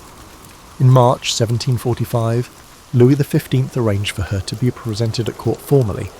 The once lower bourgeois Jeanne Antoinette was granted a title, Marquise de Pompadour. There was a moment of metamorphosis. The fatherless child, the teased girl who studied the great playwrights, now stepped onto the grand stage of Versailles. The next decade would see her orchestrate art patronage, political alliances, and shape the monarchy's image. Yet behind the gilded exteriors, a swirl of jealousy, rumour, and heartbreak would dog her steps. For now, though, she embraced her new name, Madame de Pompadour, and prepared to navigate the labyrinth of royal favour. In 1745, when Jeanne Antoinette Poisson made her debut as the newly minted Marquise de Pompadour at Versailles, the gilded corridors were filled with admiration. She became the first bourgeois mistress to receive open recognition from a French king. Elegant but not aristocratic, her every move drew scrutiny. Enemies whispered that she had bewitched Louis XV. Others admired her graceful bearing, praising her flawless manners and a cultivated charm that overshadowed even established duchesses. The king himself displayed uncharacteristic devotion, summoning her for private suppers, parading her at formal events, and awarding her lavish apartments in the palace. Versailles was a realm of illusions. Behind mirrored halls and polished marbles lay cutthroat rivalries. The courtiers, ephemeral in their silks and powdered wigs, circled Madame de Pompadour like vultures. Some attempted flattery, showering her with compliments in hopes of winning her into session with the king. Others plotted to dethrone her, fearing that her influence might reshape politics. Among these conspirators was the Dauphin's circle, along with older aristocratic families who scorned a mere commoner overshadowing them. Yet Madame de Pompadour remained unfazed. She had honed her social instincts in the bourgeois salons, and her intellect soared beyond mere coquetry. She recognised that the surest path to security was to make herself indispensable to Louis XV, not merely as a bedfellow but as a confidant, counsellor and orchestrator of cultural life. She set about renovating her living quarters, appointing them with sumptuous tapestries, elegant furniture, and curated artworks. The effort wasn't mere self-indulgence. It mirrored her ambition to make Versailles a beacon of refined taste. She championed the Rococo aesthetic, a style that favoured playful curves, pastel hues, and whimsical motifs. Under her patronage, artists like Boucher and Van Loo gained commissions for witty, light-hearted paintings. Porcelain from the Sèvres factory, which she helped develop, became a symbol of French craftsmanship, prized across Europe. The synergy of her aesthetic sense with the monarchy's resources birthed an era in which the French court style reigned supreme among Europe's elites. But Madame de Pompadour did not confine herself to the arts. She also recognised the intricacies of diplomacy. France teetered between alliances with Spain, Austria, and other powers. Meanwhile, rival Britain loomed across the Channel, its navy menacing French colonial interests. Louis XV, though well-intentioned, often avoided direct policy-making, retreating to hunting or private amusements. Pompadour stepped into that vacuum, forging ties with ministers and ambassadors. She guided the choice of the foreign minister, favoured certain generals, and mediated tensions at home. Critics scorned the idea of a woman controlling foreign policy. She brushed aside their derision, focusing on forging alliances that might bring stability. The 1756 diplomatic revolution, aligning France with Austria, bore her fingerprints. Although the subsequent 7 Years' War turned disastrous for France, one cannot dismiss her attempt to recalibrate alliances in a fracturing Europe.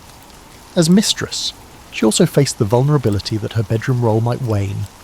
Louis XV, known for a roving eye, could have set her aside once novelty faded. She addressed that possibility head-on by establishing a deeper emotional bond with him.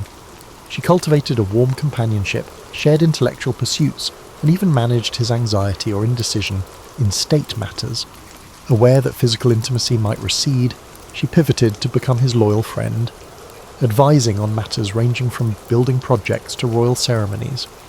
Over time, though the romantic spark diminished, the emotional closeness lingered. If gossip circulated that her sexual influence had ended, she retained the king's trust, ensuring her place as a fixture at her court. Amid the court's swirling intrigues, Pompadour also championed philosophers and writers. Voltaire, previously scorned at Versailles, found in her a rare ally. She admired his wit, and though cautious about overtly challenging the church or censorship, she quietly facilitated his projects. Diderot's Encyclopédie, a compendium that threatened the old guard with new ideas, also benefited indirectly from her protective stance. She believed that the monarchy could remain stable while fostering progressive thought. An irony, perhaps, given that future revolutionaries drew on such Enlightenment works to question royal authority. For her part, Pompadour saw no contradiction. She wanted a monarchy polished by reason and aesthetic brilliance, not a stagnant relic. In the shadows, health concerns began plaguing her. She suffered from bouts of illness, likely exacerbated by stress. The palace doctors, incompetent by the modern standards, offered only bleedings or tonics. She pressed on, orchestrating plays, hosting literary salons, and continuing to counsel the king. The year 1757 brought a narrow brush with death for Louis XV, which consisted of an assassination attempt by Damiens, which rattled the monarchy. Pompadour's unwavering presence, urging calm and punishing conspirators, further solidified her position. She had become more than a mistress or a decorative figure. She was the monarchy's anchor of continuity, bridging personal comfort for the king and the broader cultural identity of the era. Despite swirling rumour and envy, she pressed on, aware that her star might dim at any moment, but determined to leave a luminous mark on France's cultural and political landscape. As the 1750s advanced, Madame de Pompadour's role in Versailles crystallised. She reigned as an unmatched patroness of the arts, ensuring that the palace no longer served solely as a symbol of absolute monarchy, but also as a stage for creative brilliance. She championed painters like François Boucher, whose pastoral scenes and playful mythologies perfectly suited the Rococo style Pompadour adored. Through her influence, tapestry workshops in Beauvais and Gobelins reached new heights, weaving dreamlike landscapes that graced royal salons. Yet her artistry extended beyond commissions. She personally oversaw colour schemes, interior decorations, and table settings for state banquets. In an age when women's influence was often restricted to the domestic sphere, Pompadour turned domestic aesthetics into a grand cultural statement. Simultaneously, she strengthened ties with intellectuals. Her secret exchanges of letters with Voltaire stand out, though she never fully endorsed his more radical critiques of religion or monarchy. She appreciated his wit and recognised the advantage of having a famous pen on her side. The philosopher envied her proximity to power, while she admired his intellectual boldness. Tales say she even facilitated Voltaire's appointment as historiographer to Louis XV, though discreetly to avoid conservatives accusing her of promoting subversive ideas. She tread more carefully when dealing with Diderot. The encyclopédie tested the monarchy's tolerance, so Pompadour approached its controversies with caution, ensuring that, while censors barked, they rarely bit too deep. She saw France's future in a delicate balance. Enlightened thinking might modernise the monarchy, but unbridled criticism could incite rebellion. Her relationship with the king evolved in tandem. The early romantic fervour had cooled, replaced by an affectionate friendship. Some courtiers quietly mocked that she no longer shared the royal bed, but had become headmistress of culture. Others believed she retained intangible intimacy, beyond the physical realm, that anchored the king's trust. She became the caretaker of his emotional well-being, scheduling amusements to lighten his melancholic moods. She also shielded him from certain noble factions who stoked conflict for personal gain. If the king found more fleeting conquests, Madame de Pompadour rarely intervened, focusing on preserving her unique bond. She possessed a surprising serenity, underpinned by the conviction that her mastery of conversation, taste, and sincerity kept her indispensable. However, the 7 Years' War, erupting in 1756, tested her position. The war pitted France against Britain, Prussia, and other shifting alliances. Many pointed at her for the diplomatic revolution, alliances that had France supporting Austria. The war's initial campaigns went poorly for France, especially overseas, where British fleets seized French colonies. At home, taxes soared to fund failing armies, and the populace grew restive. Rival courtiers pinned blame on Pompadour, accusing her of amateurish interference in grand strategy. Pamphleteers circulated nasty caricatures depicting her enthroned, pulling puppet strings while generals kowtowed. She responded calmly, urging the king to replace incompetent ministers and reorganize finances, but morale was low. The humiliations on the battlefield tarnished both the monarchy's image and her own. In this crisis, she allied with the Duc de Choiseul, a capable statesman who shared her vision of stabilizing foreign policy. Together, they reformed the navy, tried to unify command, and pursued new loans. Though results took time, these measures slowed the hemorrhage of French fortunes. Meanwhile, she commissioned elaborate stage entertainments within Versailles to maintain a veneer of opulence, hoping that even as the war raged, the court's sense of refinement might soothe the king's anxieties. Critics referred to her as frivolous, yet she steadfastly maintained that if the monarchy seemed to crumble from within, the entire nation could become disheartened. Rumours swirled that she occasionally wept in private at the war's mounting casualties, feeling guilt for the diplomatic shifts that had set off the conflict's chain of events. Others insisted her tears were for the loss of her own political clout. The truth likely combined these facets. As a woman possessing more influence than many statesmen, she carried a heavy burden of accountability. Nonetheless, she pressed on with unwavering composure, greeting ambassadors politely, offering them the best French wines, and deflecting barbs about lost battles with the impeccable politeness of a hostess who would not let gloom overshadow the monarchy's majesty. All the while, her health frayed. She suffered from frequent migraines, respiratory infections, and perhaps the early signs of tuberculosis. Versailles' damp corridors and unpredictable weather hardly helped. Yet to preserve her image, she rarely admitted weakness, continuing to preside over official gatherings in sumptuous gowns, a faint smile on her lips. She confided in a small circle, noting that though her body felt battered, her spirit remained fiery. She was no naive ingenue. She recognised that if her health collapsed, her enemies would swoop in, reconfiguring the monarchy's circle of favourites. She needed to maintain her integrity, at least in public, to prevent the flame of her ambitions from fading. As the war continued into the early 1760s, the reputation of Madame de Pompadour began to fade due to her numerous defeats. Many corners of Versailles whispered that the monarchy needed a scapegoat for the lost battles in distant lands, like the humiliations in India and Canada, and who better to blame than the bourgeois mistress turned stateswoman? Meanwhile, King Louis XV had grown more taciturn, burdened by gloom as reports from the front lines showcased fiasco after fiasco. Pompadour, though, refused to retreat into obscurity. She believed her cultural legacy, if not her foreign policies, might yet salvage her name in history. She threw herself into grand architectural projects. The Petit Trianon, for instance, took shape as a small chateau in the palace's grounds. Officially, it was an expression of refined tastes, an embodiment of the new neoclassical style that was edging out Rococo flamboyance. Pompadour championed this shift, instructing architects to favour clarity, proportion, and a gentle grandeur. She oversaw landscaping, ensuring the gardens offered a tranquil retreat from Versailles' stifling pomp. Though some courtiers mocked the expense amid a draining war, she defended it as fostering national artistry and craftsmanship. Indeed, her unwavering support for Sèvres porcelain, tapestry weavers, and furniture makers kept them afloat despite war-induced financial crises. These actions ironically preserved France's global reputation for luxury goods, even as military fortunes waned. A more private pastime was her encouragement of scientific curiosity. She facilitated gatherings where mathematicians and natural philosophers demonstrated the latest theories on electricity or the cosmos. On rare nights, the king himself might wander in, feigning mild interest, while she asked pointed questions about planetary orbits or experimental contraptions. If some at court found it absurd for a mistress to delve into science, she responded with an elegant shrug. Beauty, she believed, encompassed knowledge too.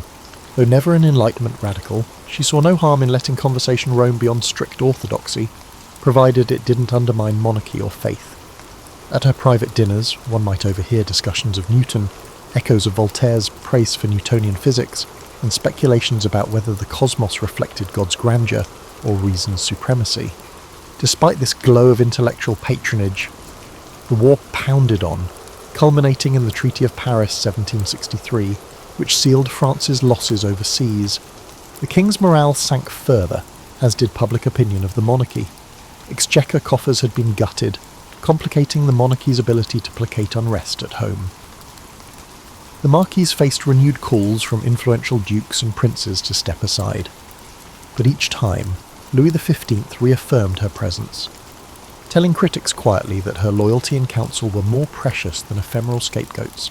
Even so, her influence on foreign or economic policy receded somewhat, ceding space to ministers like the Duc de Choiseul. She recognised that sometimes stepping back could preserve her position in a monarchy grown suspicious of overreach. Her personal life took a bittersweet turn as well. While she and Louis XV parted physically, their emotional bond endured. She oversaw some discreet new favourites for the king, ensuring they remained overshadowed by her serial and emotional role. This arrangement caused outward scandal, like a mistress who arranged lesser mistresses for the king. To her, it was a strategy to maintain unity.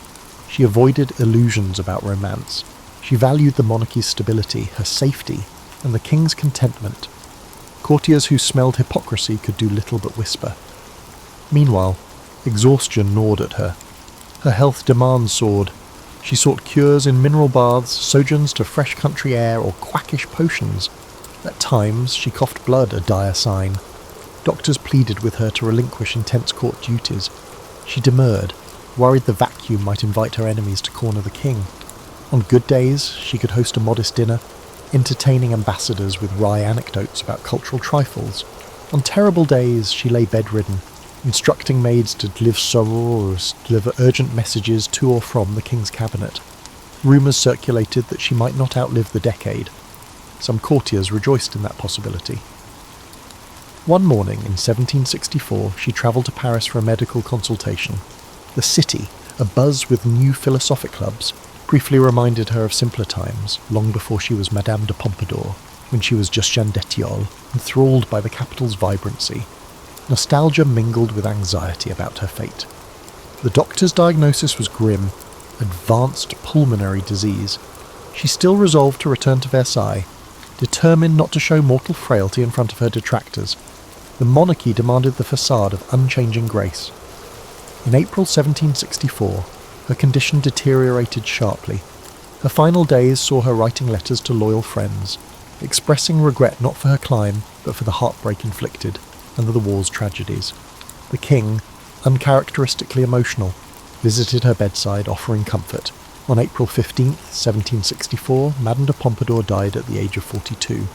The court's immediate response was a wave of mixed sentiment. Some courtiers were relieved, others stunned at the end of an era. The king, famously stoic, watched her coffin leave Versailles in the rain, reportedly muttering, "Every day I lose a friend." The mistress who had soared from bourgeois birth to the apex of courtly power now belonged to history, leaving behind a legacy of cultural revival overshadowed by a disastrous war. Though ephemeral in mortal form, her imprint on France's art, diplomacy, and monarchical identity resonated long after her final breath. The news of the death of Madame de Pompadour swept through France's chattering classes. Her casket left Versailles quietly, without the state honours some believed she deserved, signifying the monarchy's official reluctance to over-celebrate a mistress. Yet beyond the palace gates, a more nuanced reaction emerged. The artisans of Sèvres porcelain laid wreaths in her memory, recalling that her patronage had elevated their craft to global renown.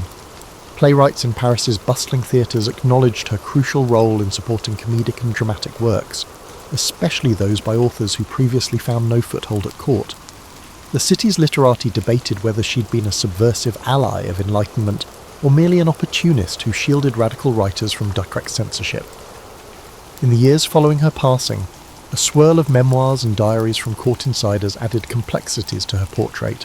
Some, like the Duchesse de Branca, insisted Pompadour was cunning but never malicious, referencing times when she mediated petty feuds and sought to reduce court punishments. Others, such as the Comte d'Argenson, portrayed her as manipulative, citing how she influenced Louis XV to ostracize certain ministers.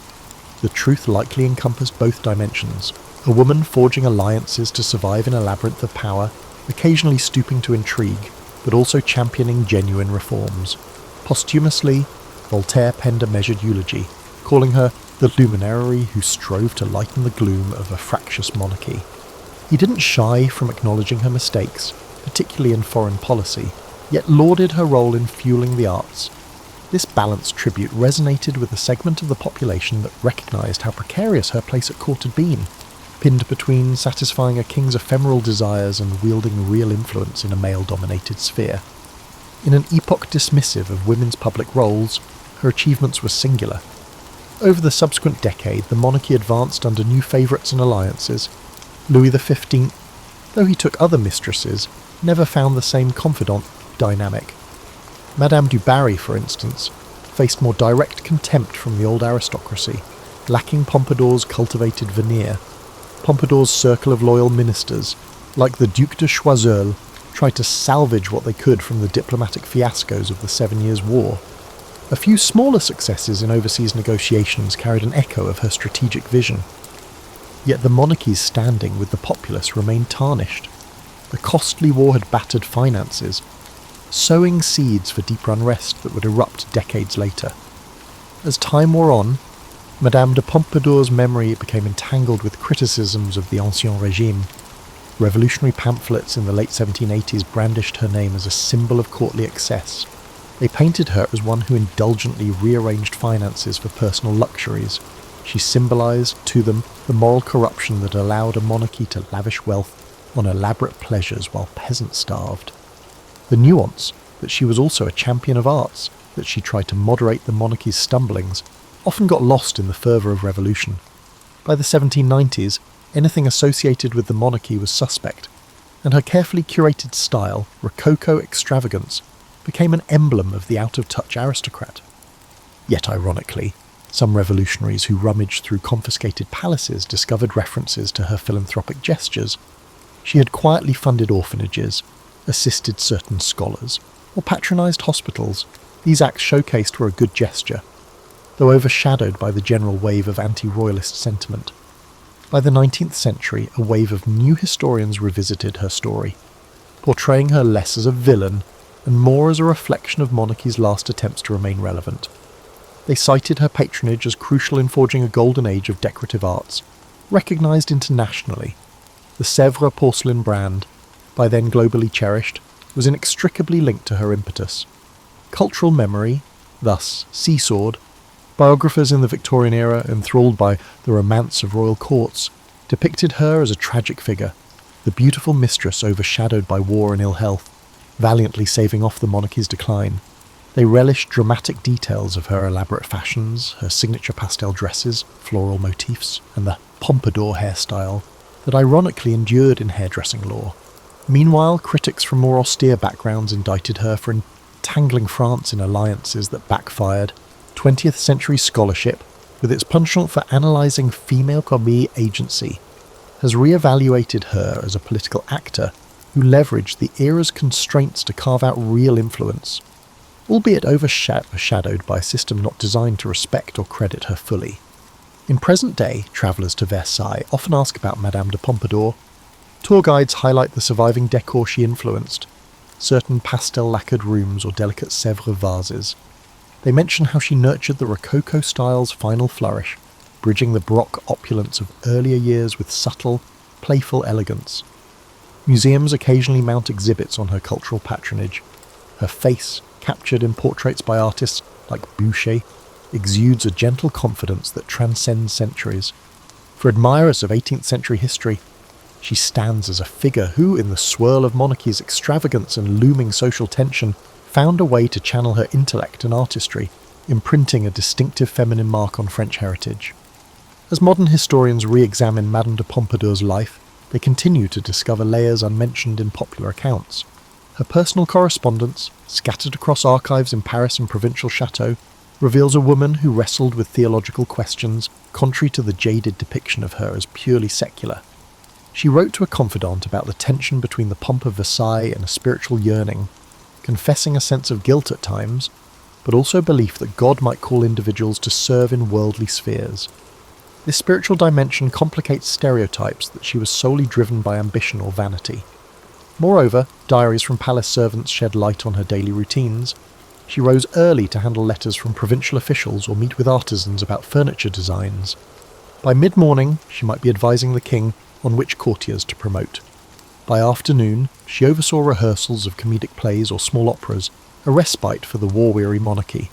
In the evening, private dinners with the king, wreathed in the flicker of candle-lit chandeliers, allowed her to glean insights into his anxieties. She balanced each role with remarkable stamina, though migraines and palpitations often tormented her.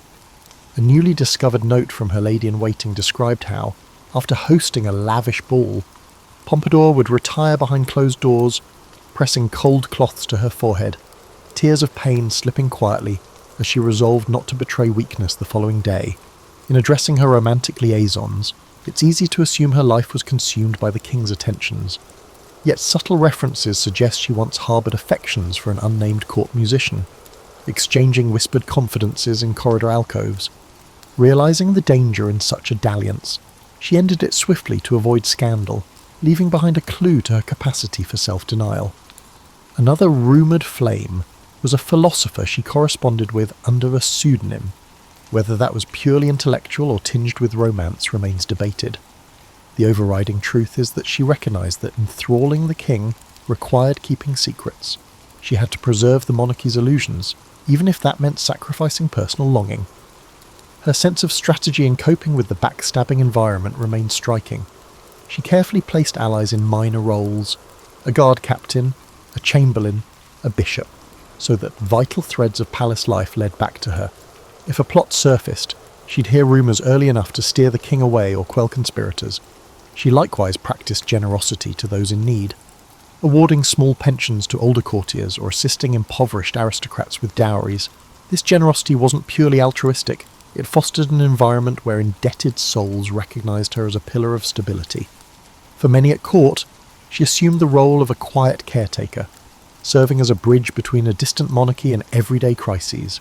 In an era lacking official welfare, her patronage served as an informal safety net. The deeply personal dimension of her existence was her unwavering devotion to her daughter, Alexandrine.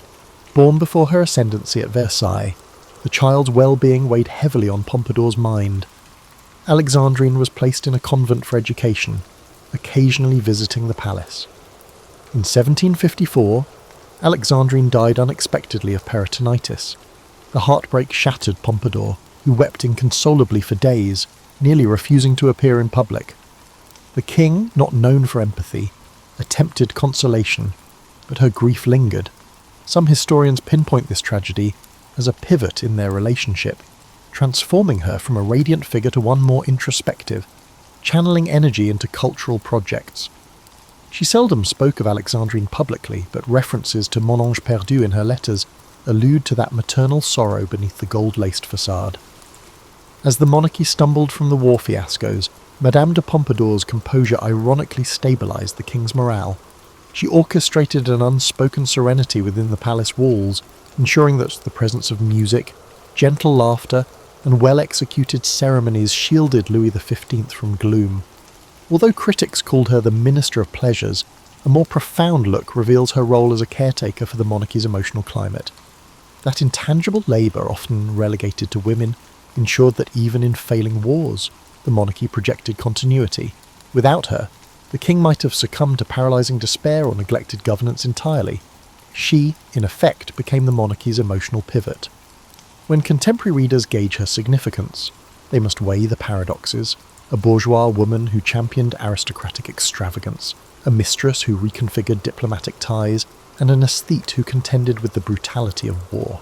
She was not without faults. Certain decisions sparked conflict, and her loyalty to the monarchy overshadowed empathy for the broader populace. Yet one can see in her a formidable intelligence navigating male-dominated politics, championing creativity and forging a personal brand that outlived her mortal years. That blend of contradictory traits cements her as a figure too complex for simple judgments, a testament to the nuanced roles women could occupy in a kingdom perched precariously on the brink of historical transformation. Today, Madame de Pompadour endures as an emblem of 18th century elegance, overshadowed yet also illuminated by the monarchy's eventual collapse in 1789.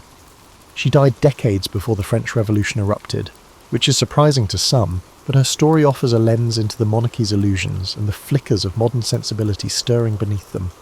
The Rococo style she popularised, with its playful curves and pastel palette, might seem superficial, but it signalled a shift away from the heavy formality of earlier Baroque.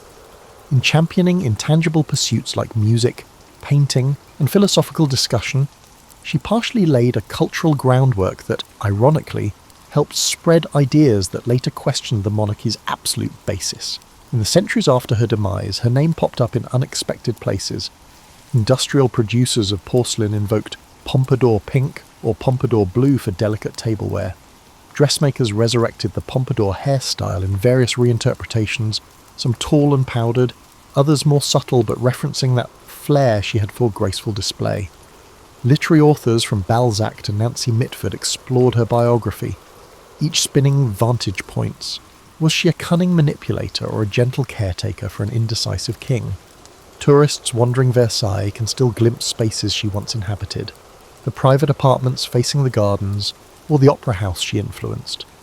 Guides recount how she once staged private theatricals there, starring as comedic heroines, coaxing the king from his stony reticence. The wallpapers and colour schemes, faintly preserved, reflect that pastel whimsy. Her official portrait by Boucher stands in the Wallace collection in London, capturing her with a book in hand, emphasising her intellectual bent. Observers note the calm in her eyes, a subtle pride that defies the ephemeral nature of her courtly status. Modern feminism appraises her differently. She was no activist for women's equality by present standards, yet she challenged conventional boundaries. She effectively shaped policies behind the scenes, overshadowing many male courtiers whose official titles dwarfed her own. She minted alliances with philosophers to protect free expression from draconian censors. She financed expansions in fine arts and manufacturing, forging a synergy between monarchy and commerce.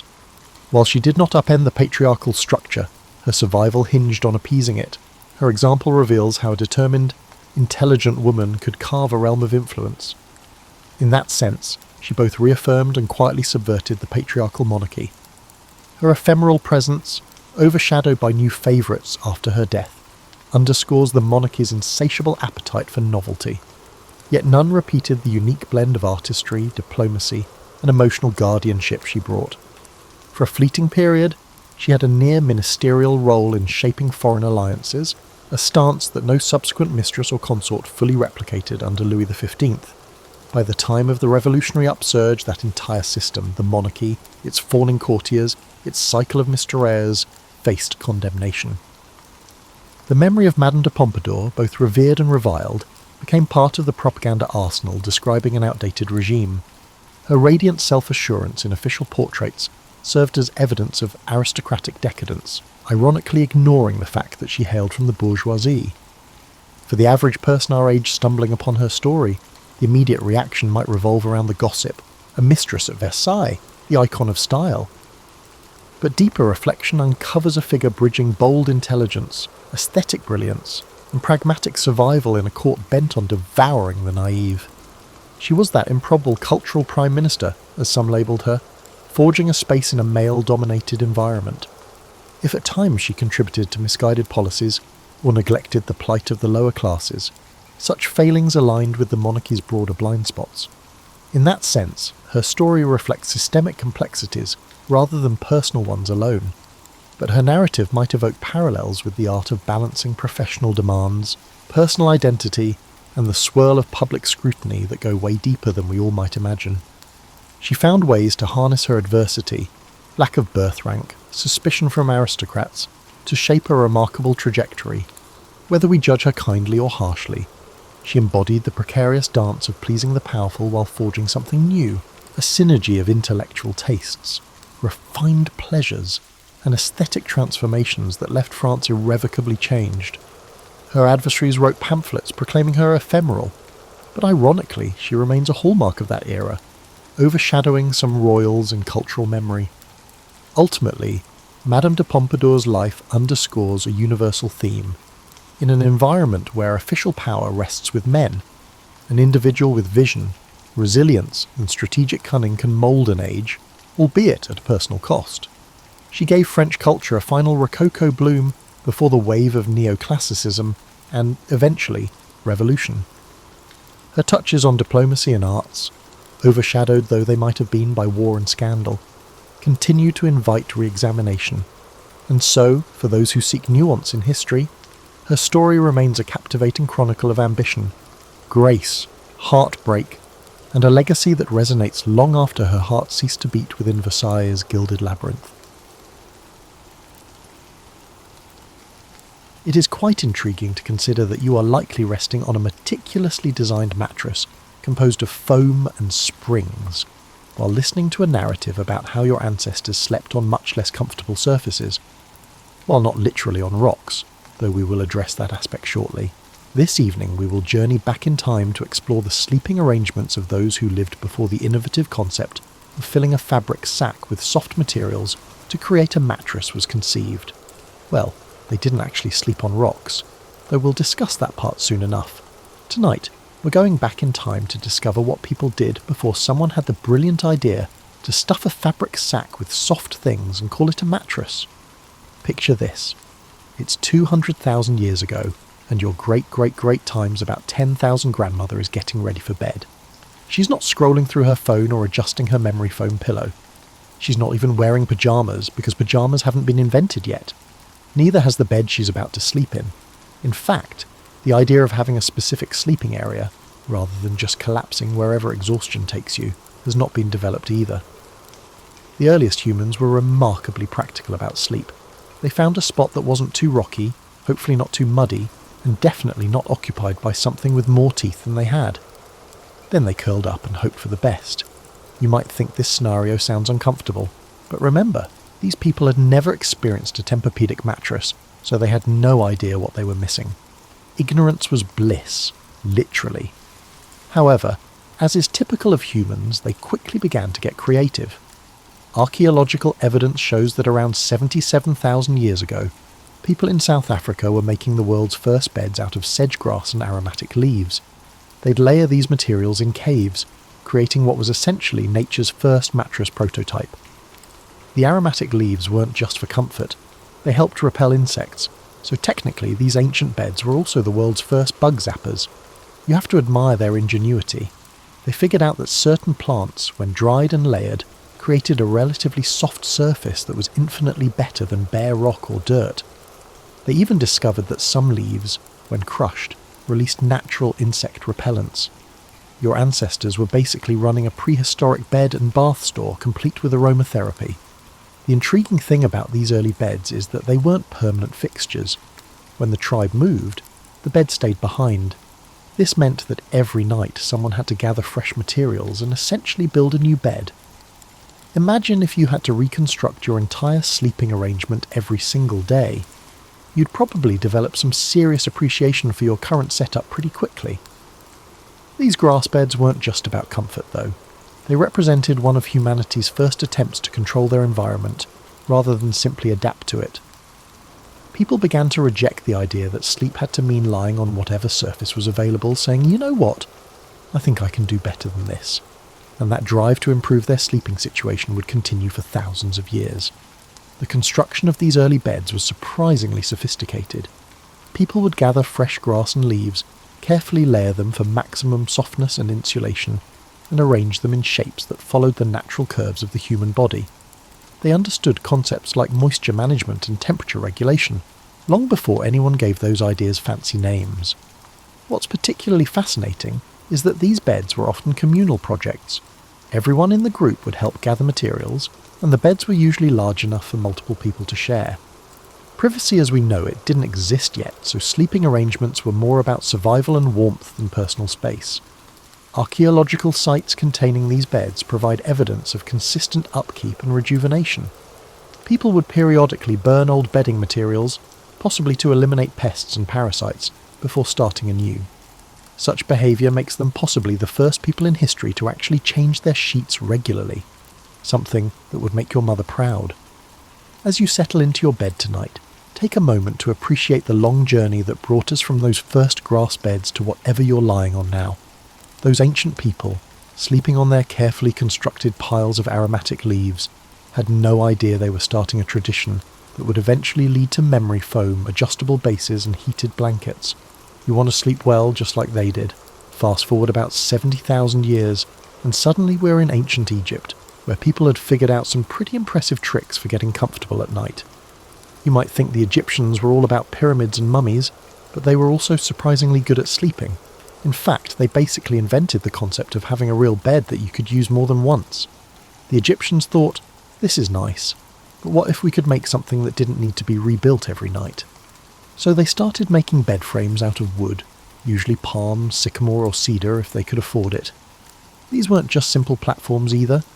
Egyptian beds were often elaborate affairs with carved legs that looked like animal feet, decorative headboards, and even built-in storage. Now, here's where it gets intriguing. The Egyptians didn't put mattresses on these beds.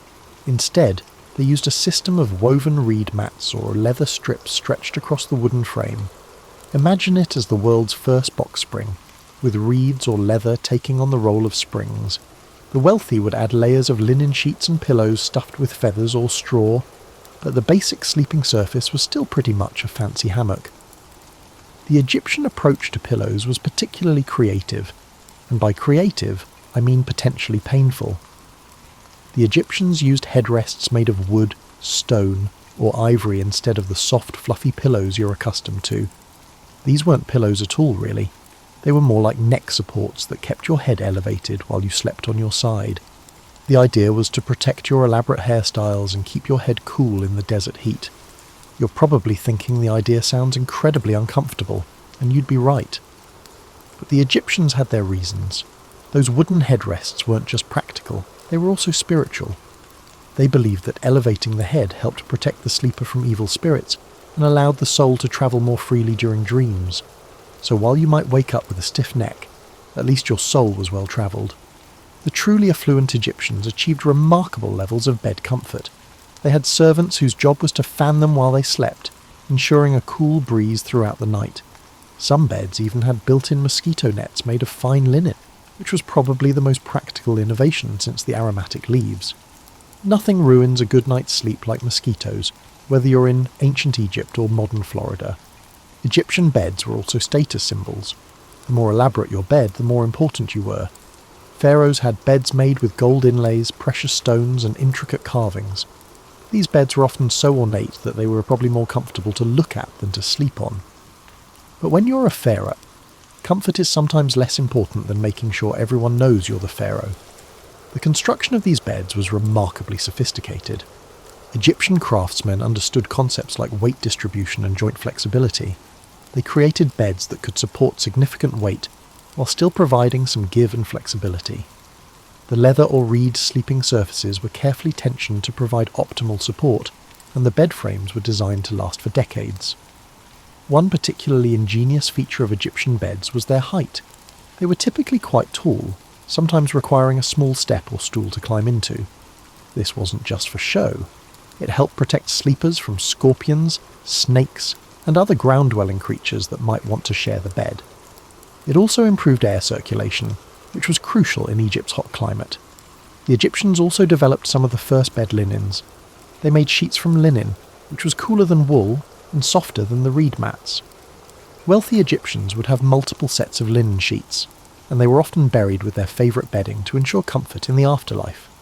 This gives a whole new meaning to the phrase eternal rest. What's particularly amusing is that Egyptian beds often had a slight incline, with the head end higher than the foot end. This feature was supposed to aid digestion and improve circulation, so basically, the Egyptians invented the adjustable bed about 4,000 years before anyone thought to add motors and remote controls. The legacy of Egyptian bedding extended far beyond Egypt itself. Their techniques and designs influenced bedding throughout the Mediterranean world, and many of their innovations, like elevated beds and linen sheets, became standard features that we still use today. When you adjust your pillows tonight, you're participating in a tradition that started with those wooden headrests along the Nile. The Greeks and Romans embraced the Egyptian bed concept, a characteristic of cultures adept at elevating others' good ideas to a higher level. By the time we reach classical antiquity, beds had evolved into a serious business, complete with social etiquette, philosophical implications, and a level of luxury that would make a modern hotel jealous. Greek beds were called clines, and they weren't just for sleeping. These were multi-purpose pieces of furniture used for sleeping, eating, and lounging around looking philosophical. The Greeks basically invented the concept of the couch, except their version was also your bed, your dining table, and your thinking spot. Talk about efficient use of space. The construction of a Greek cline was quite sophisticated. The frame was typically made of wood, often decorated with inlays of ivory, silver, or precious metals. The sleeping surface consisted of a network of cords or leather straps stretched across the frame, like the Egyptian system. but with much more attention to comfort and aesthetics. On top of this, they'd pile layers of woolen blankets, linen sheets, and stuffed cushions. Now, the Greeks had some intriguing ideas about pillows. Instead of just one pillow for your head, they used multiple cushions of different sizes and firmness levels. You'd have firm cushions for support and soft ones for comfort, arranged in various combinations depending on whether you were sleeping, eating, or just lounging around contemplating the nature of existence. It was basically the ancient equivalent of those people who have 17 pillows on their bed and spend 10 minutes arranging them every night. Not to be outdone, the Romans took Greek bed technology and added their own flair for excess. Roman beds, or lectus, were often massive affairs that could accommodate multiple people. This wasn't necessarily for romantic reasons. Roman dining culture involved reclining on beds while eating, so a family meal might involve several people sharing the same sleeping surface while consuming elaborate multi-course dinners. Roman beds were also the first to feature anything resembling a real mattress. They stuffed large fabric sacks with wool, feathers, or even rose petals for the extremely wealthy. These weren't quite the mattresses we know today, but they were definitely a step up from stretched leather and wooden headrests. The Romans had discovered that if you stuff enough soft things into a bag, it becomes surprisingly comfortable to sleep on. The Romans were particularly proud of their bed linens. They imported fine silks from China and cotton from India, creating sheets that were softer and more luxurious than anything that had come before. Roman beds often featured elaborate bedding sets with matching pillows, blankets, and curtains. They basically invented the concept of bedroom decor, complete with colour coordination and seasonal changes. One particularly Roman innovation was the canopy bed. They discovered that hanging curtains around the bed created privacy, blocked drafts, and helped keep insects at bay. These bed curtains were often made of expensive fabrics and were as much about showing off wealth as they were about practical comfort. If you've ever wondered why canopy beds seem so fancy, you can thank the Romans for establishing that tradition. The Romans also developed heated beds, which is pretty impressive considering they didn't have electricity. They used a system called hypercaust that circulated warm air from furnaces through hollow spaces in the walls and floors. Some wealthy Romans had heated sleeping chambers that maintained comfortable temperatures throughout the night. This method was probably the ancient equivalent of those heated mattress pads that make getting out of bed even more difficult than it already is. Roman beds often featured adjustable elements. They had mechanisms for raising or lowering different parts of the bed, allowing sleepers to find their optimal position. Some Roman beds could be converted from sleeping configuration to dining configuration, with a few simple adjustments. This flexibility was regarded as the pinnacle of luxury and practicality. The social aspects of Roman bedding were complex and fascinating. There were strict rules about who could sleep where, what type of bedding was appropriate for different social classes, and how beds should be arranged in different rooms. The master bedroom, or cubiculum, was considered a semi-public space where important guests might be received, so the bed had to be impressive enough to reflect the owner's status. The Romans developed the first real understanding of sleep hygiene, which is particularly interesting. They thought that the quality of your bedding affected your sleep, which affected your health. This belief led to innovations in mattress materials, bed positioning, and even the orientation of sleeping chambers to catch optimal breezes. The decline of the Roman Empire marked the end of this golden age of bed luxury, but many Roman innovations survived and influenced bedding for centuries to come. The idea of stuffed mattresses, elaborate bed linens, and beds as status symbols all traces back to Roman innovations that were far ahead of their time. After the fall of Rome, bed technology took a bit of a nosedive, which is probably what you'd expect during a period called the Dark Ages. Medieval Europeans basically forgot most of what the Romans had figured out about comfortable sleeping, and went back to much simpler arrangements. But don't worry. They made up for it with creativity, communal sleeping, and some pretty intriguing solutions to the problem of staying warm in drafty stone castles. Medieval peasants, who made up about 90% of the population, slept on what were essentially piles of straw covered with rough woolen blankets. Their beds were usually just wooden platforms, or even hollowed-out sections of the floor filled with straw or hay. The straw served as both mattress and pillow, and it was changed when it got too smelly or bug-infested to tolerate. This scenario happened more often than you might think, because medieval hygiene standards were, shall we say, relaxed. The really interesting part about medieval sleeping arrangements is that almost nobody slept alone.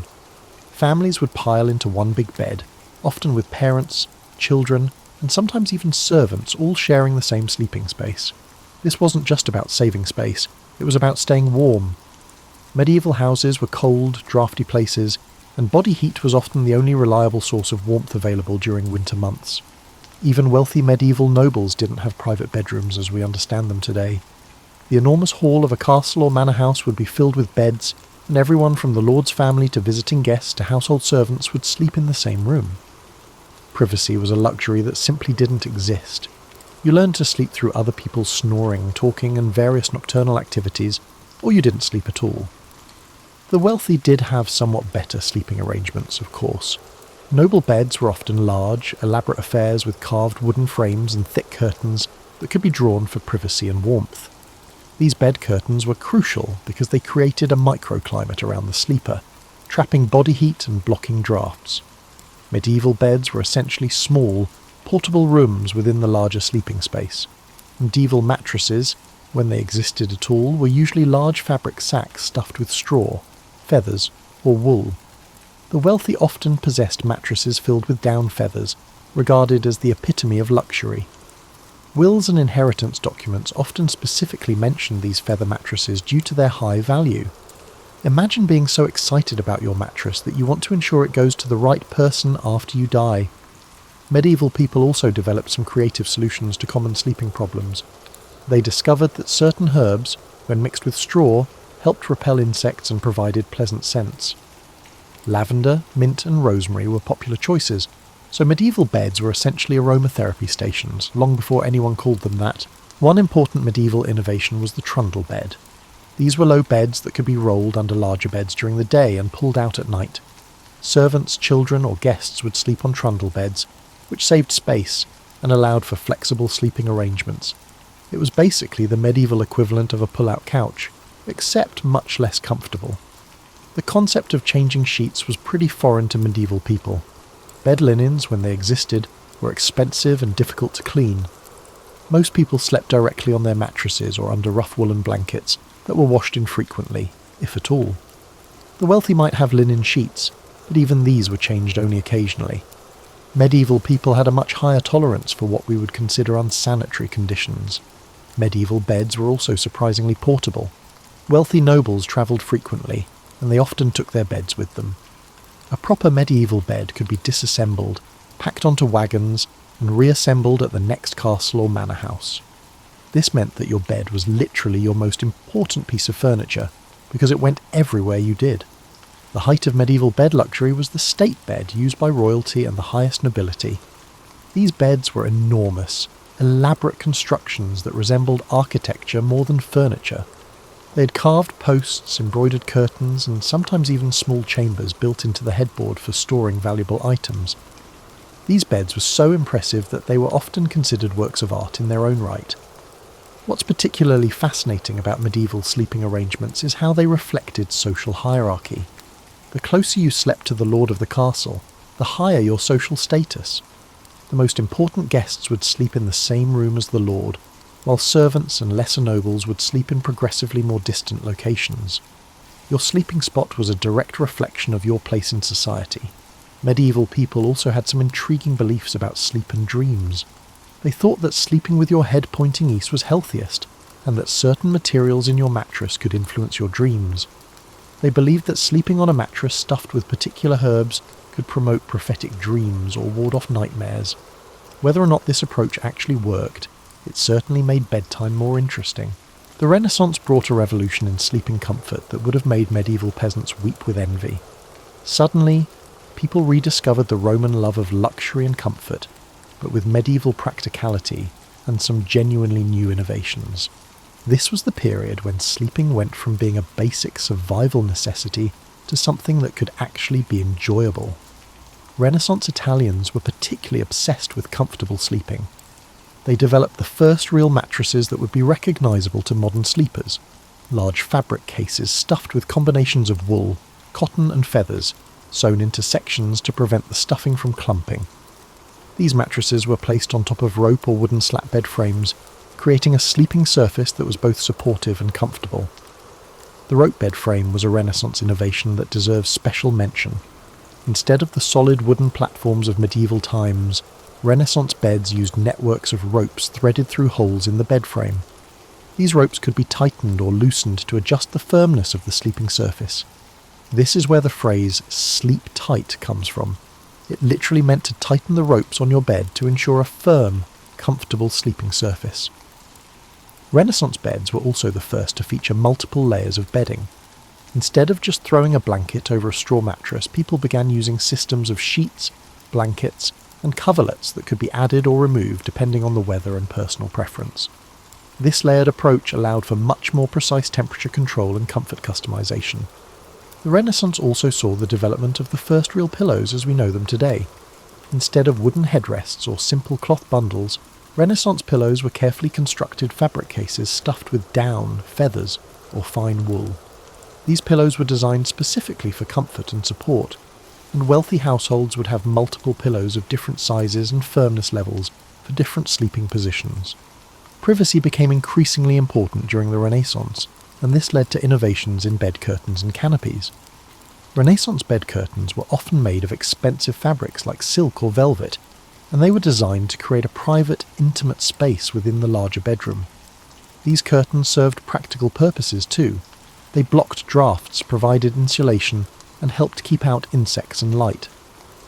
The Renaissance bed was also when furniture makers began treating beds as serious pieces of craftsmanship. Renaissance beds featured elaborate carvings, inlays, and decorative elements that made them works of art as well as functional furniture. These beds were often family heirlooms, passed down through generations and becoming more valuable over time. One specific Renaissance innovation was the development of specialized bedding for different seasons. Wealthy households would have lightweight linen bedding for summer and heavy woolen bedding for winter. They also developed the first washable bed linens, which represented a significant advance in hygiene and comfort. The ability to regularly clean your bedding was a luxury that previous generations couldn't imagine. Renaissance beds also became much larger than their medieval predecessors.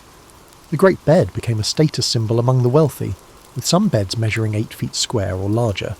These enormous beds weren't just for sleeping, they were used for conducting business, receiving guests, and displaying wealth and status. The bed became the centerpiece of the bedroom, which itself became an important room in the house.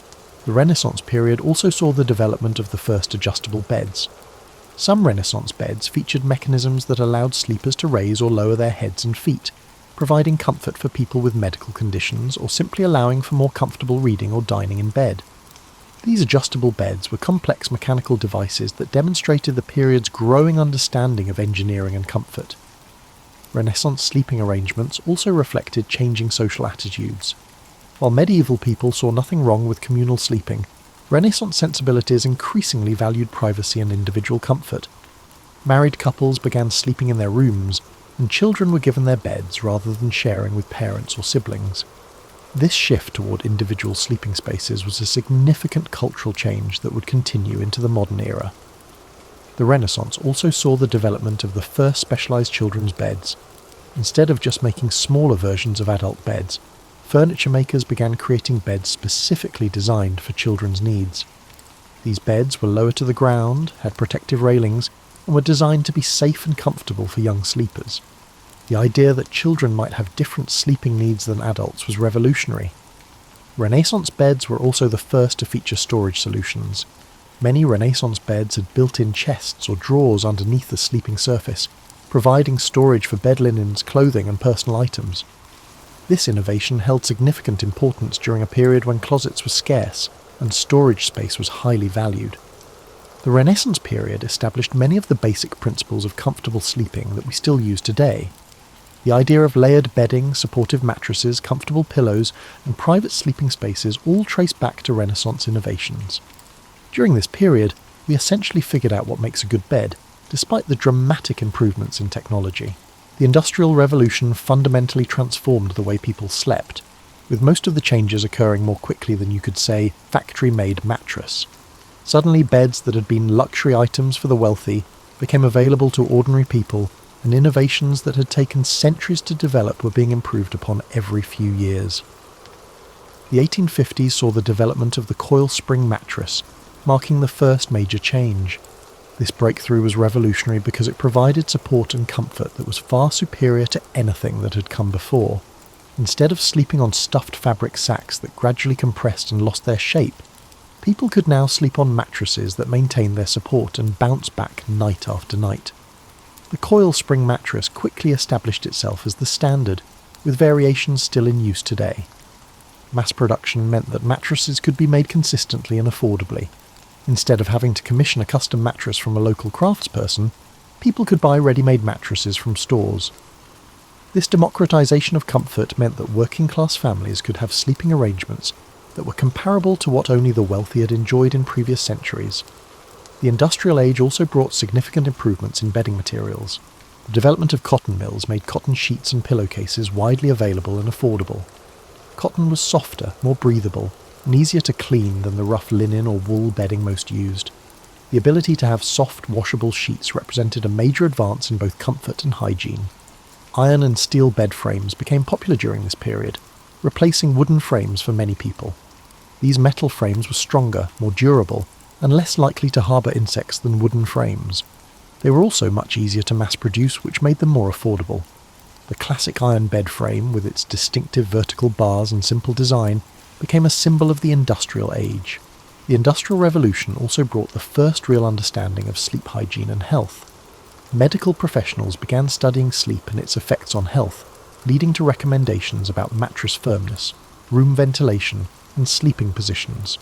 This scientific approach to sleep was a departure from the folk wisdom and superstitions that had guided sleeping arrangements for centuries. One particularly important innovation was the development of the box spring. Instead of placing mattresses directly on rope or wooden slat frames, manufacturers began creating specialized foundation systems that provided additional support and extended mattress life.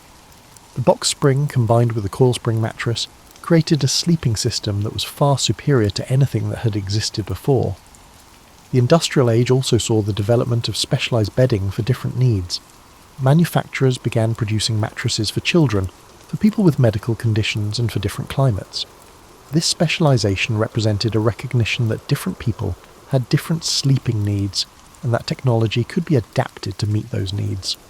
Department stores revolutionized how people bought bedding. Instead of visiting specialized craftspeople or commissioning custom work, people could see and compare different mattresses, sheets, and pillows in large retail spaces. This gave consumers much more choice and helped drive innovation as manufacturers competed for customers. The development of reliable indoor heating also changed sleeping arrangements significantly. People no longer needed to share beds for warmth, and bedrooms could be separate from living spaces. This led to the development of the modern bedroom as a private individual space designed specifically for sleeping. The Industrial Age brought the first real advertising for sleep products. Mattress manufacturers began making claims about the health benefits of their products, the superiority of their materials, and the importance of excellent sleep. This was the beginning of the modern sleep industry, which would eventually become a multi-billion-dollar business. Mail-order catalogues made it possible for people in rural areas to buy the same quality bedding as city dwellers. Companies like Sears and Montgomery Ward offered mattresses, bed frames, and bedding through their catalogues, bringing Industrial Age comfort to people who had previously been limited to local products. The Industrial Revolution also led to the initial standardization of bed sizes. Instead of custom-made beds that varied depending on the craftsperson and customer, manufacturers began producing beds in standard sizes. This made it easier to buy bedding, and meant that a mattress bought in one city would fit a bed frame bought in another. Working conditions during the Industrial Age also highlighted the importance of good sleep. Factory workers who had to wake up early and work long hours needed better sleep than had been necessary in agricultural societies. This created demand for more comfortable bedding, and led to innovations designed to help people fall asleep faster and sleep more soundly. The Industrial Age established the foundation for modern sleep technology. The basic concept of the coil spring mattress, the box spring foundation, and mass-produced bedding all originated during this period. The Industrial Revolution established the fundamental approach to creating comfortable beds, despite dramatic improvements in materials and construction techniques. And here we are, in the modern era, where your bed is probably more technologically advanced than the computers that sent people to the moon. The 20th and 21st centuries have brought an explosion of innovation in sleep technology, that would have seemed like science fiction to people just a few generations ago. The development of synthetic materials revolutionized mattress construction. Memory foam, originally developed by NASA to improve crash protection for astronauts, became the foundation for a new generation of mattresses that could conform to individual body shapes and provide personalized support. The idea that your mattress could remember your body's contours and adapt accordingly was a concept that previous generations couldn't have imagined. Latex mattresses brought natural elasticity and durability that surpassed traditional coil springs. These mattresses could provide firm support while still conforming to body shapes, and they lasted much longer than previous mattress types. The development of synthetic latex made these benefits available at reasonable prices, democratizing comfort in ways that would have amazed earlier generations. The introduction of adjustable beds brought hospital-level comfort to home bedrooms. These beds could be adjusted to provide optimal positioning for sleeping, reading, watching television, or dealing with medical conditions. The ability to adjust your bed's position with the touch of a button represented a level of convenience and customization that surpassed anything in history. Temperature control became a major focus of modern sleep technology. Gel-infused foams, phase-change materials, and even water-cooled mattresses were developed to help people maintain optimal sleeping temperatures. The recognition that temperature regulation was crucial for good sleep led to innovations that actively managed heat and moisture throughout the night. Modern bedding materials have achieved levels of softness and performance that would have been impossible with natural materials alone. Microfiber sheets can be softer than silk while being more durable and easier to care for. Moisture-wicking fabrics help regulate temperature and humidity, creating optimal sleeping conditions regardless of season or climate. The development of the sleep industry as a major economic force has driven continuous innovation. Companies spend millions of dollars researching sleep patterns, testing new materials, and developing products that promise better rest. This competition has led to rapid advances in mattress technology, bedding materials, and sleep accessories. Sleep tracking technology has given people unprecedented insight into their sleep patterns. Devices that monitor movement, heart rate, and sleep stages provide detailed information about sleep quality and duration. This data-driven approach to sleep represents a return to the scientific study of sleep that began during the Industrial Age, but with far more sophisticated tools and understanding. The internet has revolutionized how people buy mattresses and bedding. Online retailers offer detailed product information, customer reviews, and even sleep trials that allow people to test mattresses in their homes.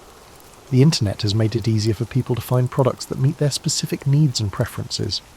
Modern understanding of sleep science has led to products designed for specific sleep positions, body types, and medical conditions. Side sleepers can buy mattresses optimized for their sleeping position, while people with back problems can find products specifically designed to provide proper spinal alignment. This level of customization represents a sophisticated understanding of how different people have different sleep needs. The development of organic and natural bedding materials has brought together modern performance with traditional materials. Organic cotton, natural latex, and wool bedding provide the benefits of natural materials, while meeting modern standards for comfort and durability. This trend represents a return to natural materials, but with the benefit of modern manufacturing techniques. Smart beds are at the forefront of sleep technology. These beds can automatically adjust firmness, temperature, and position based on sleep patterns and preferences. Some can even track sleep quality and make recommendations for improvement. A bed that actively works to improve your sleep would have seemed like pure fantasy to previous generations.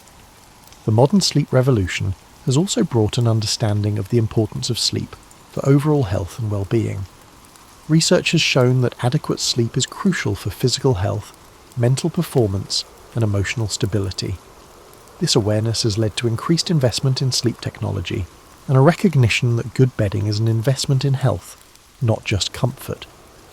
As you settle into your modern bed tonight, with its carefully engineered support system, temperature-regulating materials, and precisely designed comfort layers, you're participating in a tradition that stretches back to those first grass beds in South African caves. The drive to create better sleeping conditions has been a constant throughout human history, leading us from simple piles of aromatic leaves to the sophisticated sleep systems we have today. The journey from sleeping on the ground to sleeping on memory foam has been long and fascinating, filled with innovations, setbacks, and gradual improvements. Each generation has built upon the discoveries of the previous one, creating better and more comfortable ways to get a good night's rest. And who knows? The bed you're sleeping on tonight might seem primitive to future generations, who will undoubtedly find even better ways to achieve the perfect night's sleep. Sweet dreams, and remember, you're sleeping better than 99.9% of all humans who have ever lived. That's worth appreciating as you drift off to sleep on your modern miracle of comfort and engineering. But if that insomnia is still kicking, don't worry. I will always have other stories of mine told here from the past to help you get that rest no matter what it takes.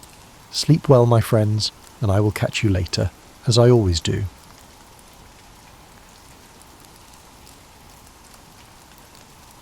Julius Caesar wasn't always the towering figure we picture, draped in a bright red cloak and commanding the world's greatest empire. Before he was that legend, he was simply Gaius Julius, born into a patrician family with fading clout in a Rome that seemed to change every week. In those early days, the city itself wasn't the polished marble wonder of later centuries. With curving streets that spread gossip more quickly than chariots, it was a noisy, crowded centre of ambition and politics.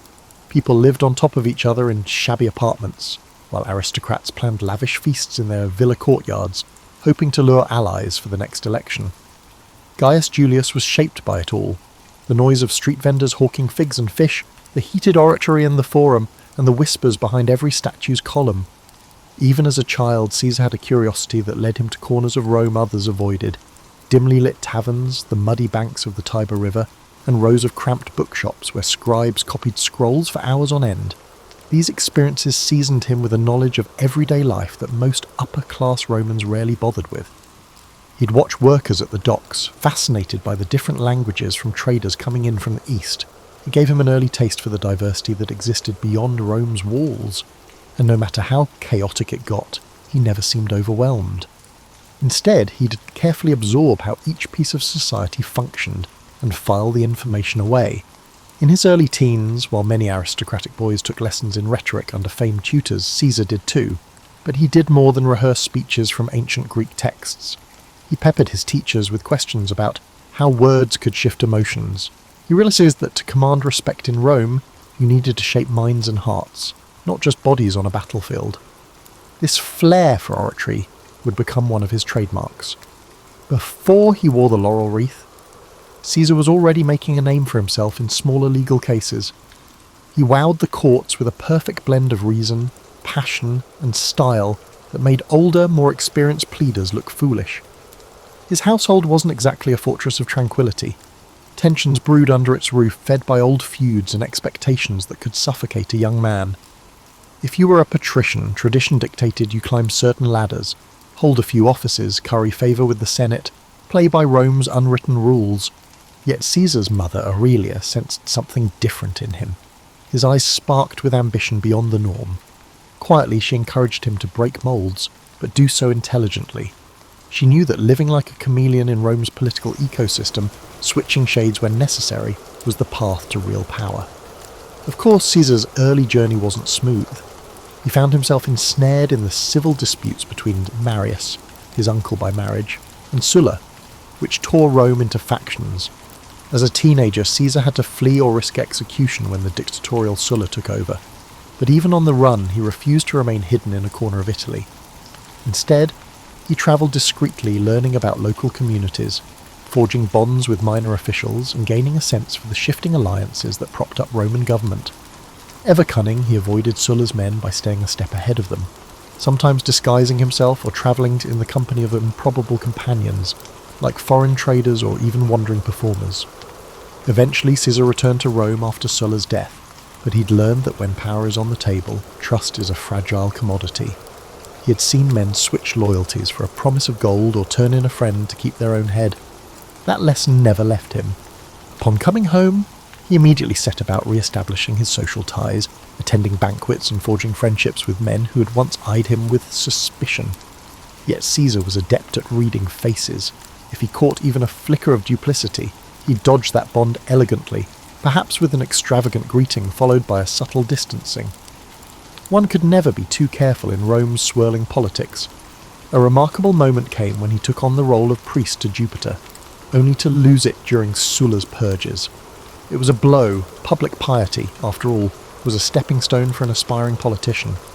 But Caesar's resilience was already in full bloom. He picked himself up, found a new path, and ventured into the world of politics from a different angle, securing lesser offices that would eventually open bigger doors. He also began building a personal brand of generosity. Soon people whispered about the banquets he held and the funds he provided for public works. Senators wondered how he managed to gather such deep pockets. It wasn't old family wealth alone. Caesar had a network of supporters, and many believed in him precisely because of his willingness to think outside the conventional lines of patronage and nepotism.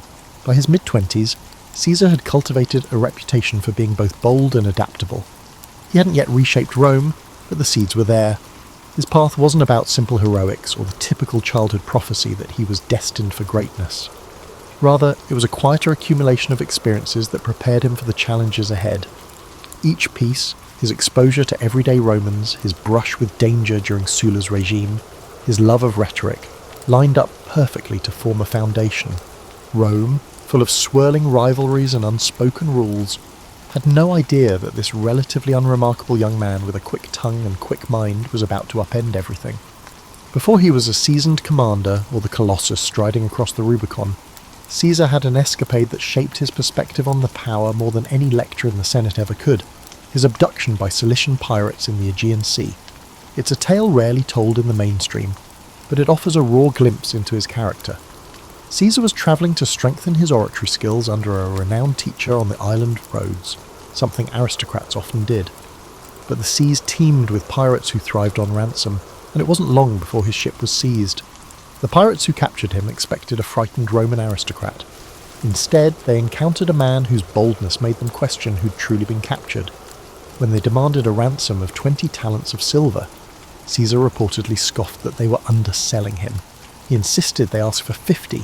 The pirates, bemused yet intrigued, took his suggestion. For several weeks, Caesar lived among them, waiting for friends to gather the sum. During that time, he treated them as if he were the one in charge, ordering them to keep quiet when he slept, even reciting poems and speeches and telling them to appreciate the artistry, or else. To the pirates' credit, they indulged him, perhaps wondering if they had accidentally kidnapped a lunatic. He wasn't simply being arrogant, he was displaying confidence and unpredictability. In a precarious situation, fear can be an exploitable weakness. By acting as if he were the authority figure, Caesar forced the pirates to respect him, or at least treat him carefully. When the ransom finally arrived and Caesar was freed, he quickly organised a naval force, hunted those same pirates down, and had them crucified. It was an act of lethal retribution, laced with the cunning that would characterise his later campaigns.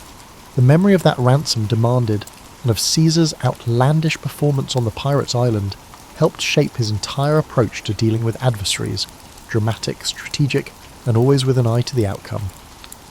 Back in Rome, Caesar resumed his climb, yet he carried a certain swagger now, a sense that his life was fated for something extraordinary. After all, how many young Roman nobles had stared down pirates and lived to spin the tale? At political gatherings, people whispered behind their cups of wine, speculating on whether that story was just Caesar's brand of theatrics or pure truth. But it was undeniable that he managed to secure enough influence to become a military tribune, and soon he was off to gain experience in the provinces, which gave him intimate knowledge of the armies he would one day command. The politics he left in Rome were no less complicated. He forged a delicate pact with Pompey and Crassus, later known as the First Triumvirate. This was not a formal institution, but rather a private handshake that united three men with distinct strengths: Pompey's military prestige, Caesar's wealth, and Caesar's political cunning. People often assume Caesar just lucked into that arrangement, but it was actually the culmination of countless dinners, private agreements, and carefully bartered favours.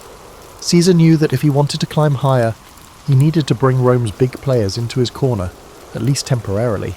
If that meant moderating his own ambitions in the short run to secure Pompey's trust, he'd do it without blinking. With their support, Caesar aimed for a new goal, a position that would not only confer prestige, but also provide him with the chance to broaden his network and bolster his army with devoted soldiers.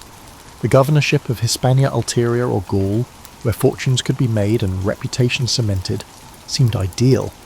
Not only would it allow him to command armies, it would offer a stage to showcase his genius in both administration and warfare. In time, he secured the proconsulship of Gaul. Gaul was vast, populated by diverse tribes, each with its own traditions, alliances and grudges. Where lesser men might see only a frontier to exploit, Caesar saw a chessboard with dozens of moving pieces. He relished the challenge. This was, after all, the man who once calmly dined with kidnappers. Gathering legions known for their discipline and grit, he departed north, determined to do more than just play caretaker. He wanted to knit those tribes into Rome's sphere of influence, forging new roads and alliances while showcasing Roman supremacy. Before he launched significant campaigns, Caesar did his homework. He arranged meetings with tribal chiefs, listening carefully to their rivalries and hearing their pleas for Roman protection. Was it genuine concern or a ploy? Caesar would weigh each statement, reading not just the words but the shifts in tone and eye contact. If he sensed an opportunity, like a tribe longing for revenge on its neighbour, he'd promise support, extracting pledges of loyalty. In many ways, his tactics mirrored the hush-hush political dealings he'd honed back in Rome, only now the stakes were measured in thousands of soldiers and entire territories. Yet, throughout these manoeuvres, Caesar never lost sight of the persona he'd cultivated. He was no mere bureaucrat.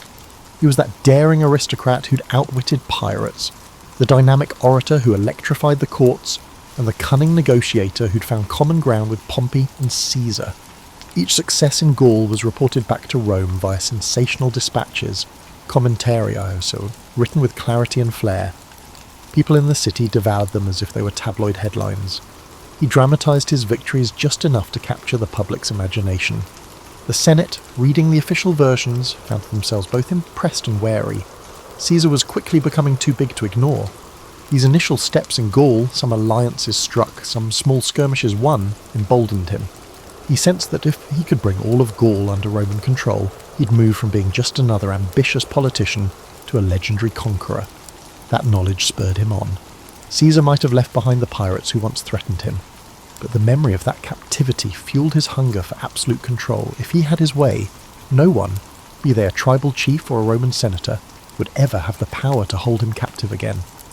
The Gallic Wars, as Caesar's campaigns would come to be called, weren't just about marching legions across fields and building wooden palisades. They were about psychological warfare, diplomacy, and the cunning exploitation of intertribal rivalries. Rome's dominance always hung on its ability to divide and conquer. With Caesar at the helm, that strategy took on fresh nuance. In the early phases, Caesar consolidated Roman gains by constructing a network of roads and fortifications. This was hardly glamorous labour. Roman soldiers would spend weeks hacking through forests and bogs to erect outposts, sometimes under the threat of ambush. Yet each new Roman-style fort, complete with straight lines and carefully measured intervals, sent a message of permanence. These weren't just makeshift garrisons, they were statements that Rome had come to stay. People often remember Caesar's brilliance on the battlefield, but his true strength lay in methodical organisation. He considered logistics as vital as sword and shield.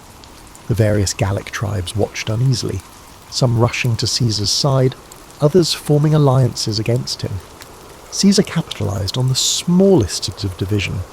If one tribe feuded with another, he'd arrive as a peace broker, offering Roman friendship and military aid against a rival. Soon enough, the tribe would find itself bound to Caesar by mutual benefit and shackled by Roman expectations. The brilliance lay in making it seem as if the tribe had chosen this path freely. Not that Caesar's campaign was devoid of bloodshed. Certain tribes resisted fiercely, resentful of foreign occupation. The Belgae in the north, for instance, marshalled huge forces that tested Roman discipline. Caesar, never squeamish, deployed tactics to crush resistance decisively, destroying crops, capturing strategic points, and sometimes resorting to brutal reprisals that sent a chill through neighbouring tribes. He didn't revel in cruelty for its own sake, but he understood the Roman tradition of deterrence. Ferocious display could prevent a drawn-out rebellion. This approach, while effective, also laid the seeds for future animosity, especially among fierce defenders of Gallic independence like Vercingetorix. Vercingetorix was an Arvernian chieftain who recognised that the Gallic tribes needed unity more than ever. He wasn't some hot-headed bandit chief. He was methodical, charismatic, and had a strategic mind that could rival Caesar's. While Caesar was off campaigning on another front, Vercingetorix rallied disparate tribes under the banner of Gallic pride. When Caesar got wind of this resistance, he recognised at once that Vercingetorix was no ordinary adversary. The typical trick of exploiting old rivalries might not work here.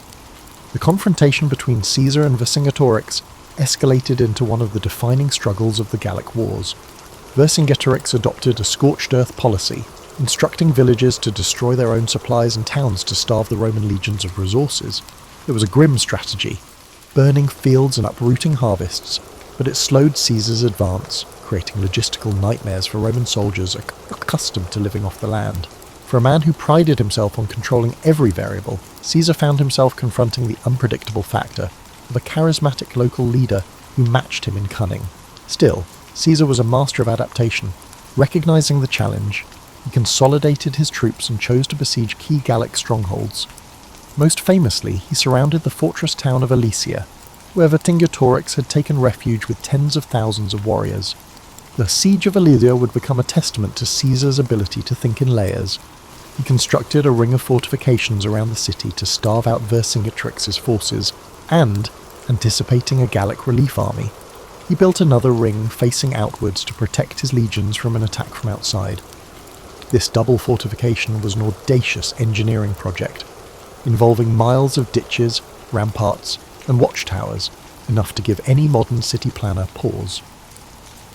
The days wore on under a relentless sun. The besieged Gauls inside Alesia ran short of food.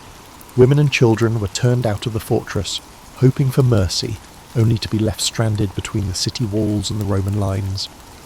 Meanwhile, a massive relief force of various Gallic tribes arrived, attempting to break Caesar's outer defences. During one critical night, it seemed Rome might collapse under the weight of the onslaught. Caesar himself rallied his men, darting from post to post. He knew if Alesia was relieved, Gaul could unite behind Vercingetorix, and Caesar's entire campaign might unravel. Against formidable odds, the Roman lines held. Exhausted from repeated attacks and lacking a coherent strategy, the relief force finally broke. Inside Alesia, with supplies gone, inns and morale shattered, Vercingetorix surrendered. The sight of this defiant Gallic chieftain handing over his weapons underscored the turning point. Rome had asserted its dominance, and Caesar stood at the pinnacle of victory. Yet for all the glory, the end of the siege left many Gauls embittered. Caesar might have pacified the region, but a smouldering resentment would eventually lurk beneath the official peace treaties. When Caesar returned to Rome, he was hailed as a hero. His campaigns in Gaul had quadrupled Rome's domain and filled the Republic's coffers with wealth from newly conquered territories. The Senate awarded him grand triumphs, parades where caged prisoners walked in chains, and the crowd roared with delight. In these processions, Caesar's name became synonymous with military genius and Roman might. Yet the very success that elevated him threatened to unbalance the precarious political framework in Rome. Men like Pompey and Crassus, once his allies, couldn't help but feel overshadowed by the sheer magnitude of Caesar's achievements. The old guard in the Senate grew uneasy. They murmured that Caesar's ambition was too large for the Republic. Even allies wondered if they could remain relevant while Caesar soaked up the glory. Caesar, for his part, believed he had only just begun. His vision extended beyond the spoils of Gaul. He wanted to transform Rome itself, to carve out a position where no single factional rival could stifle him again. This set the stage for an inevitable clash. Caesar's manoeuvres in Gaul, while triumphant, had also sown suspicion and envy. And suspicion and envy in Rome often led to civil war, assassinations, and chaos. But if Caesar was worried, he hardly showed it. Fresh from the greatest victory of his career, he was welcomed like a conquering hero. He stepped onto the marble streets of Rome with a confidence forged in the crucible of countless battles, the final. The uneasy alliance of Pompey, Crassus, and Caesar, often called the First Triumvirate, had always been a marriage of convenience. Each man saw it as a tool to secure power, but once Caesar's Gallic conquests made him the darling of the masses, resentment began to simmer. Pompey, Rome's previous superstar general, noticed public attention drifting from him to Caesar. Crassus, meanwhile, met a tragic end in an ill-advised campaign against the Parthians, leaving Caesar and Pompey as the two principal contenders for the heart of Rome. An undercurrent of tension now pulsed through the city. Senators whispered in corridors, choosing sides. Pompey cozied up to conservative factions in the Senate who viewed Caesar as a threat to the old republican system. Caesar, still away in Gaul, understood he would need to solidify his position back home soon. The term of his governorship was drawing to a close, and if he returned to Rome merely as a private citizen, his enemies could bring him to trial for various alleged misdeeds and effectively end his political career. His solution? He demanded to run for consul in absentia, seeking an extension of the immunity and power he held as proconsul. The Senate refused, with Pompey supporting that refusal. This was the point of no return. Caesar stood at the banks of the Rubicon River, the boundary beyond which lay Italy proper. Roman law was crystal clear. No general was allowed to bring his army into Italy. To do so amounted to a declaration of war. On a winter's night in 49 BCE, Caesar made his choice. He marched across the Rubicon, uttering the phrase, "Alea iacta est," the die is cast, if the anecdotes hold any truth. Overnight, Rome's system of alliances shattered. The civil war had begun. Pompey and many senators fled Rome to gather forces in the east, confident they'd muster armies far greater than Caesar's. They had the backing of traditional elites, wealthy provinces, and, they believed, time on their side. Caesar, however, wasn't known for cautious delay. He pressed forward at breakneck speed. Towns and cities along the way opened their gates, some out of admiration for Caesar, others out of fear. The unstoppable momentum took Pompey by surprise, forcing him to evacuate Italy altogether. Caesar entered Rome unopposed. But taking Rome was just the beginning. The real challenge was confronting Pompey's legions, which were regrouping in Greece. Caesar, leaving a minimal garrison behind, sailed across the Adriatic to chase down his rival. It was a frantic race, both men vying for resources and key strategic points. Caesar's forces were often outnumbered. Pompey's alliances spanned vast portions of the Republic. Yet Caesar leveraged speed, surprise, and the loyalty he'd earned from legions who'd fought alongside him in Gaul. Battles erupted across multiple theatres, Spain, Africa, and ultimately the plains of Pharsalus in Greece. The Battle of Pharsalus in 48 BCE became a defining moment. Pompey, confident in his superior numbers, formed a traditional line, anticipating a swift victory. Caesar, outmanned, arranged a reserve line of cohorts behind his cavalry on the right flank, anticipating Pompey's horsemen would try to envelop him. When the cavalry clash began, Caesar's hidden cohorts surged forward, routing Pompey's cavalry. This triggered a domino effect.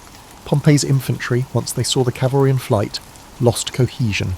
Caesar's legions, hardened by years of frontier warfare, exploited every gap. It was a massacre.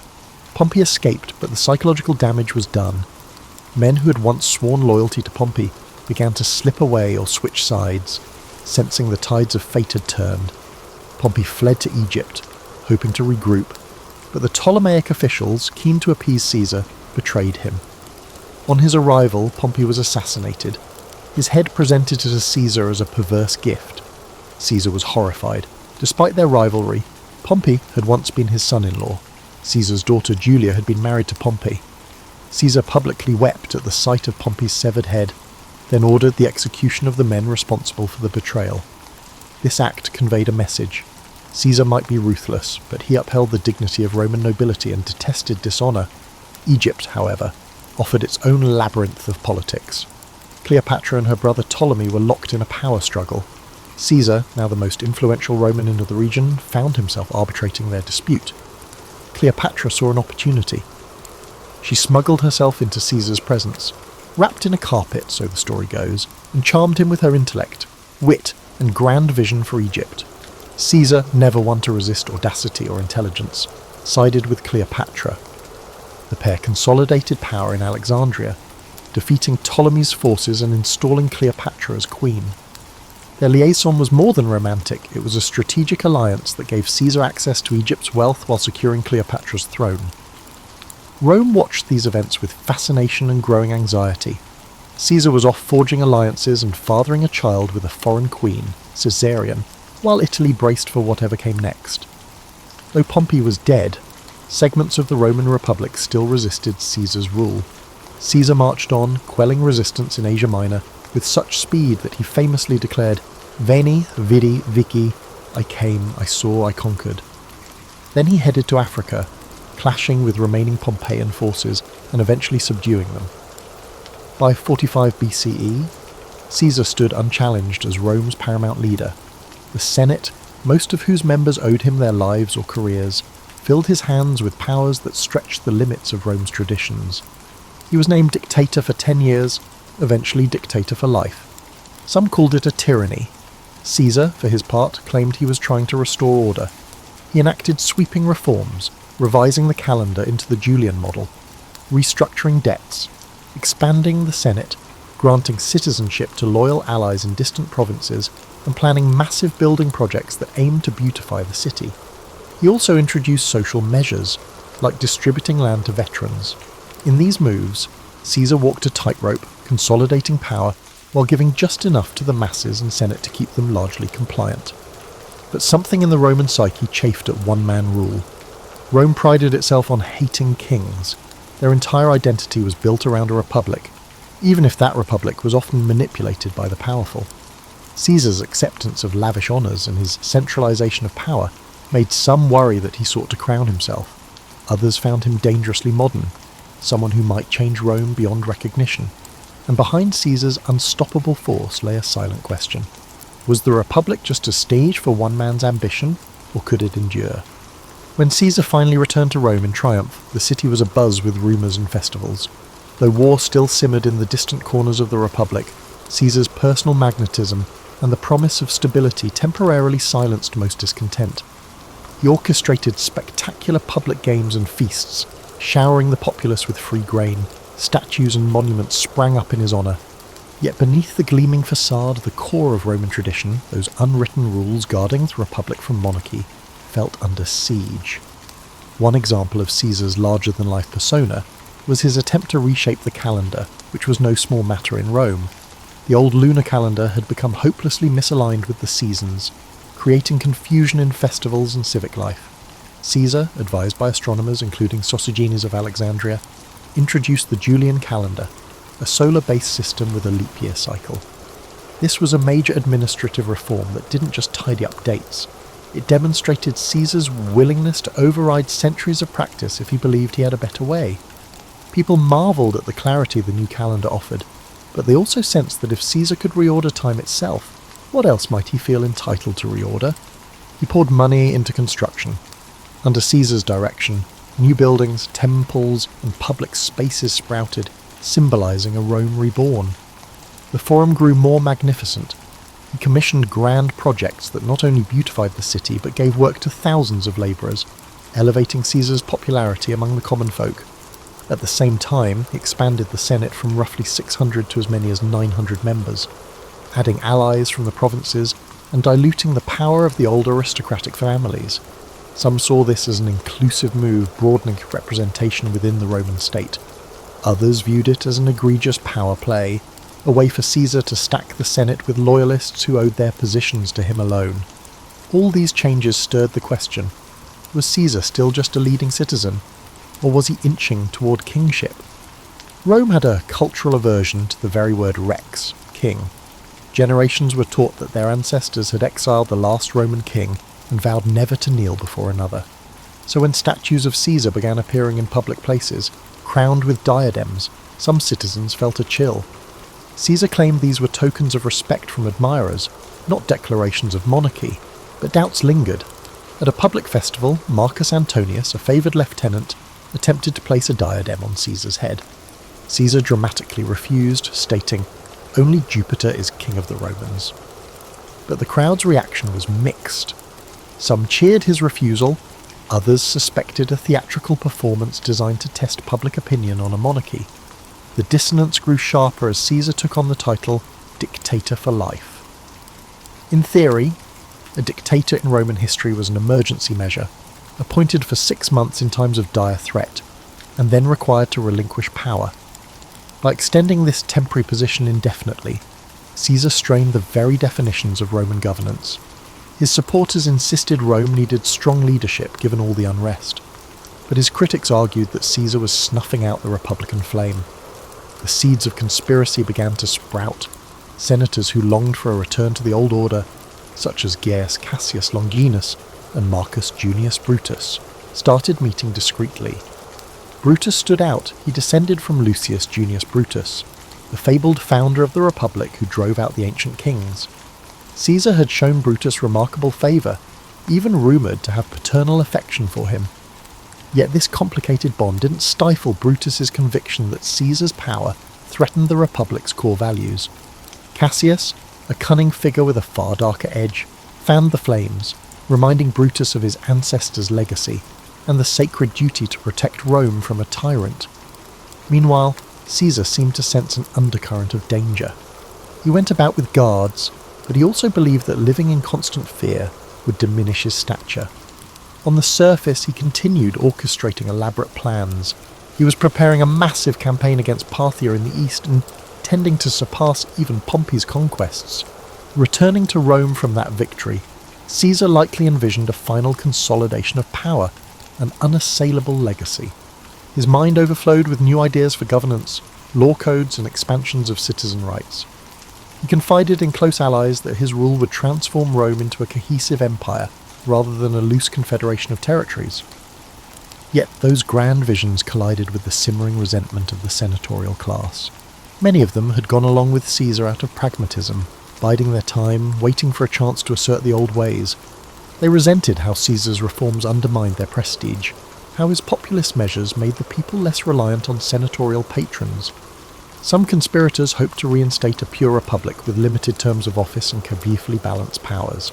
Others simply wanted Caesar gone, viewing him as an existential threat to their personal standing.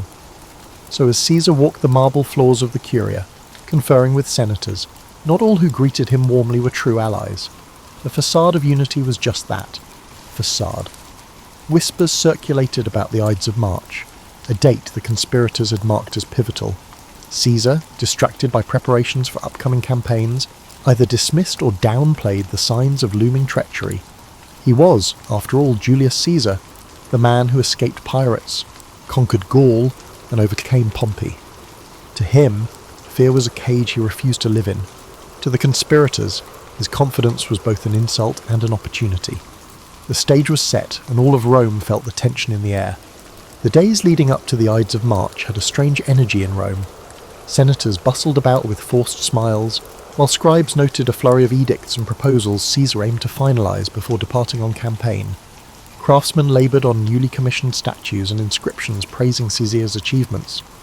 Meanwhile, anxious whispers seeped through the city, swirling in the smoky corners of taverns and the hush of aristocratic dinner parties. Caesar himself oscillated between excitement for his Parthian expedition and vague apprehension. Omens were a big deal in Roman society, and several odd occurrences had stoked superstitions, reports of strange lights in the sky, or a soothsayer who warned Caesar to beware the Ides of March. Caesar, rational yet not entirely dismissive of grand auguries, seemed torn between curiosity and disbelief. He joked about the warnings, telling friends the Ides of March had arrived and nothing had happened yet. But behind the levity, hints of caution surfaced. He was known to have shared concerns with Calpurnia, his wife, who begged him on to be vigilant. The conspiracy gained momentum. Cassius worked tirelessly, approaching senators who felt displaced by Caesar's sweeping reforms or who bore personal grudges. Persuading Brutus had been the linchpin. Brutus's moral standing and family legacy offered a veneer of honour to what might otherwise look like a naked power grab. With Brutus on board, recruiting others became easier. Each conspirator had different reasons. Some claimed to fight for the Republic's freedom, others sought personal gain or revenge, yet they united under a single, dramatic resolution: Caesar must be removed. One version of their plan involved attacking Caesar during a Senate session, when he would be relatively unguarded. In theory, the presence of so many senators served as a public shield. Caesar wouldn't expect a mass attack in the heart of Roman governance. The conspirators also believed that once the deed was done, they could proclaim themselves defenders of liberty, summoning the people to restore republican ideals. Despite the risk, none could deny the plan's audacious simplicity. The Senate meeting on the Ides of March beckoned like a grim appointment. The morning of the Ides arrived. Calpurnia, shaken by nightmares, implored Caesar not to go. Some historians claim she dreamed of a statue of Caesar spouting blood, or of him lying slain in her arms. Moved by her distress, Caesar initially decided to stay home, possibly rescheduling the Senate session. That alone could have altered history. But the conspirators panicked when they heard Caesar might not come. They dispatched Decimus Brutus, no relation to Marcus Brutus, but another close ally, to persuade Caesar. Decimus feigned concern that Caesar would insult the Senate by his absence, diminishing his standing right before his grand campaign. So, despite Calpurnia's pleas, Caesar relented. He donned his ceremonial toga and left for the Curia. Inside the Senate meeting, the atmosphere was thick with tension, though it started off with formalities. Caesar took his seat. A group of conspirators approached, pretending to ask a favour on behalf of a political exile. They surrounded him as if to press their case more passionately. Then, as the story goes, at a signal, daggers appeared. The first strike came from Casca, and others joined. Accounts vary. Some say Caesar tried to defend himself, others that he was too overwhelmed. He was stabbed multiple times, the final blow from Brutus, prompting Caesar's legendary and possibly apocryphal utterance, "Et tu, Brute?" In moments, it was over. Caesar lay dead at the foot of Pompey's statue, a cruel twist of fate for the man who had once wept for Pompey's demise. The senators, spattered with blood, proclaimed they had liberated Rome from tyranny. They expected the city to greet them as heroes, yet the immediate reaction was shock, not jubilation. Citizens fled the Curia, unsure whether more violence would follow. The conspirators had planned for Caesar's death, but they hadn't planned for the emotional vacuum it would create among the Roman populace. The question remained, had they truly saved the Republic, or just unleashed chaos? Brutus and Cassius tried to calm the city with speeches, invoking the memory of their ancestor Lucius Junius Brutus, who banished Rome's last king centuries before. They insisted they had restored the Republic, but the people had witnessed Caesar's generosity, his banquets, land distributions, public games. Many commoners revered him. Anger and sorrow brewed in the streets. Word spread of the savage butchery in the Senate. Far from celebrating the conspirators, many citizens demanded vengeance. Mark Antony, who had not participated in the conspiracy, seized this public sentiment. He delivered a funeral oration for Caesar that became legendary. Antony spoke with passion, displaying Caesar's blood-stained toga, stirring the crowd into a frenzy against the conspirators. Some historians say Caesar's body was burned in the Forum itself, with the flames fed by citizens who tossed in furniture and items as offerings. The conspirators, realizing the tide had turned, fled the city. Outrage soared, and the once proud Senate found itself overshadowed by the populist fury that Caesar had so skillfully harnessed in life. Thus, the killing that was intended to save the Republic actually accelerated its decline. Power soon consolidated not around a restored Senate, but around new strongmen, Mark Antony, Octavian, Caesar's young heir and adopted son, and others who would jockey for command in the following years. In death, Caesar had transcended mortality to become an icon, some would say a martyr, while the vision of a renewed republic, ironically, slipped further away. The aftermath of Caesar's assassination was as turbulent as any period Rome had ever seen. The city, already tense from years of civil conflict, discovered that removing one towering figure didn't automatically restore the old republic. Instead, a new power vacuum emerged, quickly filled by those with the ambition and resources to claim it. Mark Antony, Caesar's closest lieutenant, was first on the scene, leveraging his connection to the slain dictator to rally the masses, but Caesar had named a surprise heir in his will, Gaius Octavius, better known as Octavian, his grandnephew. Only 19 years old, Octavian carried Caesar's name, and soon enough, Caesar's legions would rally around him too. Brutus and Cassius fled Rome, hoping to raise armies in the eastern provinces. They published declarations defending the assassination as an act of patriotic duty, but the events in Rome worked against them. The funeral oration by Antony had painted them as traitors to Caesar, and, by extension, enemies of the Roman people. Legions loyal to Caesar scorned the conspirators. Lines hardened. Another round of civil wars seemed inevitable, as one man's ambition had morphed into a generational crisis of identity for Rome. Though Antony and Octavian initially eyed each other with suspicion, they realized they stood a better chance against the conspirators if they cooperated. Along with Marcus Lepidus, a trusted commander, they formed the Second Triumvirate. Unlike Caesar's informal arrangement, this triumvirate was legally sanctioned, granting the three men near absolute power to reorganize the state. and reorganize it they did. Prescriptions, lists of enemies of the state, were published. Men of wealth and influence found themselves outlawed. The triumvirate seized property and executed opponents, echoing the grim days of Sulla's dictatorship. The conspirators, meanwhile, mustered forces in the east, culminating in the climactic Battle of Philippi in 42 BCE. Brutus and Cassius were defeated, and they chose suicide over capture. If Caesar's murderers hoped for a renaissance of republican ideals, they had gravely miscalculated. Rome was now torn between competing strongmen. After Philippi, tensions rose between Antony and Octavian. Antony headed east, forming an alliance, and famously a romance, with Cleopatra in Egypt. Octavian solidified his base in Rome, ensuring the Senate recognized him as the principal heir to Caesar's legacy. By 31 BCE, the rivalry exploded into another civil war, culminating in the naval battle of Actium. Octavian prevailed. Antony and Cleopatra fled and later took their own lives, and the stage was set for Octavian to become Augustus, the first Roman emperor. The Republic, in its old form, was gone. And what of Caesar's legacy? His name, Caesar, would become synonymous with rulership itself. From Kaiser in German to Caesar in Russian, leaders in distant lands would adopt the moniker as a badge of imperial might. His reforms, especially the Julian calendar, outlived him by centuries, influencing how millions of people mark time. His writings, particularly the commentaries on the Gallic and Civil Wars, remained essential reading for generations of statesmen and generals, admired for their clarity and rhetorical brilliance. In a strange twist, the Senate that once feared him voted to deify Caesar after his death, proclaiming him Divus Iulius. Shrines and temples to the divine Julius sprang up, turning him into a figure of worship. This posthumous deification gave Octavian an added aura of legitimacy. He was now Divi Filius, the son of a god. One might argue it was the final irony. The same institution that bristled at his ambition now raised him to divine status. This transformation reflected the contradictory nature of Roman politics, practical to the core, yet steeped in superstition and reverence for signs and wonders.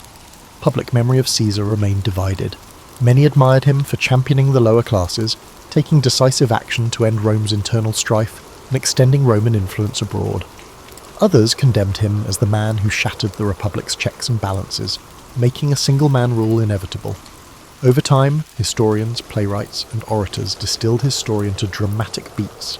The brilliant general, the cunning politician, the betrayed friend. Those wanting a moral lesson found ample material.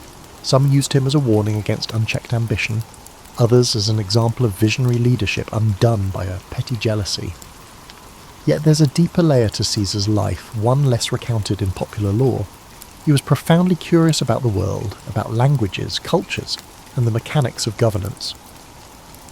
From his youth in the streets of Rome to his kidnapping by pirates, from the muddy battlefields of Gaul to the marble corridors of the Curia, he sought to understand and master every environment he touched. He wasn't content to play by the rules, he rewrote them. Not all admired his methods, but few could deny his results. For those living in Rome after Caesar's demise, daily life eventually stabilized under Augustus's reign. The city grew grander, the empire expanded, and a new system, the Principate, took shape. But an undercurrent of nostalgia persisted among some senators who recalled a republic where men like Cicero and Cato once debated the future of Rome. They wondered if, in slaying Caesar, they had severed the last chance to preserve republican dignity, or if Caesar's very presence had doomed it from the start. And so the figure of Julius Caesar stands in Roman history not simply as a conqueror or a dictator, but as a turning point. He harnessed ambition, popular support, and raw military skill to reshape the world's greatest republic. And in doing so, he cleared a path for imperial rule. Some see him as a hero visionary who expanded Rome's horizons. Others view him as the ultimate usurper, betraying the collective governance that had once defined the city's spirit. Perhaps both are true. In the end, Julius Caesar's story reminds us that history rarely lends itself to neat labels.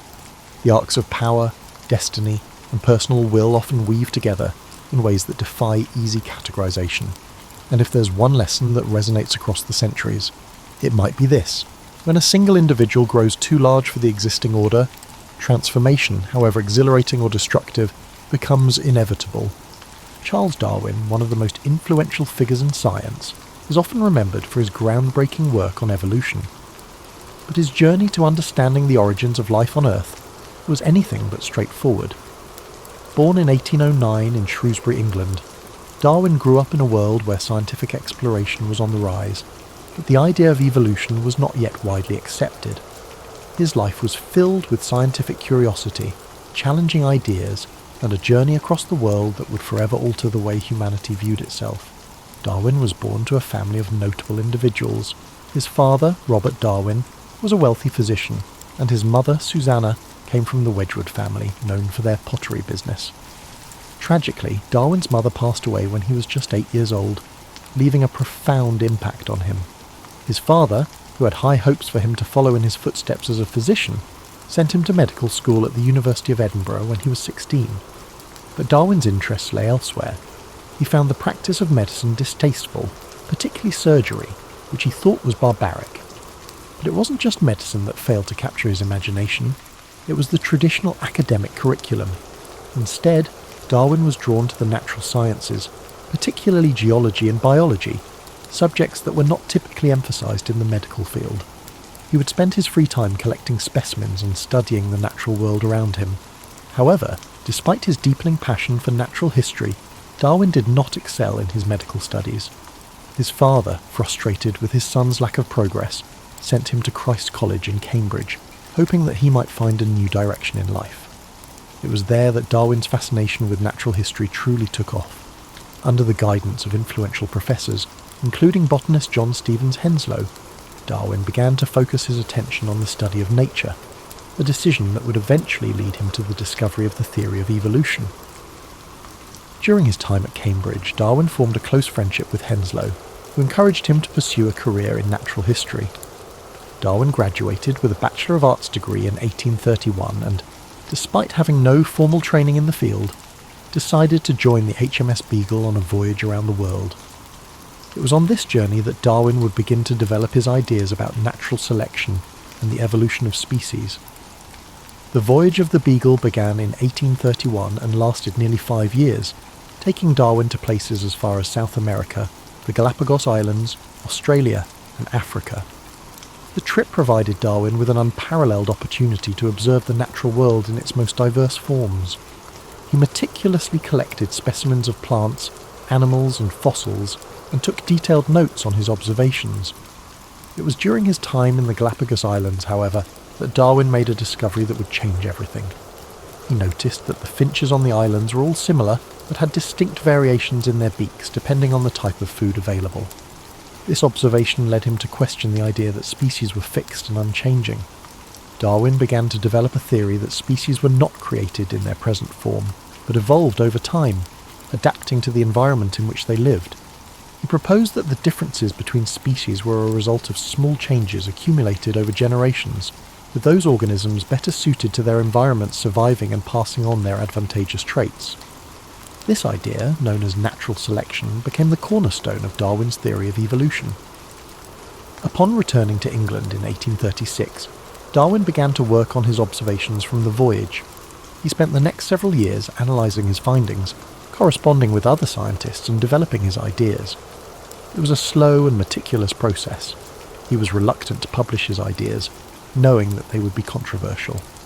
The scientific and religious communities of the time were heavily invested in the idea of creationism, the belief that life was created by a divine being in its present form. Darwin's theory of evolution challenged this deeply held belief, and he feared the backlash that would come with publishing his ideas. In 1859, after more than 20 years of research, Darwin finally published his most famous work, On the Origin of Species. The book outlined his theory of evolution by natural selection, and it quickly became one of the most influential scientific works of all time. The reaction to the book was mixed. Many scientists praised Darwin's work, recognising the evidence he had gathered and the implications of his theory. However, the religious community was outraged, and the book sparked a fierce debate that continues to this day. One of the most significant aspects of Darwin's theory was its challenge to the traditional view of creation. Prior to Darwin, the widely accepted belief was that species were fixed and immutable, created by God. Darwin's theory of natural selection suggested that species could change over time, and that all life on Earth shared a common ancestry. This idea was revolutionary, and it provided a scientific explanation for the diversity of life on Earth that did not rely on divine intervention. Despite the controversy surrounding his work, Darwin continued to defend his theory and expand upon it throughout his life. In addition to his work on evolution, he made important contributions to fields such as geology, biology, and anthropology. He was also a vocal advocate for the importance of scientific inquiry and the need to question established beliefs. His work laid the foundation for modern biology and helped to shape the course of scientific thought in the years that followed. Darwin's personal life was not without its struggles. He suffered from various health problems throughout his life, including chronic illnesses that plagued him for much of his adulthood. Some historians believe that these ailments were a result of the stress and anxiety caused by the controversy surrounding his work. Darwin was also deeply affected by the death of his beloved daughter, Annie, in 1851. Her death, at the age of 10, profoundly impacted Darwin, and he became more reclusive in the years that followed. Despite these personal challenges, Darwin continued to work on his research and ideas. In his later years, he published several additional works, including The Descent of Man, in which he explored the implications of his theory of evolution for human beings. He also continued to correspond with scientists and researchers around the world, exchanging ideas and collaborating on scientific projects.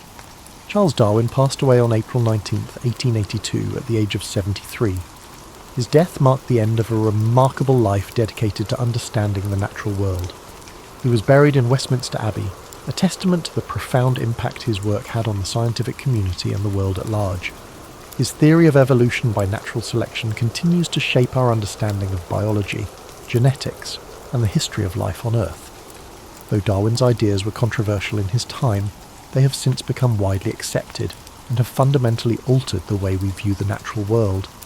His work has influenced generations of scientists, philosophers, and thinkers, and his legacy continues to live on today.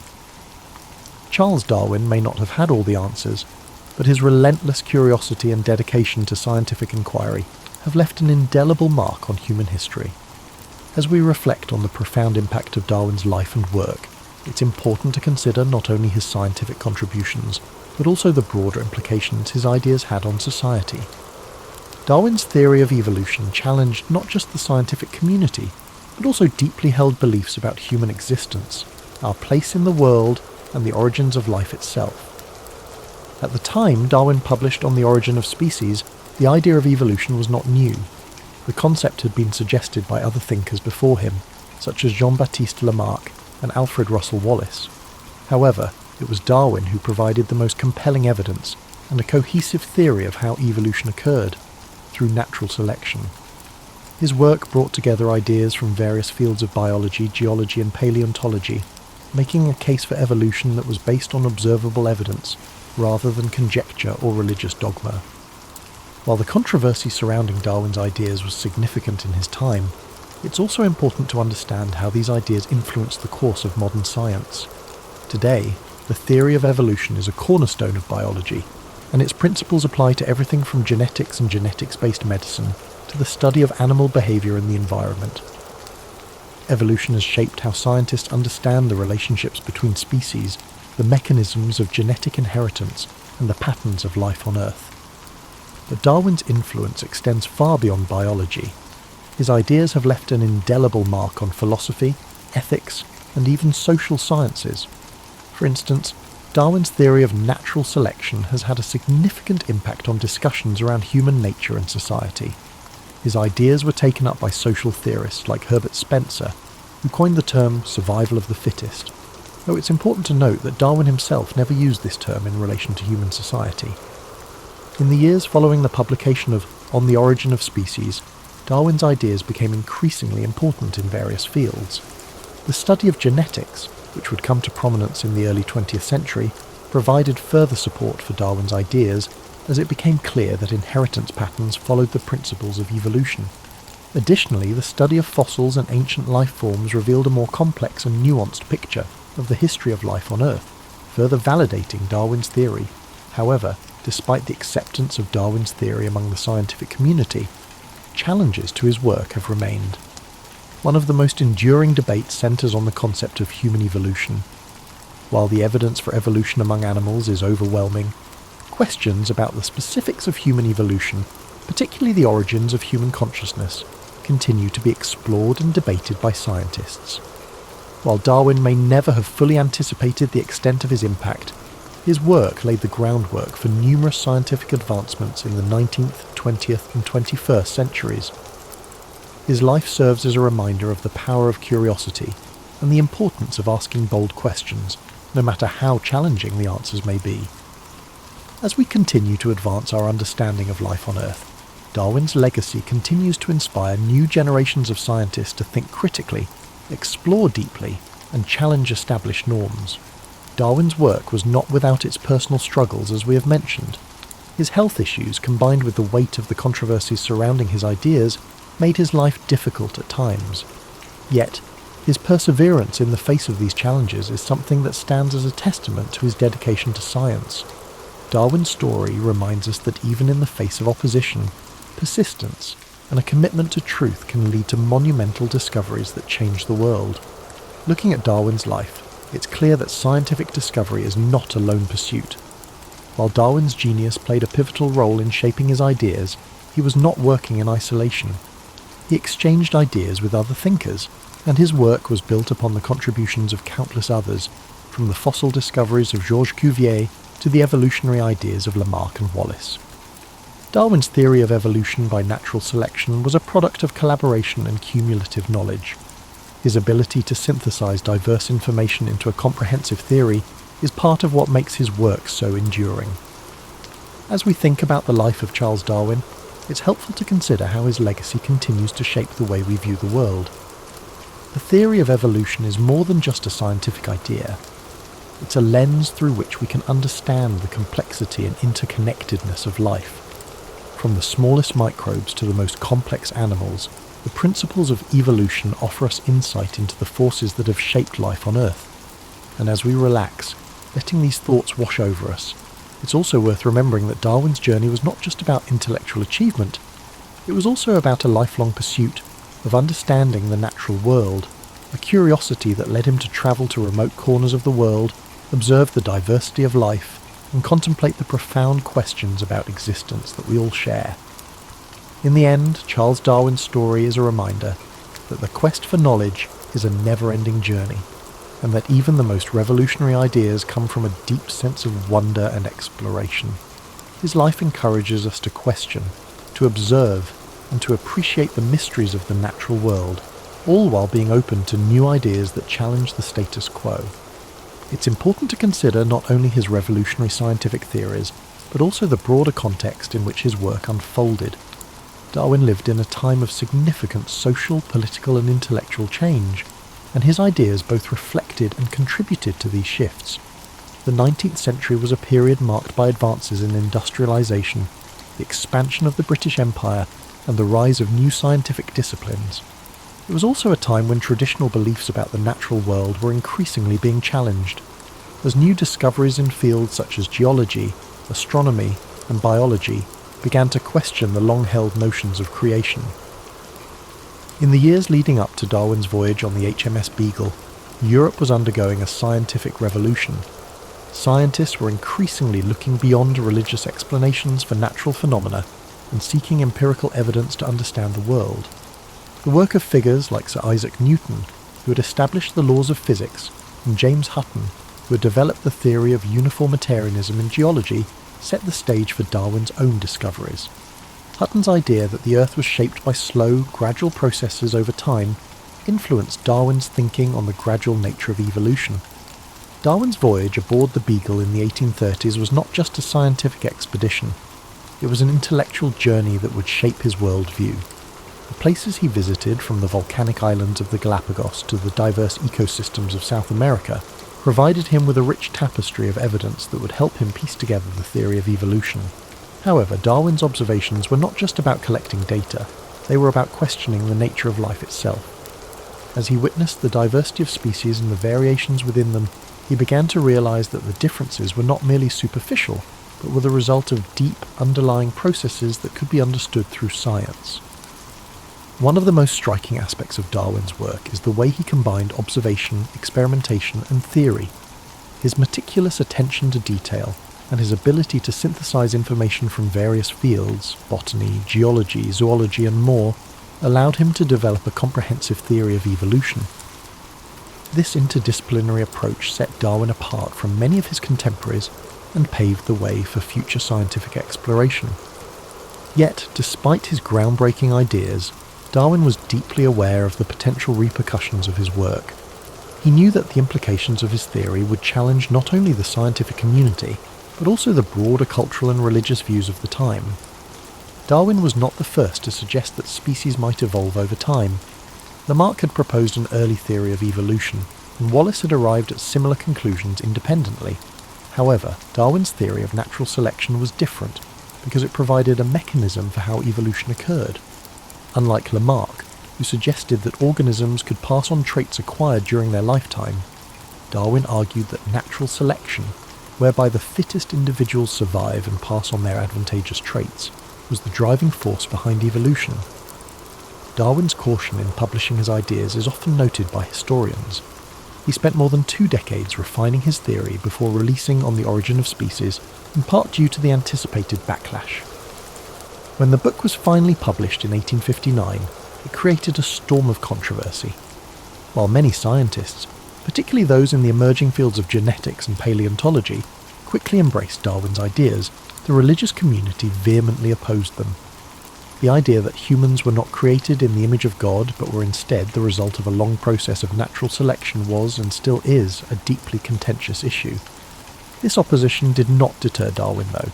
He continued to defend his ideas and engage in public debates, ultimately cementing his place as one of the most influential scientists in history. One of the reasons Darwin's theory has remained so influential is its ability to explain the complexity of life in a coherent and scientifically rigorous manner. Today, with the advent of modern genetics and molecular biology, Darwin's theory has been supported and expanded upon in ways he could not have imagined. The discovery of DNA and the understanding of genetic inheritance have provided a detailed mechanism for how traits are passed down through generations, supporting the concept of natural selection. In this way, Darwin's ideas have stood the test of time, evolving alongside new discoveries and technologies. Yet, despite the overwhelming evidence supporting Darwin's theory, there are still those who continue to reject it. The debate over evolution remains one of the most contentious issues in modern society, particularly in the United States, where creationism and intelligent design are still promoted by some as alternatives to the theory of evolution. This ongoing debate highlights the intersection of science, religion, and education, and underscores the enduring power of Darwin's ideas to spark discussion and challenge existing beliefs. As we consider Darwin's impact, it's also important to recognise the personal sacrifices he made for his work. His health, which had always been fragile, deteriorated further in the years following his publication of On the Origin of Species. Some historians suggest that Darwin's chronic illnesses were exacerbated by the stress of the intense public scrutiny and the isolation he felt from his scientific peers. In addition, the death of his daughter Annie, whom he was very close to, left him devastated and further deepened his reclusiveness. Darwin spent the remaining years of his life largely withdrawn from public life, focusing on his research and writing. Yet even in his seclusion, he continued to contribute to the scientific community, publishing additional works, including The Descent of Man, which applied his theory of evolution to human beings. Darwin's contributions to science were not limited to his work on evolution. He also made important discoveries in the fields of geology, plant biology, and zoology. His observations on the geology of the Beagle's voyage contributed to the development of uniformitarianism, the idea that the Earth's features were shaped by slow, continuous processes. His studies of barnacles and the fertilization of orchids also provided valuable insights into the world of natural history. Today, Charles Darwin is regarded as one of the most important figures in the history of science. His work has influenced fields ranging from biology and genetics to psychology, anthropology, and even philosophy. His legacy extends beyond his scientific contributions. However, Darwin's life is a testament to the power of curiosity, persistence, and critical thinking. It reminds us that even in the face of doubt and controversy, It is often the most challenging questions that lead to the greatest discoveries. As we close the story of Charles Darwin, we can take a moment to reflect on his journey, not just as a scientist, but as a person who dedicated his life to understanding the mysteries of the natural world. His work has changed the way we view life on Earth and has opened up new avenues of inquiry that continue to shape our understanding of the world around us.